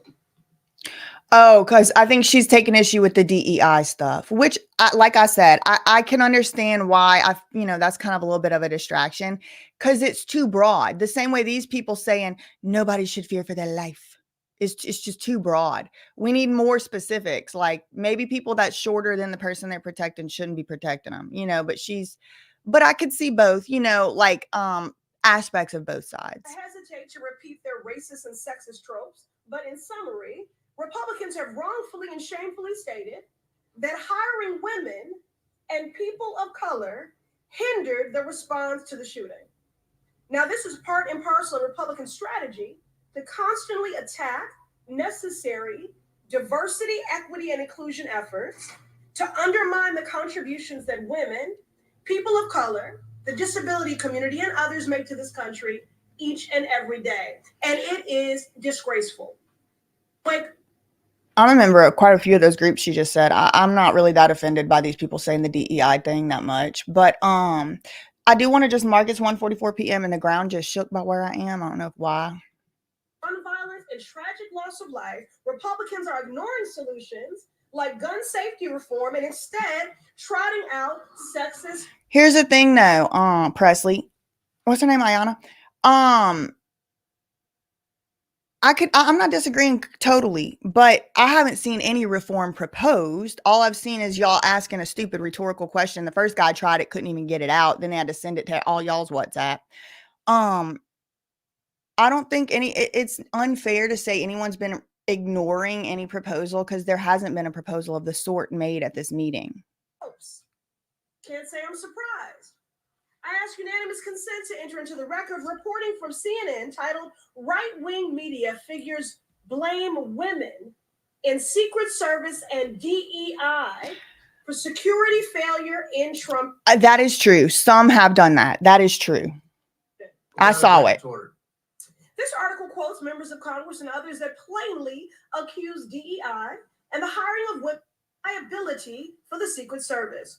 Women have been an integral part of the agency since 1971 and are held to the same standards as their male counterparts. To use them as a scapegoat during a time of crisis is shameful and it is dangerously divisive. In fact, based on recent publicly available demographic data of the agency, the largest demographic groups among special agents are white and male. But to right-wing extremists, the truth doesn't matter. The lies they tell to advance their anti-diversity. See, again, I think this is just not fair. And this is why there's never anything agreed upon, because she's doing the same thing that Marjorie Taylor Greene just did, in my opinion. And that's why I'm looking at them the same, because she's not actually saying anything that's really true. Like, some of the stuff she's saying is true, but then whenever she gets down into needing to be specific, she just can't be. And it's not true that people are blaming, only women. It's the DEI thing is that people are saying that they're upset that people are getting chosen for jobs, even though they're not the most qualified, because there's a gender quota. And there absolutely is gender quotas with certain areas like government contracting and stuff like that. That's not a conspiracy. I learned about that in law school. But I don't even think that the people that comment in the chat, if you're one of the people that's mad about the DEI of it all, let's say you one of those people, is it that you think no woman should be anywhere in the Secret Service at all, anywhere? Or is it that you think that the women should be as qualified? Maybe like that one in the Game of Thrones that's 6'6" or something, you know what I mean? Or maybe whatever. Is it really that y'all are saying no women should be in the Secret Service at all? Or is it that y'all are more saying that people qualified should be in it? Because that's what I understood y'all to be saying. And that's not how she's characterizing it, which is how we're never going to get anywhere, because people ain't even listening to each other. Project 2025 will only make the American public less safe and more divided. And every day, Director Cheetle, that you fail to give us answers they are given more oxygen to make their baseless claims that women and people of color are responsible for tragic events. And that is dangerous too. And again, I mean, just to push a little back, I don't think that's what they're saying. I think what they're saying is the policy is what's responsible. I think all of us would agree that the women there threw their lives on the line for him, and they were heroic to do that. I saw it with my own eyes. But is that the same thing as saying they're qualified to do the job as best as the best person could do it? I think the best person to do that job is about 7 feet tall, 400 pounds, in my opinion. Thank you. Woman or man. And I yield my remaining time to Ranking Member Raskin. Thank you to the distinguished gentleman Right. from Massachusetts, and thank you for those trenchant Right. insights. If Megan Thee Stallion, it was a different dimension, she had a twin sister or something, I would be happy to have her on my security because I think she could be just as qualified as the next person. Yes, I do. I wanted to make the point that you were making and several of other members were making to bring it into sharp relief. Chrissy here. said no woman at all. Girl, oh no. See, I was giving y'all a little bit more good faith than that. The very same day that Donald Trump narrowly escaped an assassination attempt, but an honored firefighter was gunned down and killed and other people were injured. There was another mass shooting that day, just several hours later in Birmingham, Alabama. 4 people killed and 10 wounded in a nightclub shooting. And you might think, oh, that's some kind of freakish coincidence. Not at all. We have more than one mass shooting in America. They are so commonplace now that they are barely reported in the national news. It's, of course, local news in Birmingham, Alabama, that 4 people were killed and 10 other people were shot and seriously wounded, being treated at the hospital. These things are a nightmare for the families of the victims who've been killed, for the families who have to take care of people who've been seriously injured and wounded. They are a major financial drain in a night. Okay, BlackRock. If I am required to do so. Okay. I will look into making that request because I would like to see your personal phone to see if you're communicating over encrypted messaging apps. Oh, wait, hold on. Let me go back a little bit. Opportunity to answer again. Did they share with you how many shell casings were on the roof? Get her. They have shared with me the Did they share with you how many shell casing were on the roof? Yes. And okay, how many were there? I would refer to the FBI for how many were there? And their information that they need to share in their investigation. So they've shared the information with you. You just don't want to share the information with us. Get them. Correct? We have concurrent investigations that are going on. So they have shared this information with you. You answer to the question. You just refuse to answer the question from the member of Congress who has subpoenaed you to be here. Ooh! Is there a different answer to that question? I was always come here and testify before this oversight hearing. Beautiful. Then let's do that. Let's for once have your actions match your words.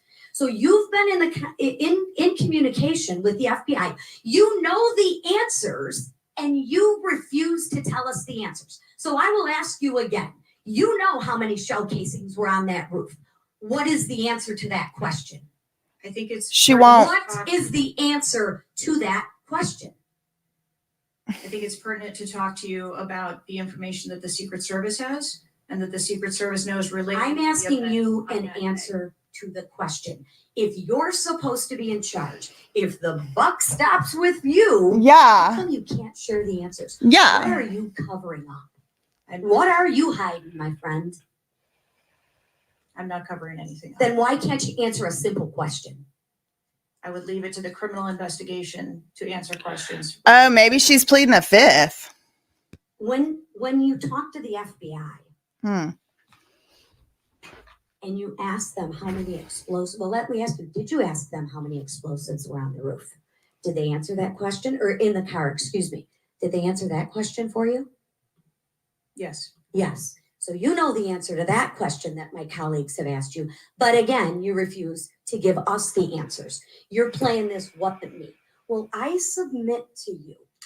Submit. If you can't, and it's not a can't, it's a won't. Yes, ma'am. It's not a can't. Yes. It's not a I don't. It might be a can't, but who made her can't? It's a I choose not to answer the question. Get her. Well, let me tell you, Miss Cheetle. Tell her. If you're gonna lead, you need to lead. Woo! If you want to be in charge, then answer the question or step aside and have someone with the courage and the guts to answer to the American people the questions that they deserve answers to. And with that, I yield back. What McLean said. From Colorado. Nothing Thank you, further. Mr. Chairman. I'm going to continue down that vein.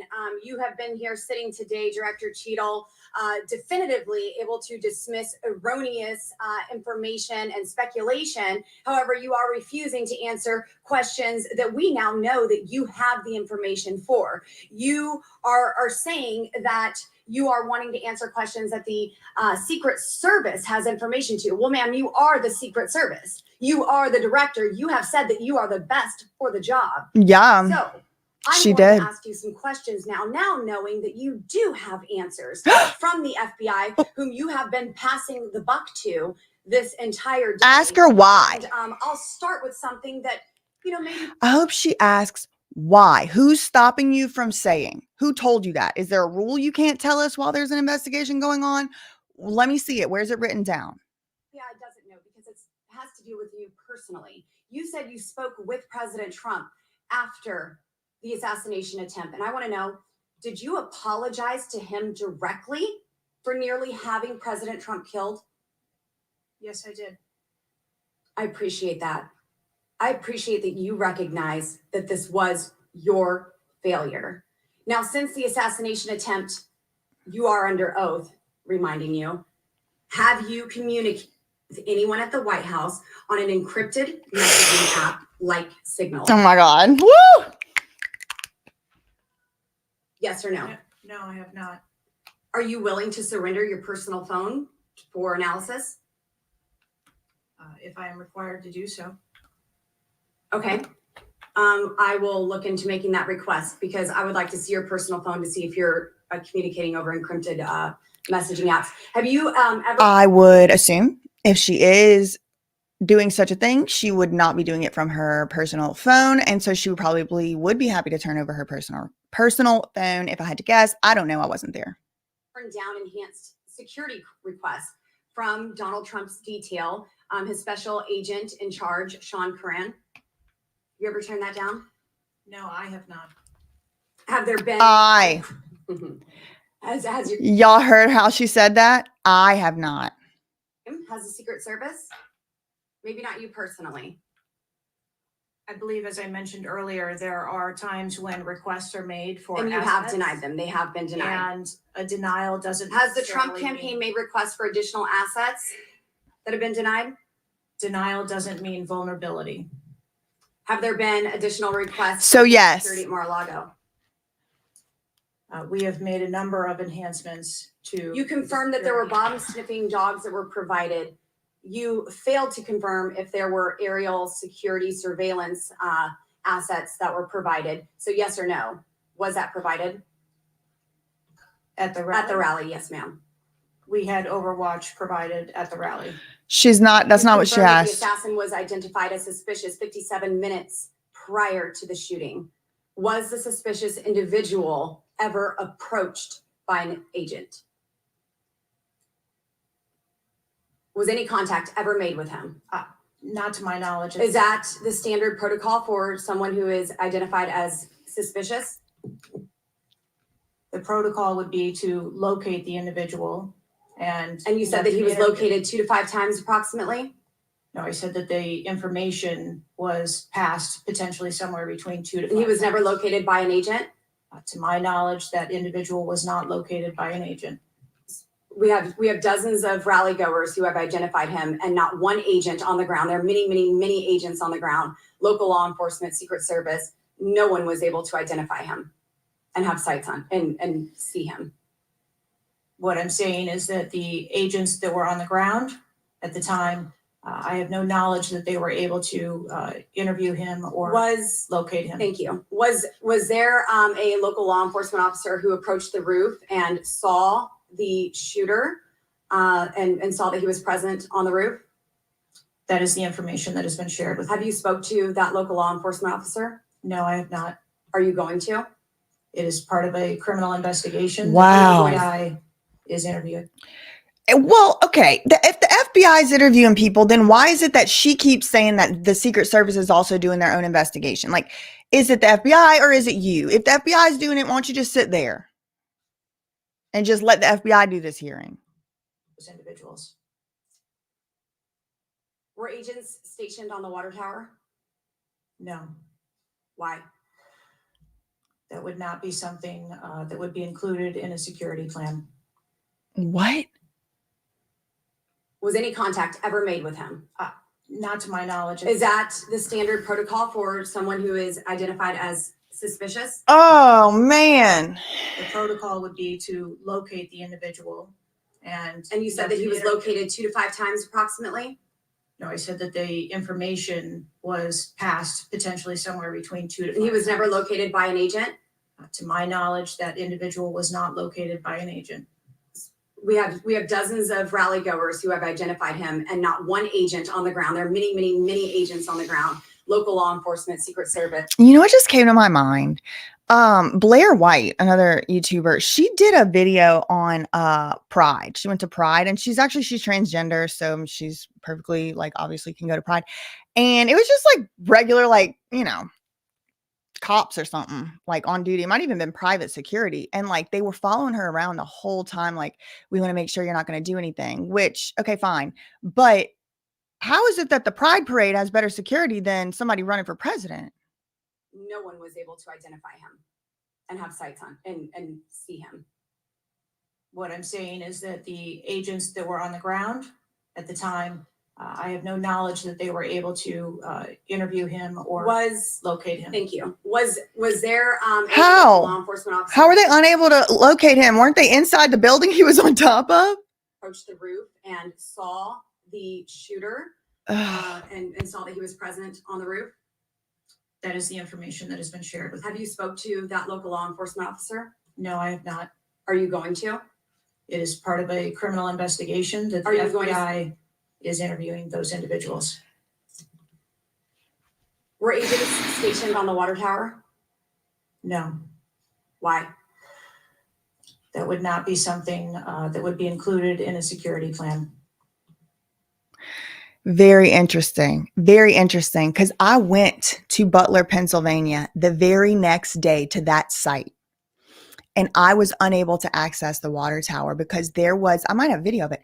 There was a police officer parked right under the water tower, such that if you would have walked up on it, he would have told you to go away. So it's very interesting to me that a day after this happened, that was part of the security protocol, but it wasn't perceived as any type of issue the day before. It's just interesting. Has the man who is reported to have been present wearing a gray suit who allegedly requested a photo of the dead body of the assassin on top of the AGR roof been identified? I don't have that information. Is that something that you've heard of? No, No, I haven't heard of that. Let me write that down too. ATF agents present at the rally? to attend or to work? To work. Not to my knowledge. How long did the counter sniper have crooks in his sights before the shooter opened fire on President Trump? I don't have that specific timeline. Will you be able to tell us if he communicated with other agents on what he was seeing through his sights? Once I have that information, absolutely. Because we need to know why he waited for multiple rounds to be fired at President Trump before the threat was neutralized. We need to know if he was given an order to hold fire. Now it's, you've excused the roof of being unmanned because of the slope of the roof. Do you continue to assert the slope of the roof as a credible reason? That's a good question. Position undefended? First, I'll go back and correct that there was no order to hold fire. our agents and officers have the ability to neutralize a threat at the time So you that don't we know, see it. I'm sorry, you don't know the communication that was taking place or how long he had admitted sites because you haven't spoke to him, but you do know that there was no order to hold fire. I can tell you the way that our personnel are trained.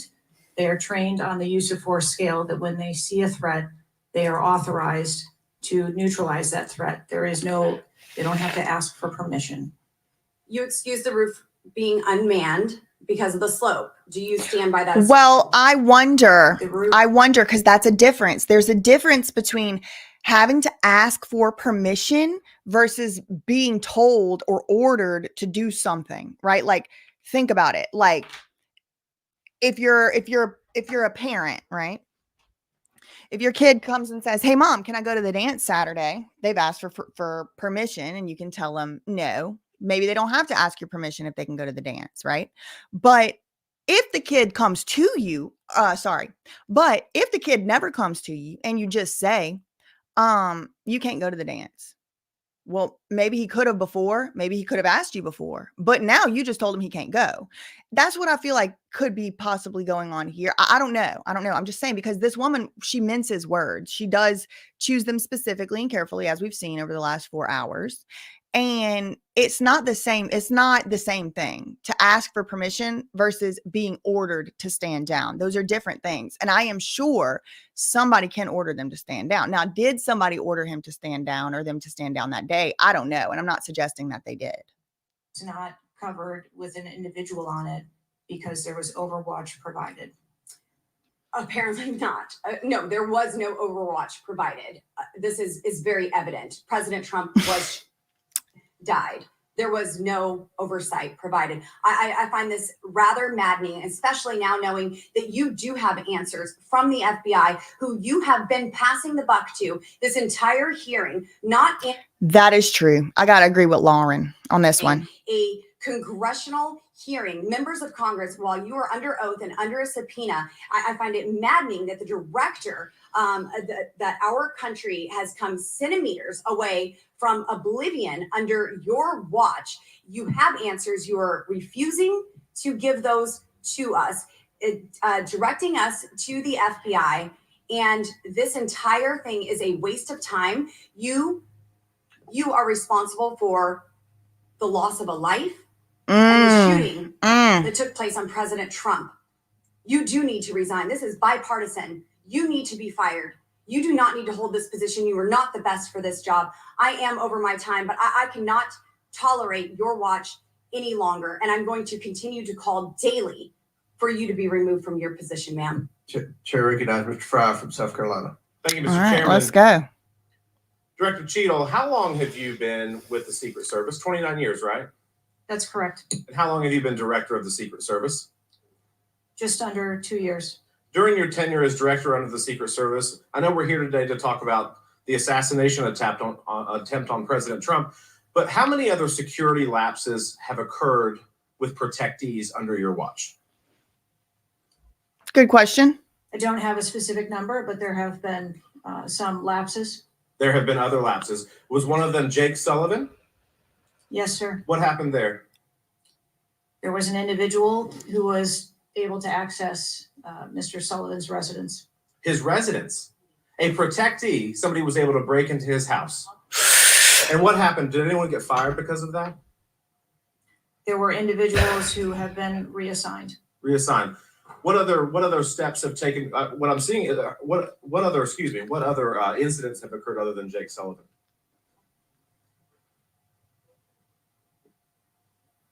Was there an issue with the Secret Service agent and Vice President Harris? I would not call that a security incident. Well, it seems to me, I mean, you have security lapses with President Trump. You have security lapses with Jake Sullivan. You have issues with your personnel related to Vice President Kamala Harris. There seems to be a repeated theme here. Would you not agree with that? I think that we are talking about separate categories of incidents.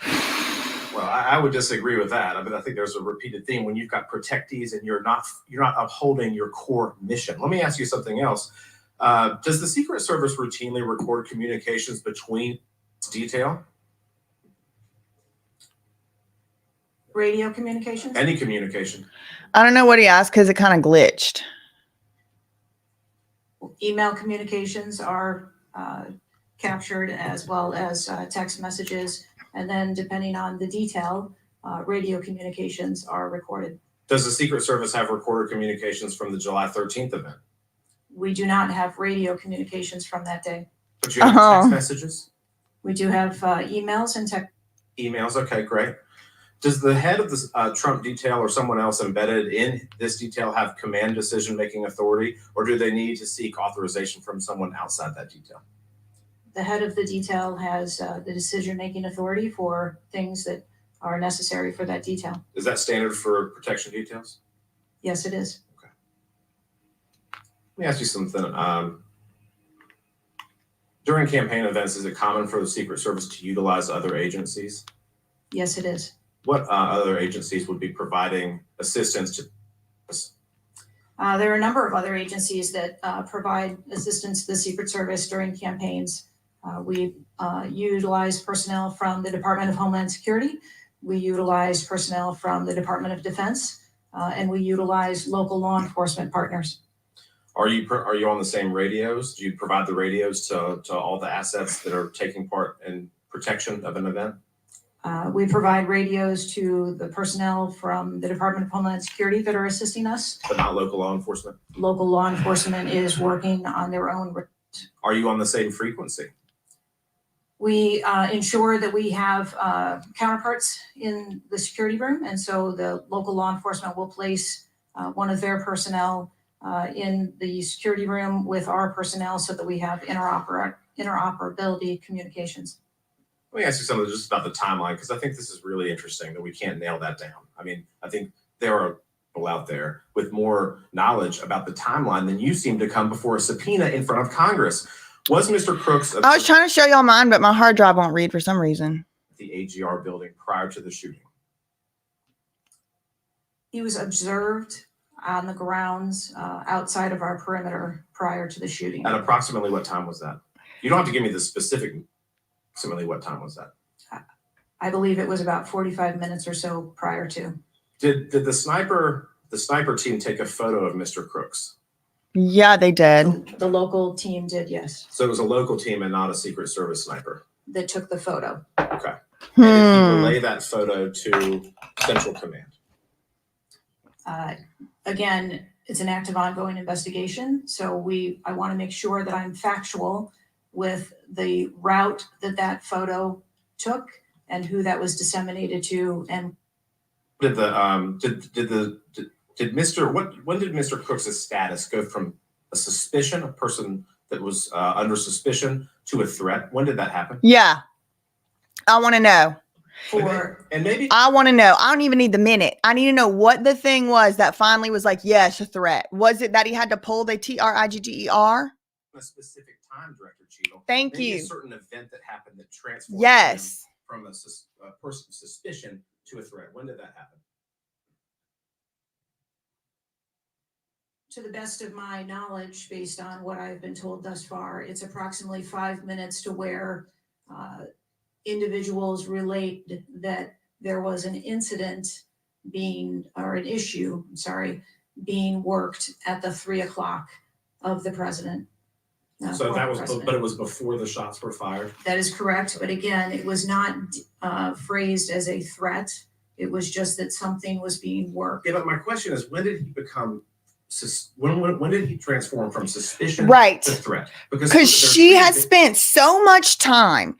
It's a good question. She spent so much time nitpicking about how he wasn't a threat. So actually, good question. When did he become a threat? When? Why was he a threat? She's still not going to answer? Differently, people can be suspicious, but they're not a threat until a certain point.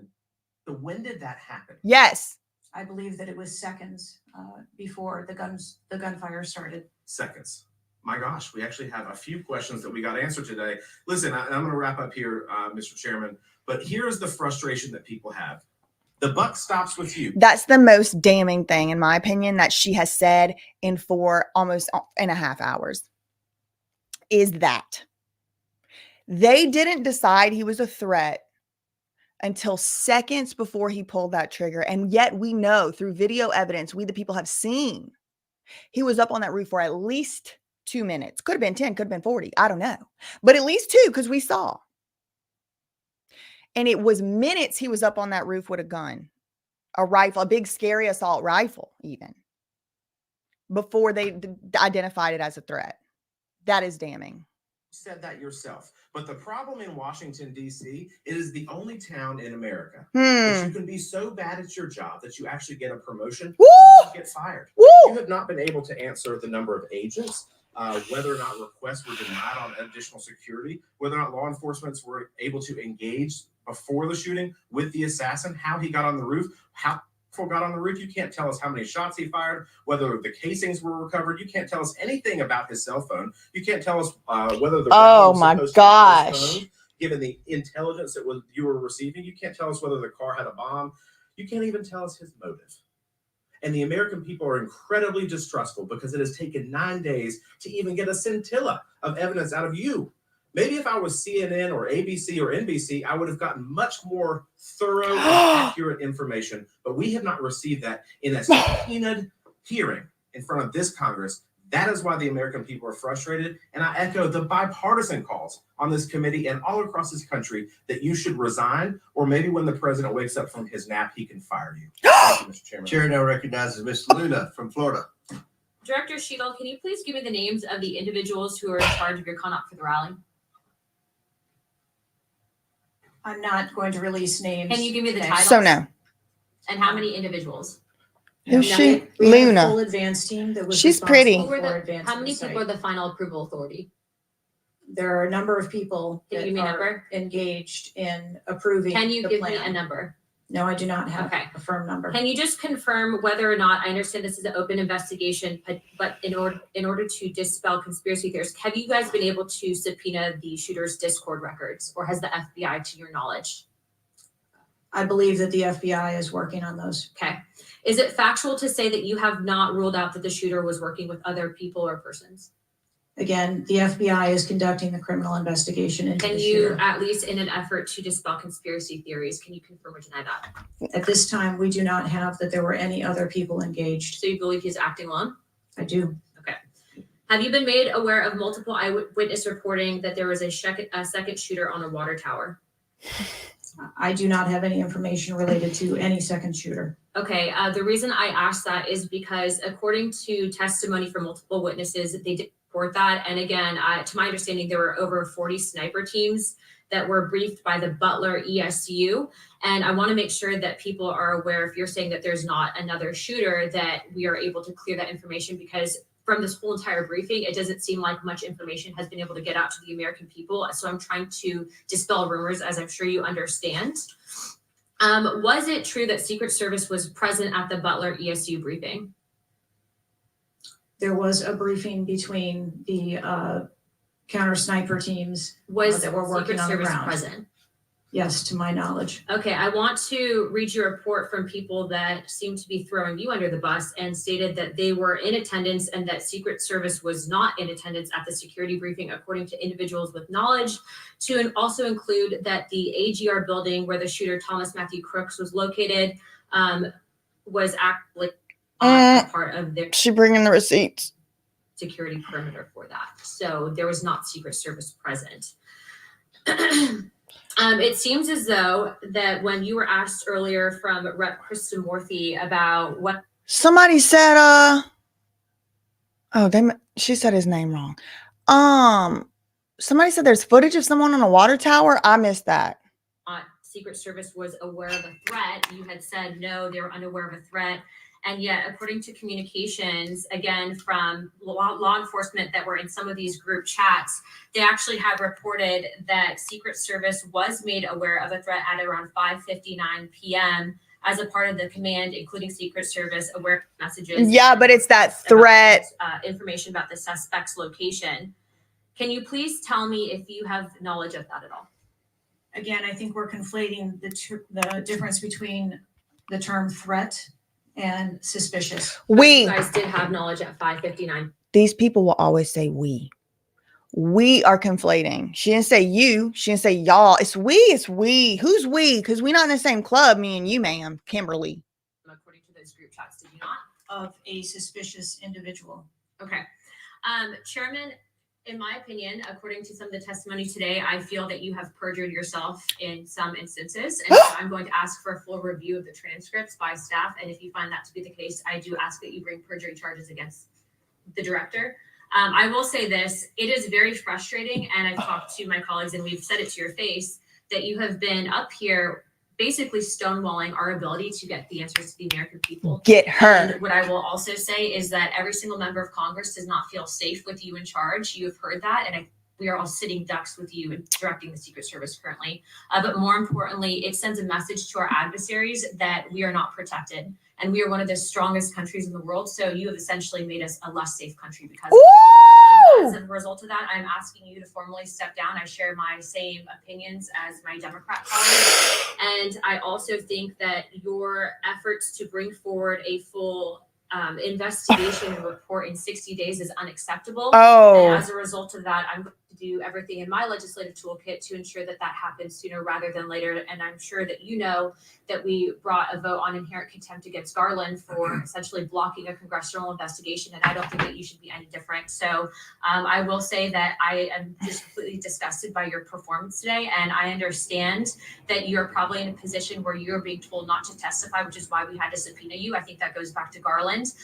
And that is part of the flushing that we need to get out of Washington. And I would be happy to assist in that process. Chairman, I yield the rest of my time. Chair now recognizes Mr. Langworthy from New York. Thank Well, you very much, Mr. Chairman, and I appreciate you bringing this hearing forward with subpoena. Director, yesterday I made the decision to get my car and drive to Butler, Pennsylvania in preparation for this moment. Cool. And asking you questions about the events of the assassination attempt on President Trump's life. I've done several presidential events in prior in my career, and I wanted to see this site with my own two eyes because I don't believe the video footage tells the whole story or looking at things on a diagram. And I was absolutely appalled when I went to the site, when I saw the fact that I could have stood on the roof of that. It's scary. It's close. It's right there. With a 9-iron, and I'm alive. It's right there. I mean, they say it's on a different property, but it isn't. I mean, when you're standing there, yeah, maybe there's a dividing line between these two, but it's very close. It's right there. Golfer. And the fact that that was not included in the perimeter is a complete dereliction of the duty of the U.S. Secret Service. I mean, there are very few rooftops that needed to be secured. And the fact that Secret Service, as they were putting a site plan in place, did not think it was necessary to man those rooftops, you have completely walked your duties. You had one job, and that's to protect the future president of the United States or to protect all of the other protectees. And President Trump is only here today by God's grace because he had just something in him that made him turn his head just slightly, or we would be in a national period of mourning right now. And you have done nothing here today. I've rewritten these questions like 4 times during your hearing, and you haven't answered a damn one of them. You haven't given any information. You have hidden behind this FBI investigation, and I think you should be ashamed of yourself because you have brought more shame to your agency than I think that the assassination attempt has at this point. This is literally the worst performance I have ever seen in front of a congressional hearing. Not me. You have offered no reason for this committee, this body, or the American people to trust you or the Secret Service today. And you should resign. You have said that you've put new security measures in place after the assassination attempt. Can you tell us what those are? Because the American people want to know that you're taking real corrective measures. But today you've pointed to an investigation. Investigation or not, you still have a job to do with a zero-fail mission. But so far, there's been absolutely no accountability, and you've admitted that here today. Not one person's been suspended. Not one person's been put on a desk. Meanwhile, we've got the most contentious of elections in our nation's history. And protectees are in because of incompetent leaders. I've lived long enough to now see that every election we go through is the most contentious one in history. Like, it kind of also lost its sauce.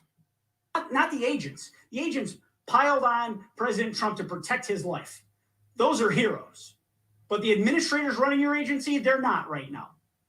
They're not doing their jobs. I would agree. And you certainly aren't doing. The most appalling part of Saturday's events is the countless opportunities that Secret Service had to stop Crooks before he even got on the roof. At 3 o'clock, Crooks raised suspicion by entering the rally with a rangefinder. At 5:45, a cop with a Beaver County Emergency Services unit saw Crooks eyeballing the roof at the AGR International Building. And then at 5:55, Secret Service was warned of a suspicious person and identifies Crooks as a threat. This was all before shots were fired 15 minutes later. Director, yes or no, did local law enforcement alert the Secret Service about Crooks' presence at the rally? Yes, they did. The shooter came to attention of law enforcement almost an hour Trump went on stage. Law enforcement alerted the Secret Service of the shooter. Over and over, you've said there's a difference between a suspicious individual and a threatening individual. Can you explain what the shooter needed to exemplify to be called a threat? So I'm not clear as to what identified him as suspicious to the individuals who originally clarified him that way. For the Secret Service, for an individual to be determined to be a threat, that individual would have to be seen with a weapon or capable of doing some sort of harm to our protectees. I mean, Director, an individual walking into a rally with a rangefinder, scoping out an unprotected rooftop, and he reportedly flew a drone over hours before. It sounds like a lot more than suspicious, especially at a presidential rally. Your operational lapses, your resource management, and poor judgment nearly resulted in the assassination of President Trump.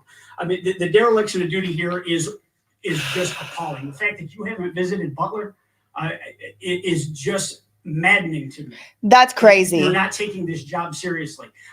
Many people here have called for your resignation. I've introduced a resolution here into this body. What is it? Hopefully we'll get a vote this week calling on the president to fire you, ma'am. You have not done your job.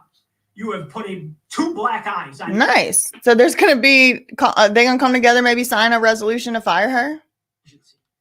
And you need to go. Mr. Chairman, I yield back. Gentleman yields back. Chair now recognizes Mr. Burleson from Missouri. Director Cheetle, I just want to kind of get an idea of what you can answer, because outside of what the FBI is responsible for, you have full responsibility for the Department of Secret Service. So the question is, what is the mission? Who defines the mission? Our mission of the Secret Service is to protect the president, the vice president, their immediate families, presidential candidates, the former presidents, and those by executive order. And we also have an investigative mission. And those are well defined. Yes. Everyone within the agency understands the mission. Yes, they do. What about protocols and standards? Who defines the protocols and standards? Yeah. We have a number of protocols and policies in place for the various missions that we have. So would it be safe to say that you failed the mission, the ultimate mission? I have stated repeatedly here today that there was a failure. What about specific failures within protocols and guidelines? You know what? The agency? This is a good point. Hold on. This is a good point. Is firing her going to fix the problem? Because even I have gotten to the point where it's like, fire her. She should resign. Sure. But the only thing that really does is addresses what already happened. If another person was in this position, ask yourself this in your heart and soul. If any other person was in her job, would there have been a different outcome? Ask yourself that. I don't know the answer. I'm just saying, ask yourself. That is being conducted internally as well as the external investigation. You said earlier in the hearing that there was either a communication, there's errors in communication or in operations.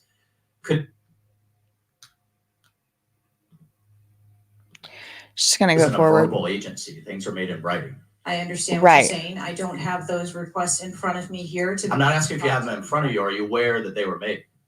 As I said earlier, there are times when requests are made, and depending on the availability of assets, or if there is a way that. So there were times when they were denied. If there is a way that vulnerability can be mitigated in a different way, then that is why. So there are times when they were denied for a variety of reasons. That is why the Secret Service has a multi-layered and multifaceted security plan so that we can pivot if So we need to. in the wake, I mean, in the immediate 48 hours of an assassination attempt on a president, could be the next leader of the free world, almost had his head blown off. Your boss says that's irresponsible and false. The crazy thing about this to me just make that on his own, up on his own. is that it was live. Like, let's say that he had hit the target as intended. We would have all been seeing that live. I mean, I wouldn't have been seeing it live. I wasn't watching it live, but like, or did you tell him that? We were speaking about the requests made at the rally. Staff, can we show the next slide, please? Then we have your spokesman. Did you sign off on this statement?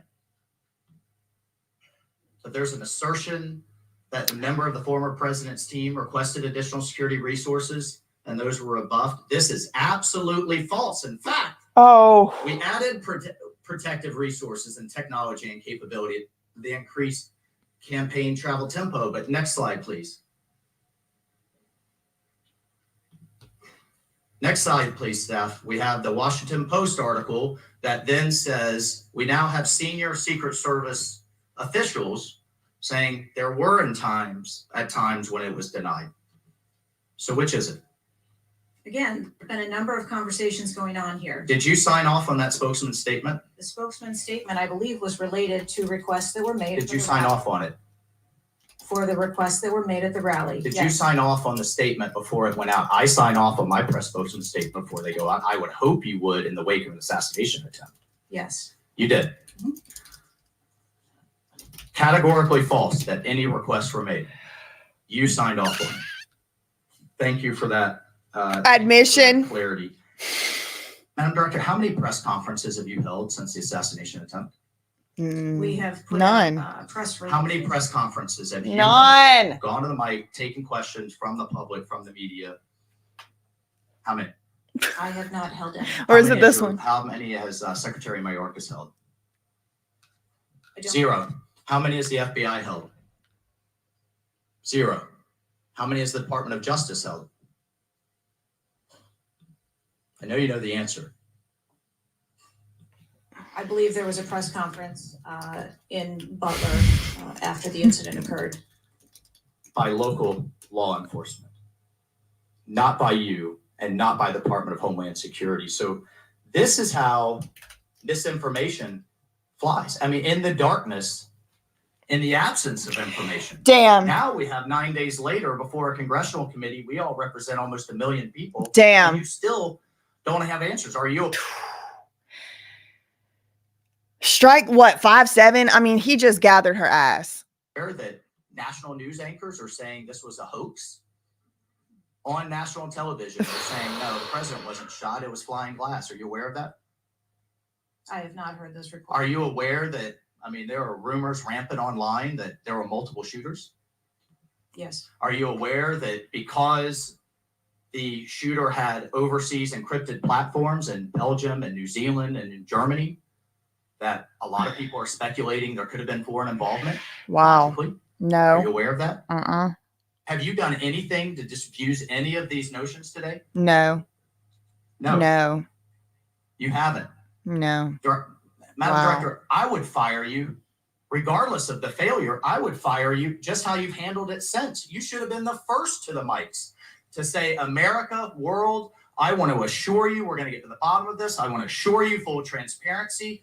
Our agency clearly had major gaps here, and I want to personally take responsibility and accountability. You should have been the first, standing alongside Secretary Mayorkas, and I would even go so far as to say have daily press conferences, updating everyone on what we know. But you haven't had any of that. What are you hiding behind? I am not hiding. Because you're making the situation worse. I think you've heard that on a bipartisan basis here. You are making this situation far worse in the absence of information. Let's move on. This is truly astounding. I want to be clear because you keep dodging the issue. Has President Trump's permanent protective detail requested additional assets over the last few years. He is clearly not your average former president. He's not Jimmy Carter in an old folks home. He's not President Bush painting out in his barn. He has multiple residences, a lot of rallies. He's very publicly engaged, and he has a foreign threat in addition to domestic threats. Have they requested additional resources? That's the last question, but please feel free to answer, Director. We have continued, as I stated earlier, to increase over the past year the assets that are at the former president's residence and supplied to his detail.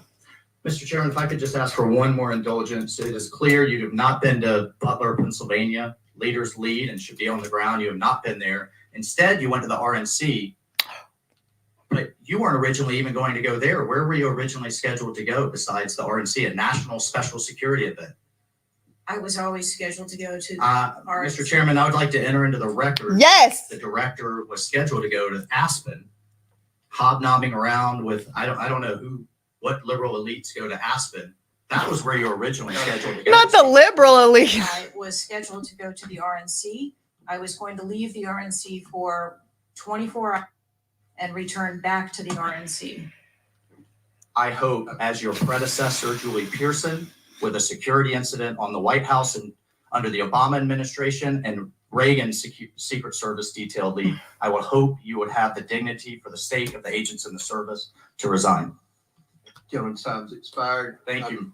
I'd like to enter a few things into the record. First of all, the remaining articles that Mr. Biggs was wanting to enter into the record without objection, so ordered. Next, I have a written statement from Representative Mike Kelly of Pennsylvania.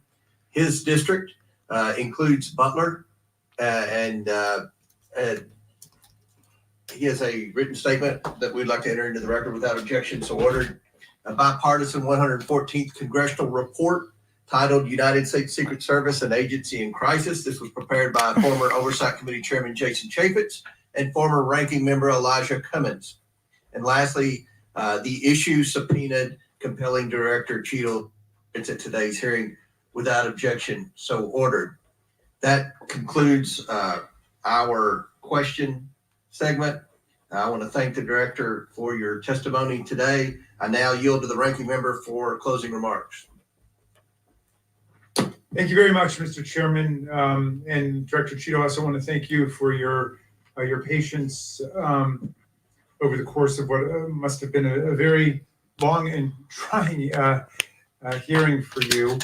It has been an unusually encouraging hearing and an unusually depressing hearing. And what's encouraging, Mr. Chairman, is that we came together to issue a strong statement deploring and categorically denouncing political violence in America. And I also didn't see any daylight between members of the two parties today at the hearing in terms of our bafflement and outrage about the shocking operational failures that led to disaster and near catastrophe on July 13th, 2024. What is depressing is the extraordinary communications gap between the director of the Secret Service and Congress. And I don't want to add to the director's terrible, horrible, no good, very bad day. But I will be joining the chairman in calling for the resignation of the director, just because I think that this relationship is irretrievable at this point. And I think that the director has lost the confidence of Congress at a very urgent and tender moment in the history of the country. And we need to very quickly move beyond this. But what I will say, Mr. Chairman, is that I took this hearing to be about two major policy failures. And one policy failure is the one that got the vast majority of the attention, which was the failure of the Secret Service to effectively respond to a gunman.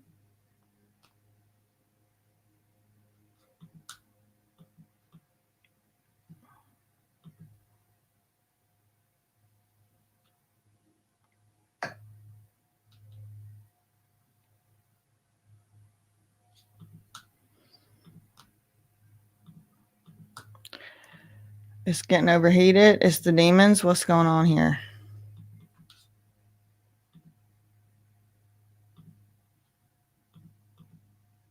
one of the biggest frustrations that many of us have, especially on this side of the aisle, is that there's never accountability in this administration.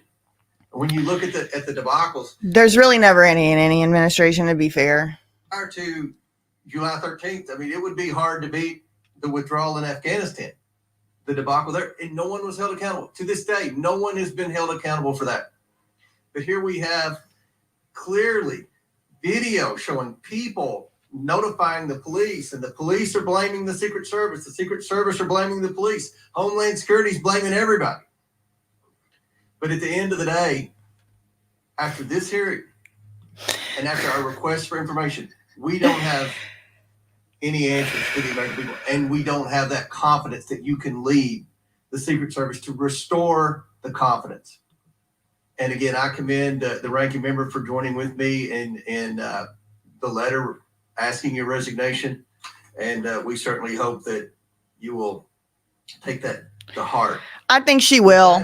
I think she's going to resign. 5 legislative days within which to submit materials and additional written question for the witness, which will be forwarded to the witness. If there's no further business, without objection, the committee stands adjourned.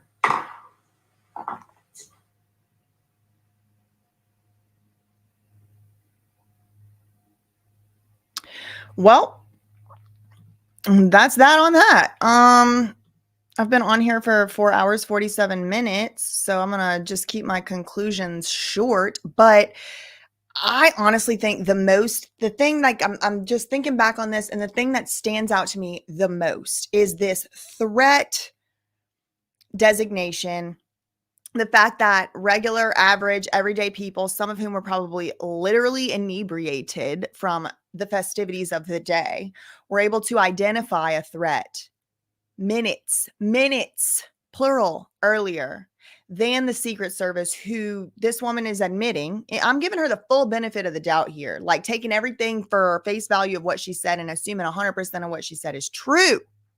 She still admitted they did not identify, her organization did not identify this man as a threat until minutes, plural, after regular, probably drunk people, and when by her own admission, when they did finally, her organization finally did identify the man as a threat, the lunatic as a threat, it was only seconds. It so many things had to happen to where there was seconds that they identified him as a threat before he started shooting and opening fire. So, I mean, that's the biggest, most important takeaway for me, because otherwise she really didn't admit much. I mean, she really didn't say much. Some takeaway questions I do have that I would like to investigate into. Was this the first? Some of y'all said it was, so I want to find the proof that this was the first rally of Trump's that was live streamed like this on major networks. That would be interesting to find out. What's the typical, what do I have written down here? What's the typical protocol? How many are normally there versus how many were there this time? I know he's actually been to Butler before. So, how many were there that time? I would like to know. I don't know if I'll be able to find that out. That might be, secret information or whatever. What else do I have written down here? What's the deal with that gray suit? The gray suit, the man in a gray suit asking for a picture of the body. What's that about? Who's that? I do not know. I want to look into that water tower situation. If y'all have the water tower videos or whatever, send them to me. Is there one video? Is there many? I know a couple of y'all did say in here that you did. My email is thatsurprisewitness@gmail.com. Second shooter. What's that all about? I don't know what that's all about. Yeah, wearing a gray suit. Yeah, why would a guy be there in a gray suit? That's not really maybe something. I don't know. I've never been in one of these rallies, so I really don't know what people wear, but just from the video footage and stuff, it doesn't seem like that's like the typical attire. Oh, Popcorn Planet had it. Okay, I can go check that out too. Yeah, I have like some other stuff that I have to do, and I've already been on here for almost 5 hours, so that's all I'm gonna have for today. But I will be looking into that other stuff, and I will also be looking into there's also maybe audio analysis. I'll be looking into some more stuff. And that's all I really have for today. In the meantime, facts ain't defamation. Love you, mean. Okay, bye.